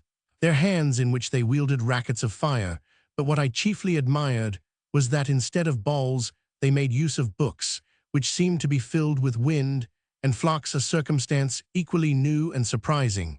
And yet there was another particular which still increased my astonishment. For whereas among the gamesters of this world it is natural for the winners to be merry, and for the losers to be sad, in that diabolical pastime all the players growled and grumbled, and cursed one another. That is not to be wondered at, replied the squire, for the devils play, or not play, win, or not win, can never be content. That must certainly be the case, answered Altisidora. But there was likewise another peculiarity, at which I wonder, at which I then wondered, namely, that after the first toss the ball was useless, and could not be used a second time, so that they whirled them away, new and old, in a marvelous manner, on one of these, which was finely gilt and lettered. They bestowed such a violent stroke, that the guts flew out in scattered leaves.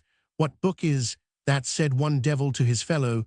The other answered that it was the second part of the history of Don Quixote de La Mancha, composed not by the original author Cid Hamet, but by an Aragonese who calls himself a native of Tordesillas. Away with it, cried the first, plunge it into the lowest abyss of hell, that mine eyes may never behold it again. What is it so bad? said the second. So very bad, replied the other, that if I myself had endeavored to make it worse, it would not have been in my power. They proceeded with their play, driving about the unfortunate books, and I, hearing them mention Don Quixote, whom I love and adore, endeavored to retain the vision in my memory. A vision it must have been, without all doubt, said Don Quixote, for there is no other eye in the whole world, and as for that history, it is bandied from hand to hand, without finding a resting place, and everybody has a fling at the author, nor am I in the least mortified to hear that I wander like a fantastic shadow through the dark abodes of hell, as well as through the enlightened mansions of this globe, as I am not the person recorded in that history, which, were it elegant, faithful, and authentic, would live for ages, but being false and execrable, as it is, there will be no great distance between its birth and burial. Altisidora was going to proceed with her lamentations, when she was prevented by the knight, who said with great solemnity, I have often told you, madam, that I am sorry you have placed your affection upon me, who can make no other return than that of gratitude and thanks. I was born for Dulcinea del Toboso, and the fates, if such there be, have consecrated me for her service, so that to imagine any other beauty shall ever occupy the place which she possesses in my heart is to suppose a mere impossibility. Let this declaration therefore undeceive and prevail upon you to retire within the limits of virtue and decorum, seeing no man is obliged to perform impossibilities. Altisidora, in consequence of this repulse, assumed an air of indignation, and in an affected transport of rage, exclaimed, how now, Don Stockfish, soul of a mortar stone of a date, more positive and obstinate than a courted peasant, when his harrow hath chanced to hit the mark, by the Lord, if I once fall upon you, I will tear your eyes out. Hark, ye Don beaten and cudgelled, are you such a wiseacre as to suppose I died for love of you? All you have seen this last night was a pure fiction, for I am not the woman to have a finger ache, much less to die for such a camelo. My conscience, I believe what you say, cried Sancho, that of dying for love is a most ridiculous affair. Your lovers, indeed, may easily say they are dying, but that they will actually give up the ghost Judas may believe it for me. During this conversation, the musician and poet, who had sung the 2 stanzas which we have already repeated, came into the apartment, and made a profound bow to Don Quixote, saying, Sir Knight, I beg you will esteem and reckon me among the number of your most humble servants, for many days are elapsed since I have conceived the warmest affection for your 576 person, from the fame of your character and achievements. When Don Quixote desired to know who he was, that he might respect him according to his merit, he answered that he was the musician and panegyrist of the preceding night. Assuredly, your voice is extremely sweet, said the knight, But methinks the verses you sung were not much to the purpose, for what affinity is there between the stanzas of Garcilaso and the death of this young lady your worship must not wonder at that impropriety. Answered the musician, it is a common practice among the beardless poets of this age to write what they will and steal from whom they please to pillage whether it be or be not to the purpose, and every absurdity that occurs in their singing or writing they attribute to the licentia poetica.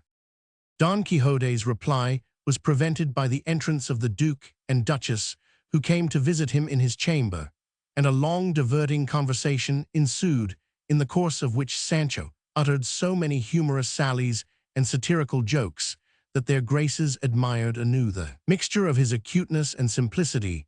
As for the knight, he humbly requested that he might be allowed to depart that very day, as it was much more proper that vanquished knights like him should live in hogsties than in sumptuous palaces. They graciously complied with his request. And when the Duchess inquired if Altisidora had as yet acquired his good graces, "Your grace must know," said he, "that damsel's distemper wholly proceeds from idleness, which may be easily cured by continual and decent occupation.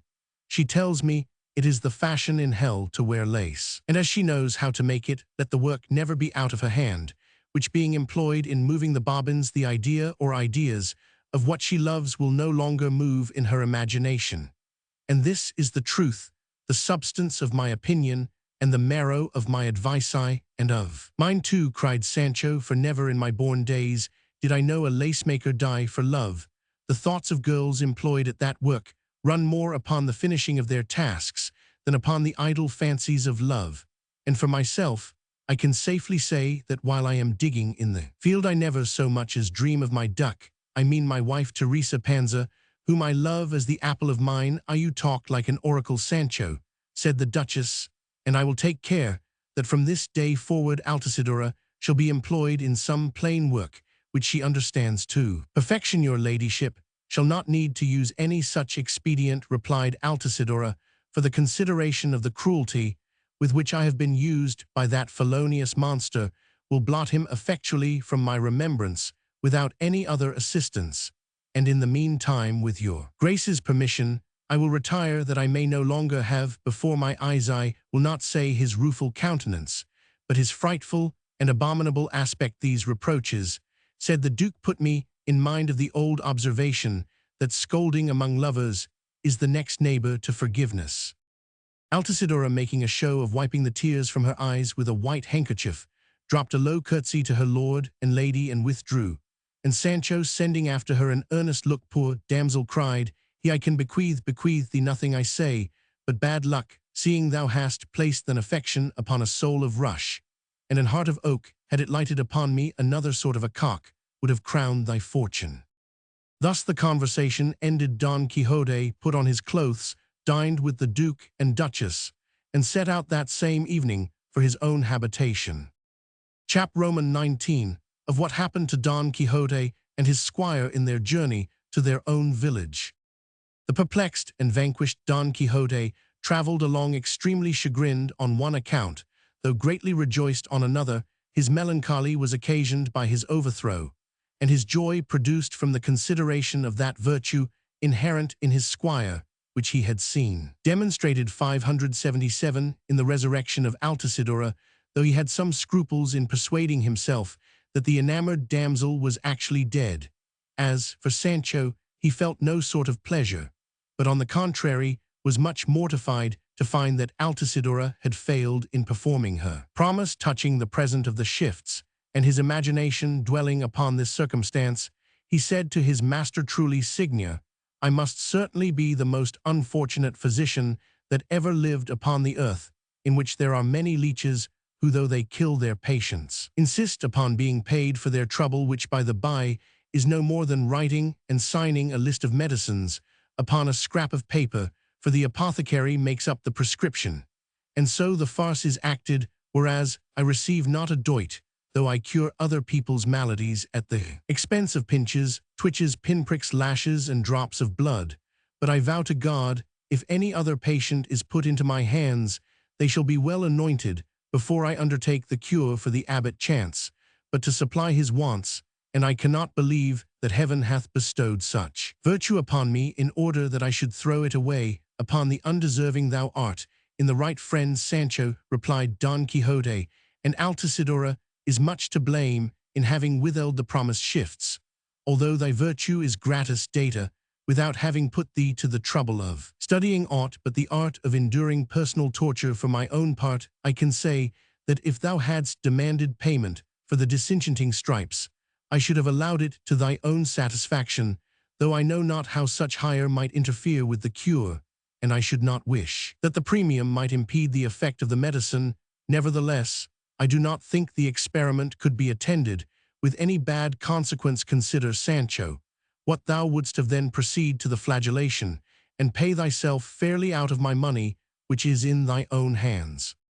At this proposal, the squire opened his eyes and ears a full span, and resolving in his heart to scourge himself with good will, answered in these words: I now, Signia, I find myself extremely well disposed to comply with your worship's desire, since my compliance will be attended with some profit, and I own my regard for my poor wife and children makes me seem a little selfish. Pray, what will your worship choose to give for every stripe were I to pay thee? Sancho, said the knight, according to the greatness of thy deserts, and the quality of the cure, the Bank of Venice and mines of Potosi would not afford a sufficient recompense. But see how much of my money thou hast got, and set thy own price upon every lash. The number of stripes to be given, answered the squire, amounts to 3,300, and odd of these I have received about 5, which shall stand for the odd, so that 3,300 remain now, if we value each lash at 1/4 of a real. And I would not bate a doit, though the whole world should desire me. The sum will be 3,300 quartillos.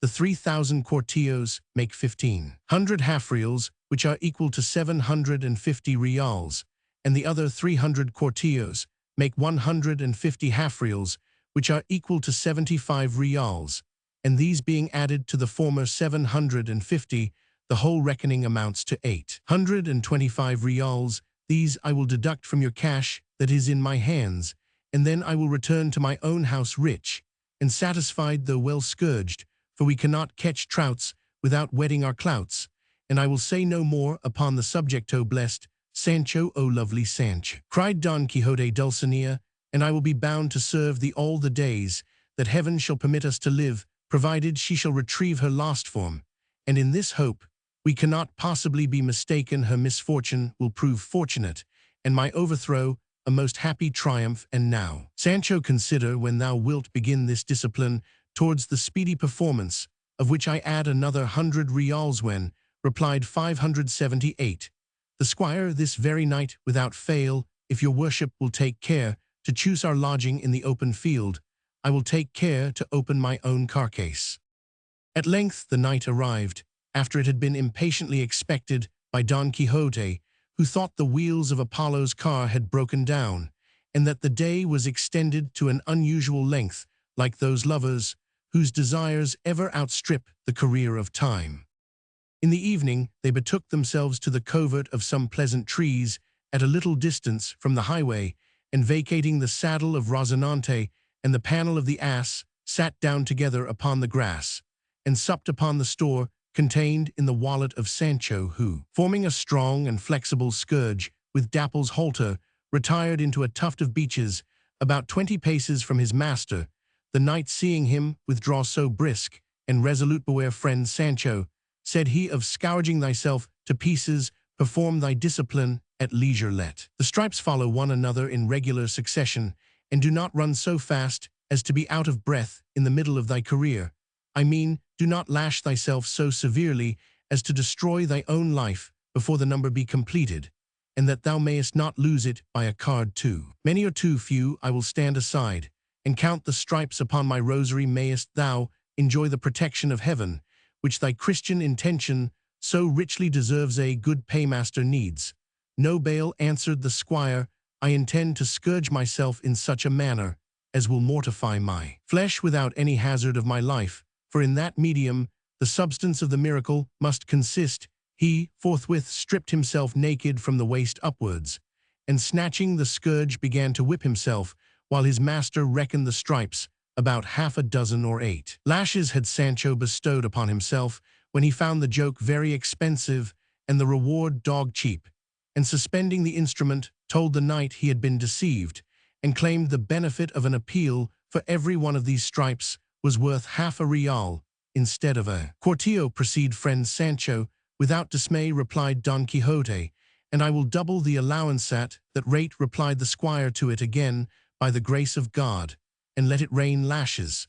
But the cunning knave no longer made application to his own shoulders, in lieu of which he began to scourge the trees, venting between whiles such dismal groans as seemed to tear his very soul up by the roots. The knight, from the tenderness of his own disposition, being apprehensive that he would actually put an end to his life, and of consequence defeat the purpose of his flagellation by his imprudence, exclaimed, I conjure thee by thy life, friend Sancho, to let the business rest.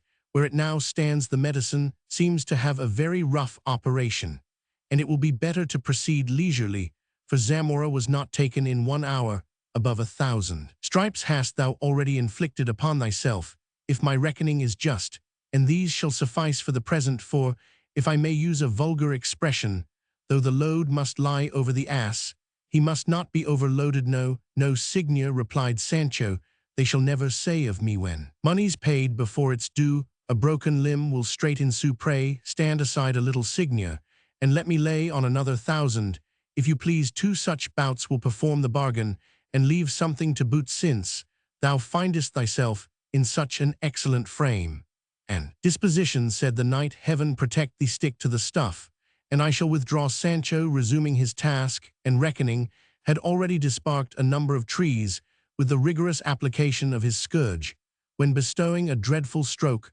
upon an unfortunate beech, he exclaimed, with great vociferation, Here, Samson, shalt thou die, with all thine abettors. Don Quixote, hearing this dismal ejaculation, and the terrible sound of the stroke, ran up to the spot, and seizing the twisted halter that Sancho used instead of a bull's pizzle-fate, said he, Friend Sancho, will not permit that for my pleasure thou shouldst lose that life, on which the sustenance of thy wife and family must depend. Dulcinea shall wait for a more favorable conjuncture, and I will contain 579 myself within the limits of the nearest hope, until thou shalt recover new strength to conclude this affair to the satisfaction of all parties. Since your worship is so inclined, answered the squire, so be it, in happy time, and pray, good Signor, throw your cloak about my shoulders, for I am all in a sweat, and would not willingly catch cold, which is so often the case with new disciplinants. The knight, in compliance with this request, stripped himself of his upper garment, with which he covered up Sancho, who slept until he was wakened by the sun. Then they proceeded on their journey, which for that day did not exceed 3 leagues. They alighted at an inn, for such it was acknowledged by Don Quixote, who did not as usual suppose it, a castle furnished with a fosse, turrets, portcullises, and drawbridges. Indeed, since his defeat he had talked with more sanity on all subjects.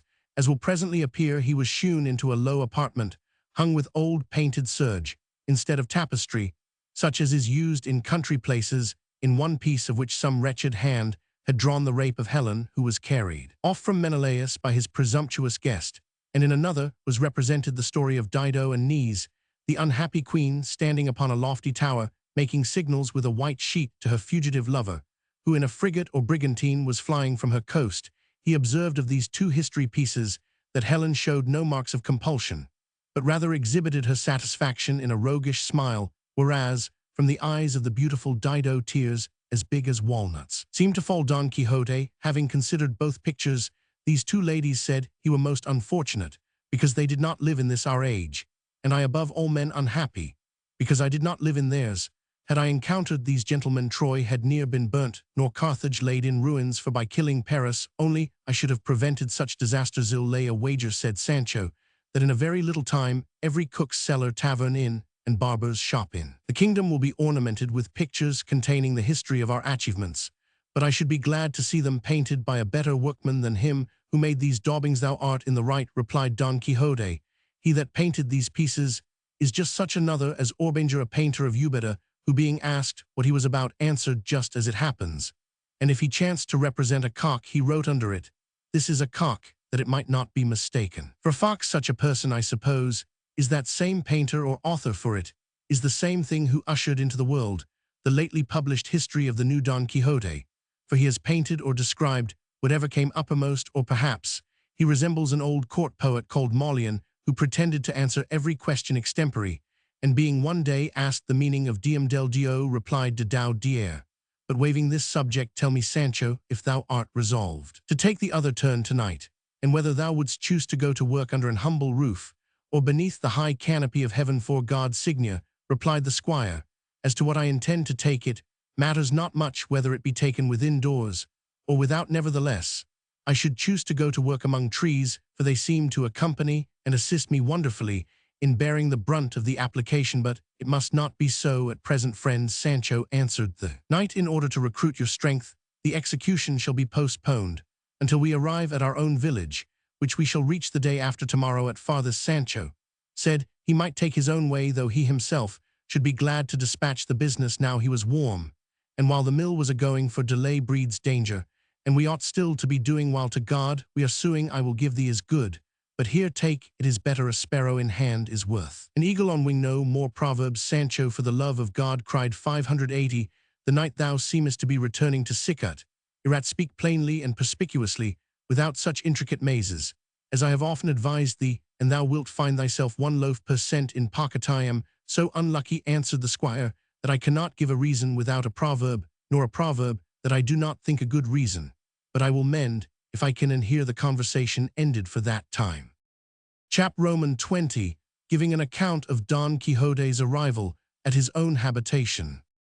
That whole day Don Quixote and Sancho tarried at the inn waiting for night, during which the one intended to finish his whipping task in the open field, and the other hoped to see the accomplishment of that discipline on which depended the accomplishment of his desire. In the meantime, a gentleman on horseback arrived at the door, attended by 3 or 4 servants, one of whom said to him, who seemed to be the master Signor Don Alvaro Tarf, your worship may pass the afternoon in this house. The lodging seems to be cool and cleanly. Don Quixote, hearing this address, harkee, Sancho, said he, when I glanced over the second part of my history, I am very much mistaken if I did not perceive, as I turned over the leaves, this very name of Don Alvaro Tarf.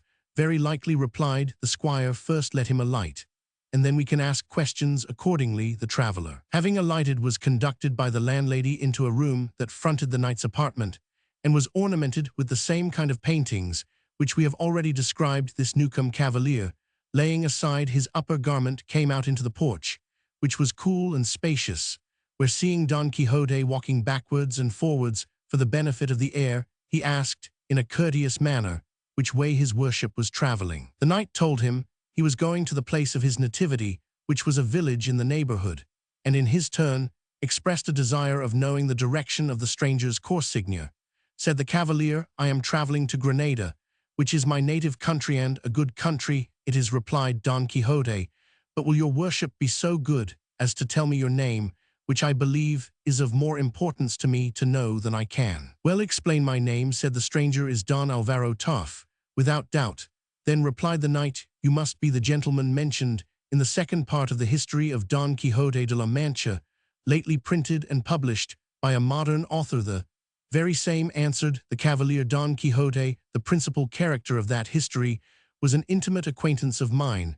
I brought him from his own habitation. At least, I persuaded him to assist at the tournament of Saragossa, whither I was going, and where I really and truly did him signal services, and particularly saved his back from being very roughly handled by the hangman for his excessive impudence and knavery. And pray, Signor Don Alvaro, is there any resemblance between me and that Don Quixote whom your worship mentions? Said the knight. No, surely none at all, replied the stranger. Is not that Don Quixote attended by a squire called Sancho Panza? Resumed our hero. Yes, he is, answered the other, and although he was reported to be a very humorous companion, I never heard him utter one merry conceit. That I can very well believe, said Sancho, mingling in the discourse.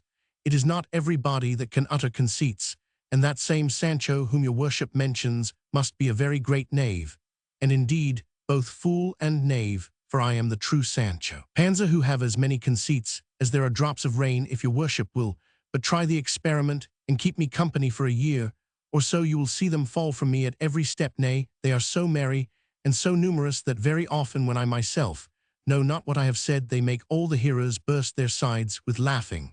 And the true Don Quixote de la Mancha, the renowned, the valiant, the sage, the enamored knight, the undoer of wrongs, 581, the tutor of wards and orphans, the protector of widows, the destroyer of maids, he who owns no other mistress than the peerless Dulcinea del Toboso, is my master.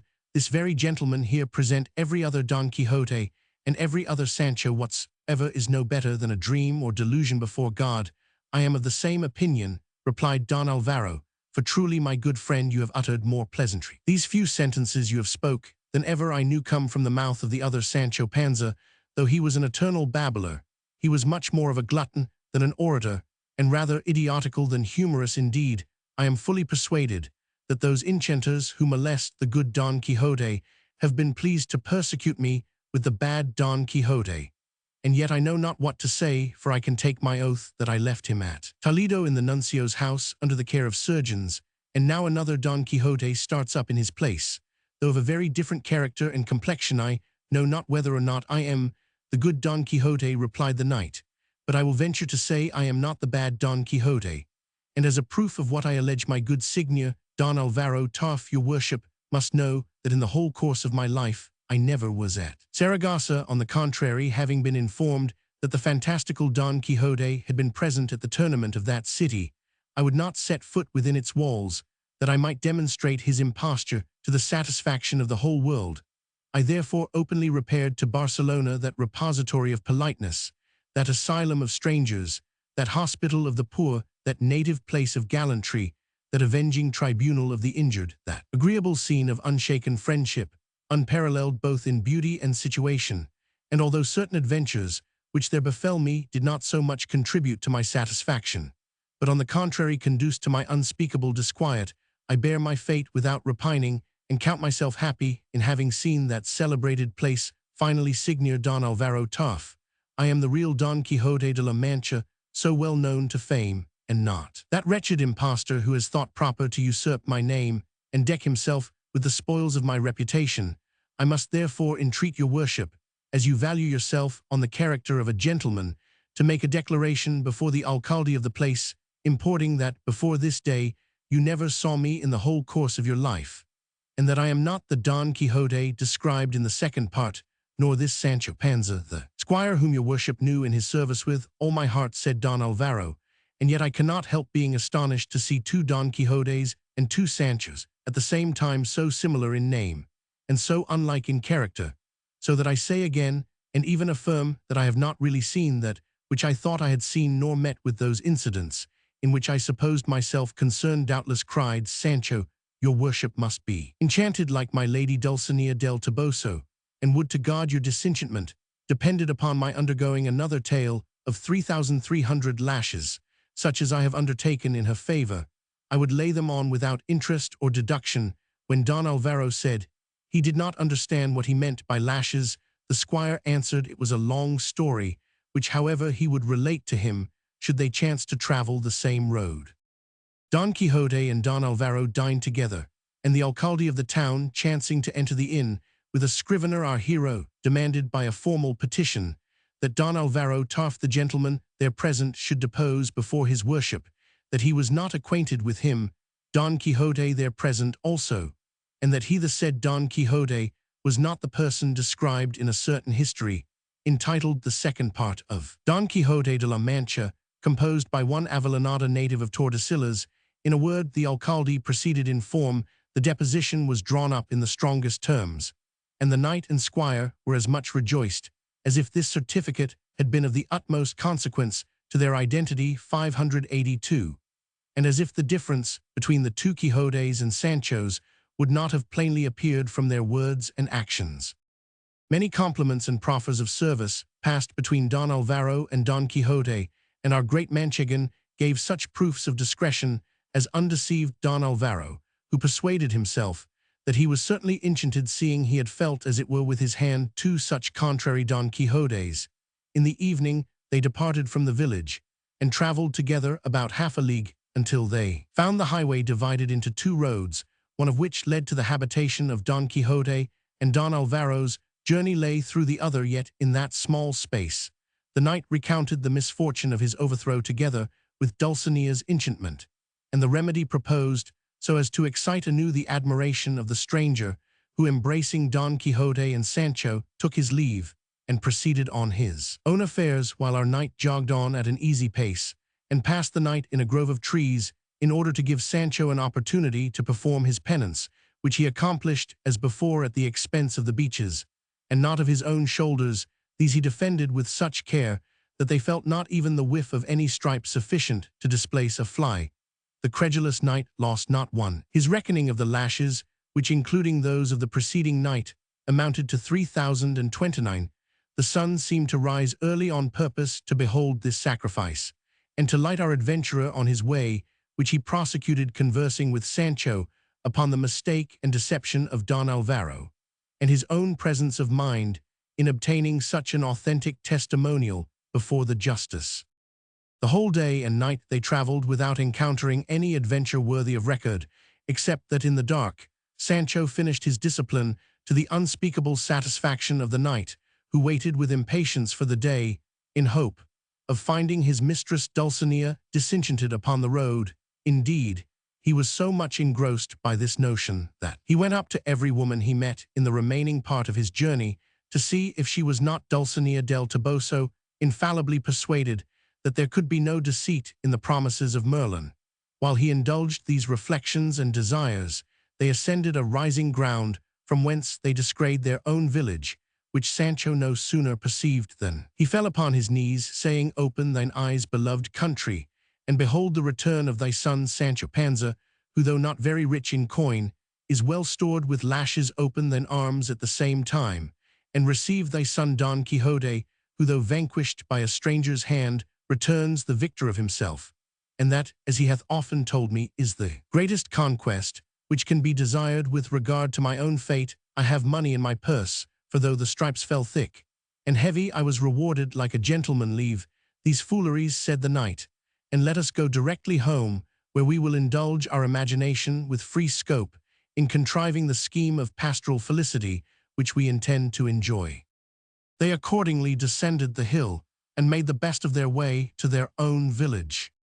Chap Roman 21 of the omens that occurred to Don Quixote when he entered the village, with other incidents which adorn and authenticate this sublime history. Cid Hamet relates that Don Quixote, as he entered the village, perceived two boys quarreling in a threshing floor, and heard the one say to his antagonist, "Struggle thy fill, Periquillo, thou shalt never see it in all the days of thy life." These words no sooner reached the knight's ears than, turning to his squire friend Sancho, said, "He didst not thou mark what the boy said, thou shalt never see it in all the days of thy life?" "And what signifies what the boy says?" answered the squire. "What," replied the knight, "dost thou not perceive that these words applied to my concerns signify 583 that I shall never behold?" Dulcinea Sancho was just going to answer when he was prevented by the sight of an hare, which, being pursued by a number of greyhounds and hunters, came running through the field, and squatted down in a fright under Dapple. The squire immediately saved it from the dogs by seizing and presenting it to his master, who said, "Malum signum, malum signum, the hare flies, the hounds pursue, and Dulcinea does not appear. That is a strange fancy in your worship," replied the squire. "Let us, for example, suppose it Dulcinea del Toboso, and these pursuing hounds the felonious enchanters, who have transformed her into a country wench. She flies, I catch, and deliver her to your worship, who hold and fondle her in your arms. What bad sign is that, or what ill omen can be conjured from such a circumstance?" At this juncture, the two boys who had been quarreling came up to see the hare, and Sancho, having asked the cause of their quarrel, was answered by him who said, "Thou shalt never see it in all the days of thy life," that he had taken a cage full of crickets from the other boy, which he did not intend to restore in the whole course of his life. In consequence of this information, the squire pulled out of his pocket 4 farthings and gave them to the boy for the cage, which he put into the hands of Don Quixote, saying, "Behold, Signor, the wreck and destruction of those omens, which I, though a fool, imagine have no more to do with our affairs than last year's clouds. And if I right remember, I have heard the curate of our parish observe that no Christian of common sense ought to mind such childish trifles. Nay, even your worship made the same remark some time ago, and told me those Christians were actually mad who put any faith in omens, and therefore we have no occasion to make a stumbling block of this accident, but let us proceed and enter the town a God's name. The hunters coming up demanded the hare, which was delivered to them by our knight, who jogging on with his squire perceived the curate and bachelor Carrasco busy at their devotion in a little meadow that skirted the town. Now, the reader must know that Sancho Panza had, over the bundle of armor carried by Dapple thrown by way of sumpter cloth, the buckram robe painted with flames of fire, which he had worn in the Duke's castle on the night of Altisidora's resurrection, and he at the same time had fixed the mitre upon the head of the ass, which thus adorned exhibited the strangest transformation that any beast of burden in the world had ever undergone. Our adventurers were immediately recognized by the curate and bachelor, who ran to receive them with open arms when Don Quixote, alighting, embraced them with great cordiality, and the boys, who are quick-sighted as lynxes descrying the mitre of the ass, came running in crowds to behold this new spectacle, crying to one another, "Come along, boys, and see Sancho Panza's Dapple, as fine as a May morning, and Rozinante more lean than ever." In a word, they entered the town surrounded with boys, and accompanied by the curate and bachelor, who attended them to the knight's house, at the gate of which they found the niece and housekeeper already apprised of his arrival.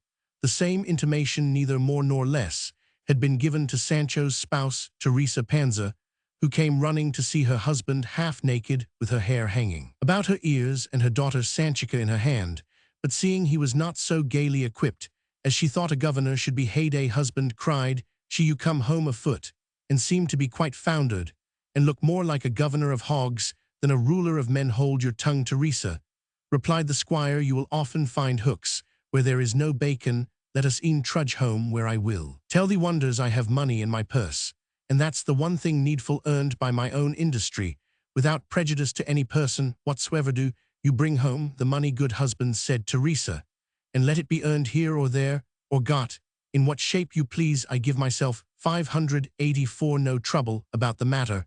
I am sure in getting it you have introduced no new fashion into the world." Sanchica embraced her father, and asked if he had brought anything for her, who had expected him as impatiently as if he had been Maydew. Then, taking hold of his girdle with one hand and leading Dapple with the other, while her mother held him by the fist, they repaired to their own house, leaving Don Quixote to the care of his niece and housekeeper, and in company with the curate and bachelor. The knight, disregarding times and seasons, instantly retired into an apartment with his two friends, to whom he briefly related his overthrow, and the obligation under which he lay to stay at home for the space of 1 year, which obligation he intended literally to observe without failing in the least tittle, like a true knight-errant bound by the punctuality of the order which he had the honor to profess. During this term of retirement, he proposed to turn shepherd, and enjoy the solitude of the field, where he would give full scope to his amorous sentiments, and exercise himself in all the virtues of a pastoral life. He at the same time besought them, provided they had any time to spare, and were not hindered by business of more consequence, to become his companions, assuring them he would purchase a flock of sheep sufficient for a number of swains, and that the principal part of the scheme was already effected, inasmuch as he had invented names that would suit them with the utmost propriety. The curate, expressing a desire to know these appellations, the knight said he would call himself the shepherd. Quixote, the bachelor, should be distinguished by the name of the swain Carrascan. The curate he denominated Curiambro, and the squire Pancino. They were confounded at this new species of madness, but lest he should once more forsake his habitation to follow his new chivalries, and in hope that he might possibly be cured during the year of his confinement, they seemingly assented to this new proposal, extolled his madness as the very essence of discretion, and promised to be his companions in the exercise he had planned. "All the world knows that I am a celebrated poet," said Samson Carrasco, "and at every turn I shall compose verses, pastorals, or courtly sonnets, or such as will best answer the purpose of entertaining us in the fields through which we shall rove. But there is one circumstance, gentlemen, which we must by no means neglect, and that is, every man shall choose a name for the shepherdess he intends to celebrate, and inscribe and engrave it on every tree let it be never so hard according to the constant practice of enamored swains. A very seasonable suggestion, answered Don Quixote. But although I am at liberty to choose a fictitious name, I shall not employ my invention for that purpose, while there is such a person as the peerless Dulcinea del Toboso, the glory of these banks, the ornament of these meadows, the support of beauty, the cream of all gentility, and finally the subject that suits all praise, how hyperbolical soever. It may be very true, said the curate, but we must put up with nymphs of an inferior rank, who, though they will not square may corner with our desires, and, should we be at a loss, added Samson Carrasco, we will borrow names that abound in printed books, such as Phillies, Amaryllis, Diana, Florida, Galatea, and Belisarda, which, as they are publicly sold, we may purchase and appropriate to our own use. If, for example, my mistress, or rather shepherdess, be called Anne, I will celebrate her under the name of Anna. If her name is Frances, she shall be called Francinia. If Lucia, she shall be known by the appellation of Lucinda. In the same manner shall other names be metamorphosed.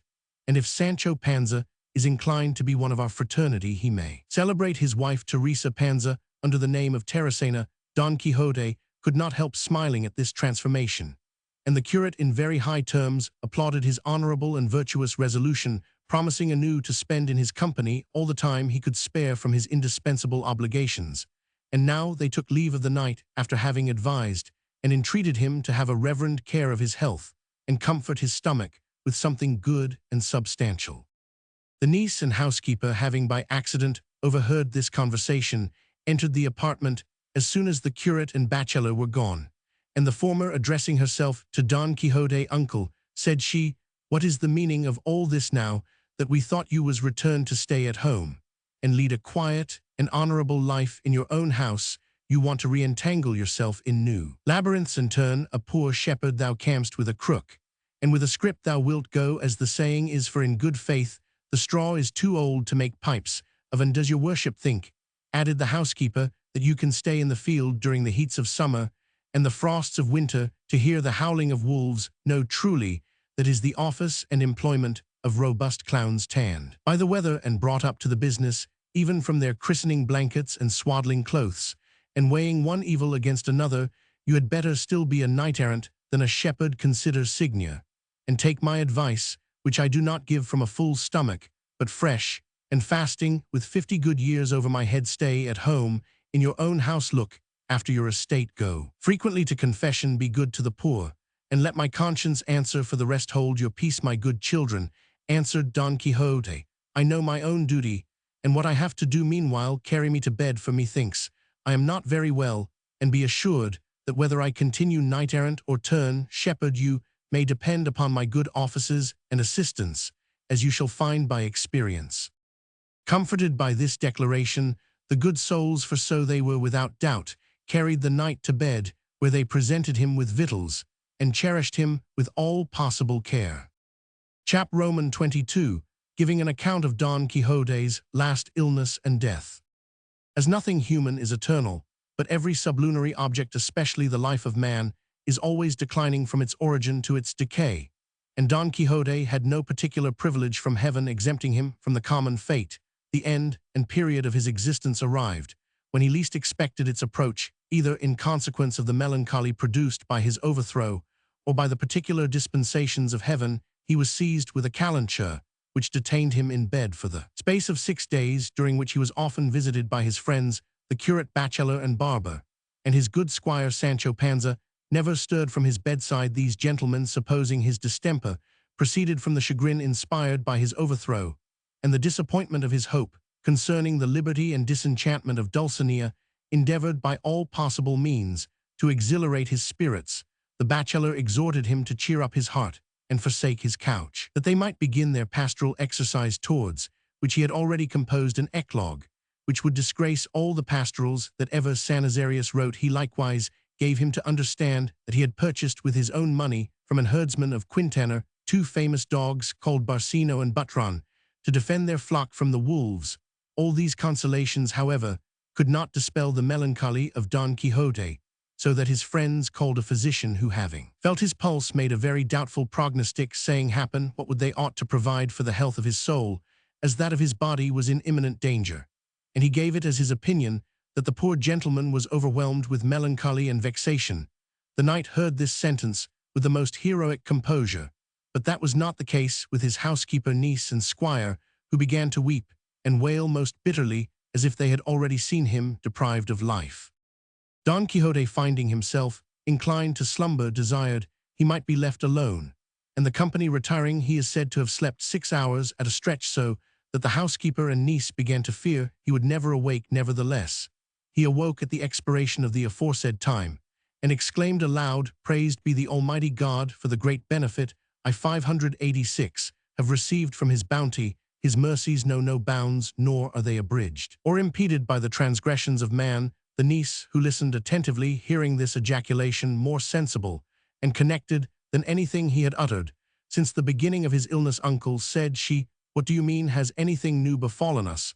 What mercies and transgressions are these you mention?" "Mercies," replied the knight, "which heaven hath this instant been pleased to vouchsafe unto me, notwithstanding the heinousness of my transgressions. I now enjoy my judgment undisturbed and cleared from those dark shadows of ignorance, in which my understanding hath been involved by the pernicious and incessant reading of those detestable books of chivalry. I am now sensible of the falsity and folly they contain, and nothing gives me concern, but that this conviction comes too late to give me time sufficient to make amends by reading others, which would enlighten my soul. I feel myself, cousin, at the point of death, and I would not undergo that great change in such a manner as to entail the imputation of madness on my memory, for though I have acted as a madman, I should not wish to confirm the character by my behavior in the last moments of my life. Be so good, my dear child, as to send for my worthy friend the curate, the bachelor Samson Carrasco, and Master Nicholas the barber, for I want to confess and make my will." The accidental arrival of these three saved her the trouble of sending a message to each in particular, and Don Quixote, seeing them enter, "Good gentlemen," said he, "congratulate and rejoice with me upon my being no longer Don Quixote de la Mancha, but plain Alonso Quixano, surnamed the Good, on account of the innocence of my life and conversation. I am now an enemy to Amadis de Gaul, and the whole infinite tribe of his descendants. Now are all the profane histories of knight-errantry odious to my reflection. Now I am sensible of my own madness, and the danger into which I have been precipitated by reading such absurdities, which I from dear-bought experience abominate and abhor." The three friends, hearing this declaration, believed he was certainly seized with some new species of madness, and on this supposition Samson replied, "Now, Signor Don Quixote, when we have received the news of my lady Dulcinea's being disenchanted, do you talk at this rate when we are on the point of becoming shepherds, that we may pass away our time happily in singing? Like so many princes has your worship taken the resolution to turn hermit. No more of that, I beseech you. Recollect your spirits, and leave off talking such idle stories. Those which I have hitherto believed have indeed realized my misfortunes," said the knight, "but with the assistance of heaven I hope my death will turn them to my advantage. Gentlemen, I feel myself hastening to the goal of life, and therefore, jesting apart, let me have the benefit of a ghostly confessor, and send for a notary to write my will, for in such extremities a man must not trifle with his own soul. I entreat you then to call a notary, and in the meantime I will confess myself to Mr. Curate." They looked at one another, surprised at this discourse, and though still dubious, resolved to comply with his desire. They considered this sudden and easy transition from madness to sanity as a certain signal of his approaching death, for to those expressions already rehearsed he added a great number so rational, so Christian, and well-connected, as to dispel the doubts of all present, who were now firmly persuaded that he had retrieved the right use of his intellects. The curate, having dismissed the company, confessed the penitent, while the bachelor went in quest of the notary, with whom he in a little time returned, accompanied also by Sancho, who, having received an account of his master's condition, and finding the niece and housekeeper in tears, began to pucker up his face and open the floodgates of his eyes. Plate Roman 15, Don Quixote on his deathbed. Confession being ended, the curate came forth, saying, "The good Alonso Quixano is really dying, and without all doubt restored to his senses. We may now go and see the will attested." These tidings gave a terrible stab to the overcharged hearts of 587, the two ladies, and his faithful squire, whose eyes overflowed with weeping, and whose bosoms had well nigh burst with 1,000 sighs and groans, for indeed it must be owned, as we have somewhere observed, that whether in the character of Alonso Quixano the Good, or in the capacity of Don Quixote de la Mancha, the poor gentleman had always exhibited marks of a peaceable temper and agreeable demeanor, for which he was beloved not only by his own family, but also by all those who had the pleasure of his acquaintance. The notary, entering the apartment with the rest of the company, wrote the preamble of the will, in which Don Quixote disposed of his soul in all the necessary Christian forms. Then, proceeding to the legacies, he said, item, whereas Sancho Panza, whom in my madness I made my squire, has in his hands a certain sum of money for my use, and as divers accounts, disbursements, and pecuniary transactions have passed between us, it is my will that he shall not be charged or brought to account for the said money, but if there be any overplus, after he has deducted the payment of what I owe him, the said overplus, which must be a trifle, shall be his own, and much good may it do him. And as during my disorder I contributed to his being made governor of an island, I would now, while I enjoy my perfect senses, confer upon him, were it in my power, a whole kingdom, which he richly deserves for the innocency of his heart and the fidelity of his service. Then turning to the disconsolate squire, forgive me, friend, said he, for having been the cause of the appearing in the eye of the world a madman like myself, by drawing thee into my own erroneous notions concerning the existence and adventures of knights-errant Lackaday. Dear sir, cried Sancho, blubbering, do not die. Take my advice and live many years upon the face of the earth, for the greatest madness a man can be guilty of in this life is to let himself die outright without being slain by any person whatever, or destroyed by any other weapon than the hands of melancholy. Hark, ye Signor, hang sloth, get up, and let us take the field in shepherd's apparel according to our agreement. Who knows, but behind some bush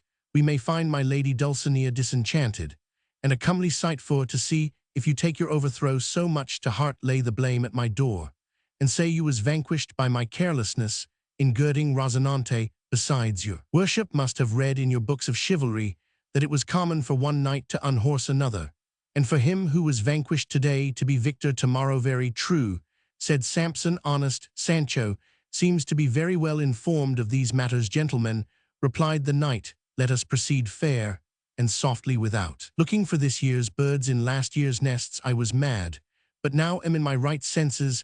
I was Don Quixote de la Mancha, but now, as I have already observed, I am Alonso Quixano the Good, and I hope I shall by my veracity and repentance recover that degree of your esteem which I formerly enjoyed. So let Mr. Notary proceed. Item, I bequeath my whole estate, real and personal, to my niece Antonia Quixano, here present, after deducting what shall be sufficient for the payment of my debts and legacies. And it is my will that from the first of the money thence arising the wages due to my housekeeper shall be paid, together with 20 ducats for a suit of mourning.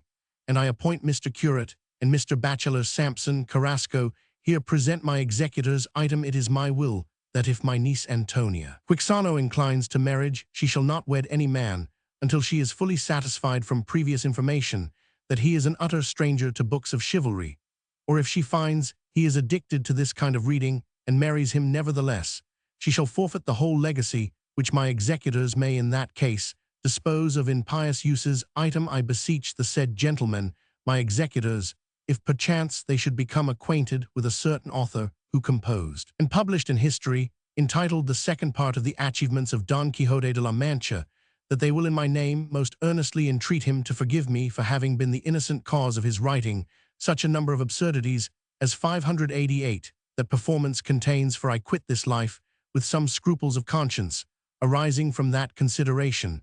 The will being thus concluded, he was seized with a fainting fit, and stretched himself at full length in the bed, so that all the company were alarmed, and ran to his assistance. During 3 days which he lived after the will was signed and sealed, he frequently fainted, and the whole family was in confusion. Nevertheless, the niece eat her victuals, the housekeeper drank to the repose of his soul, and even Sancho cherished his little carcase, for the prospect of succession either dispels or moderates that affliction which an heir ought to feel at the death of the testator.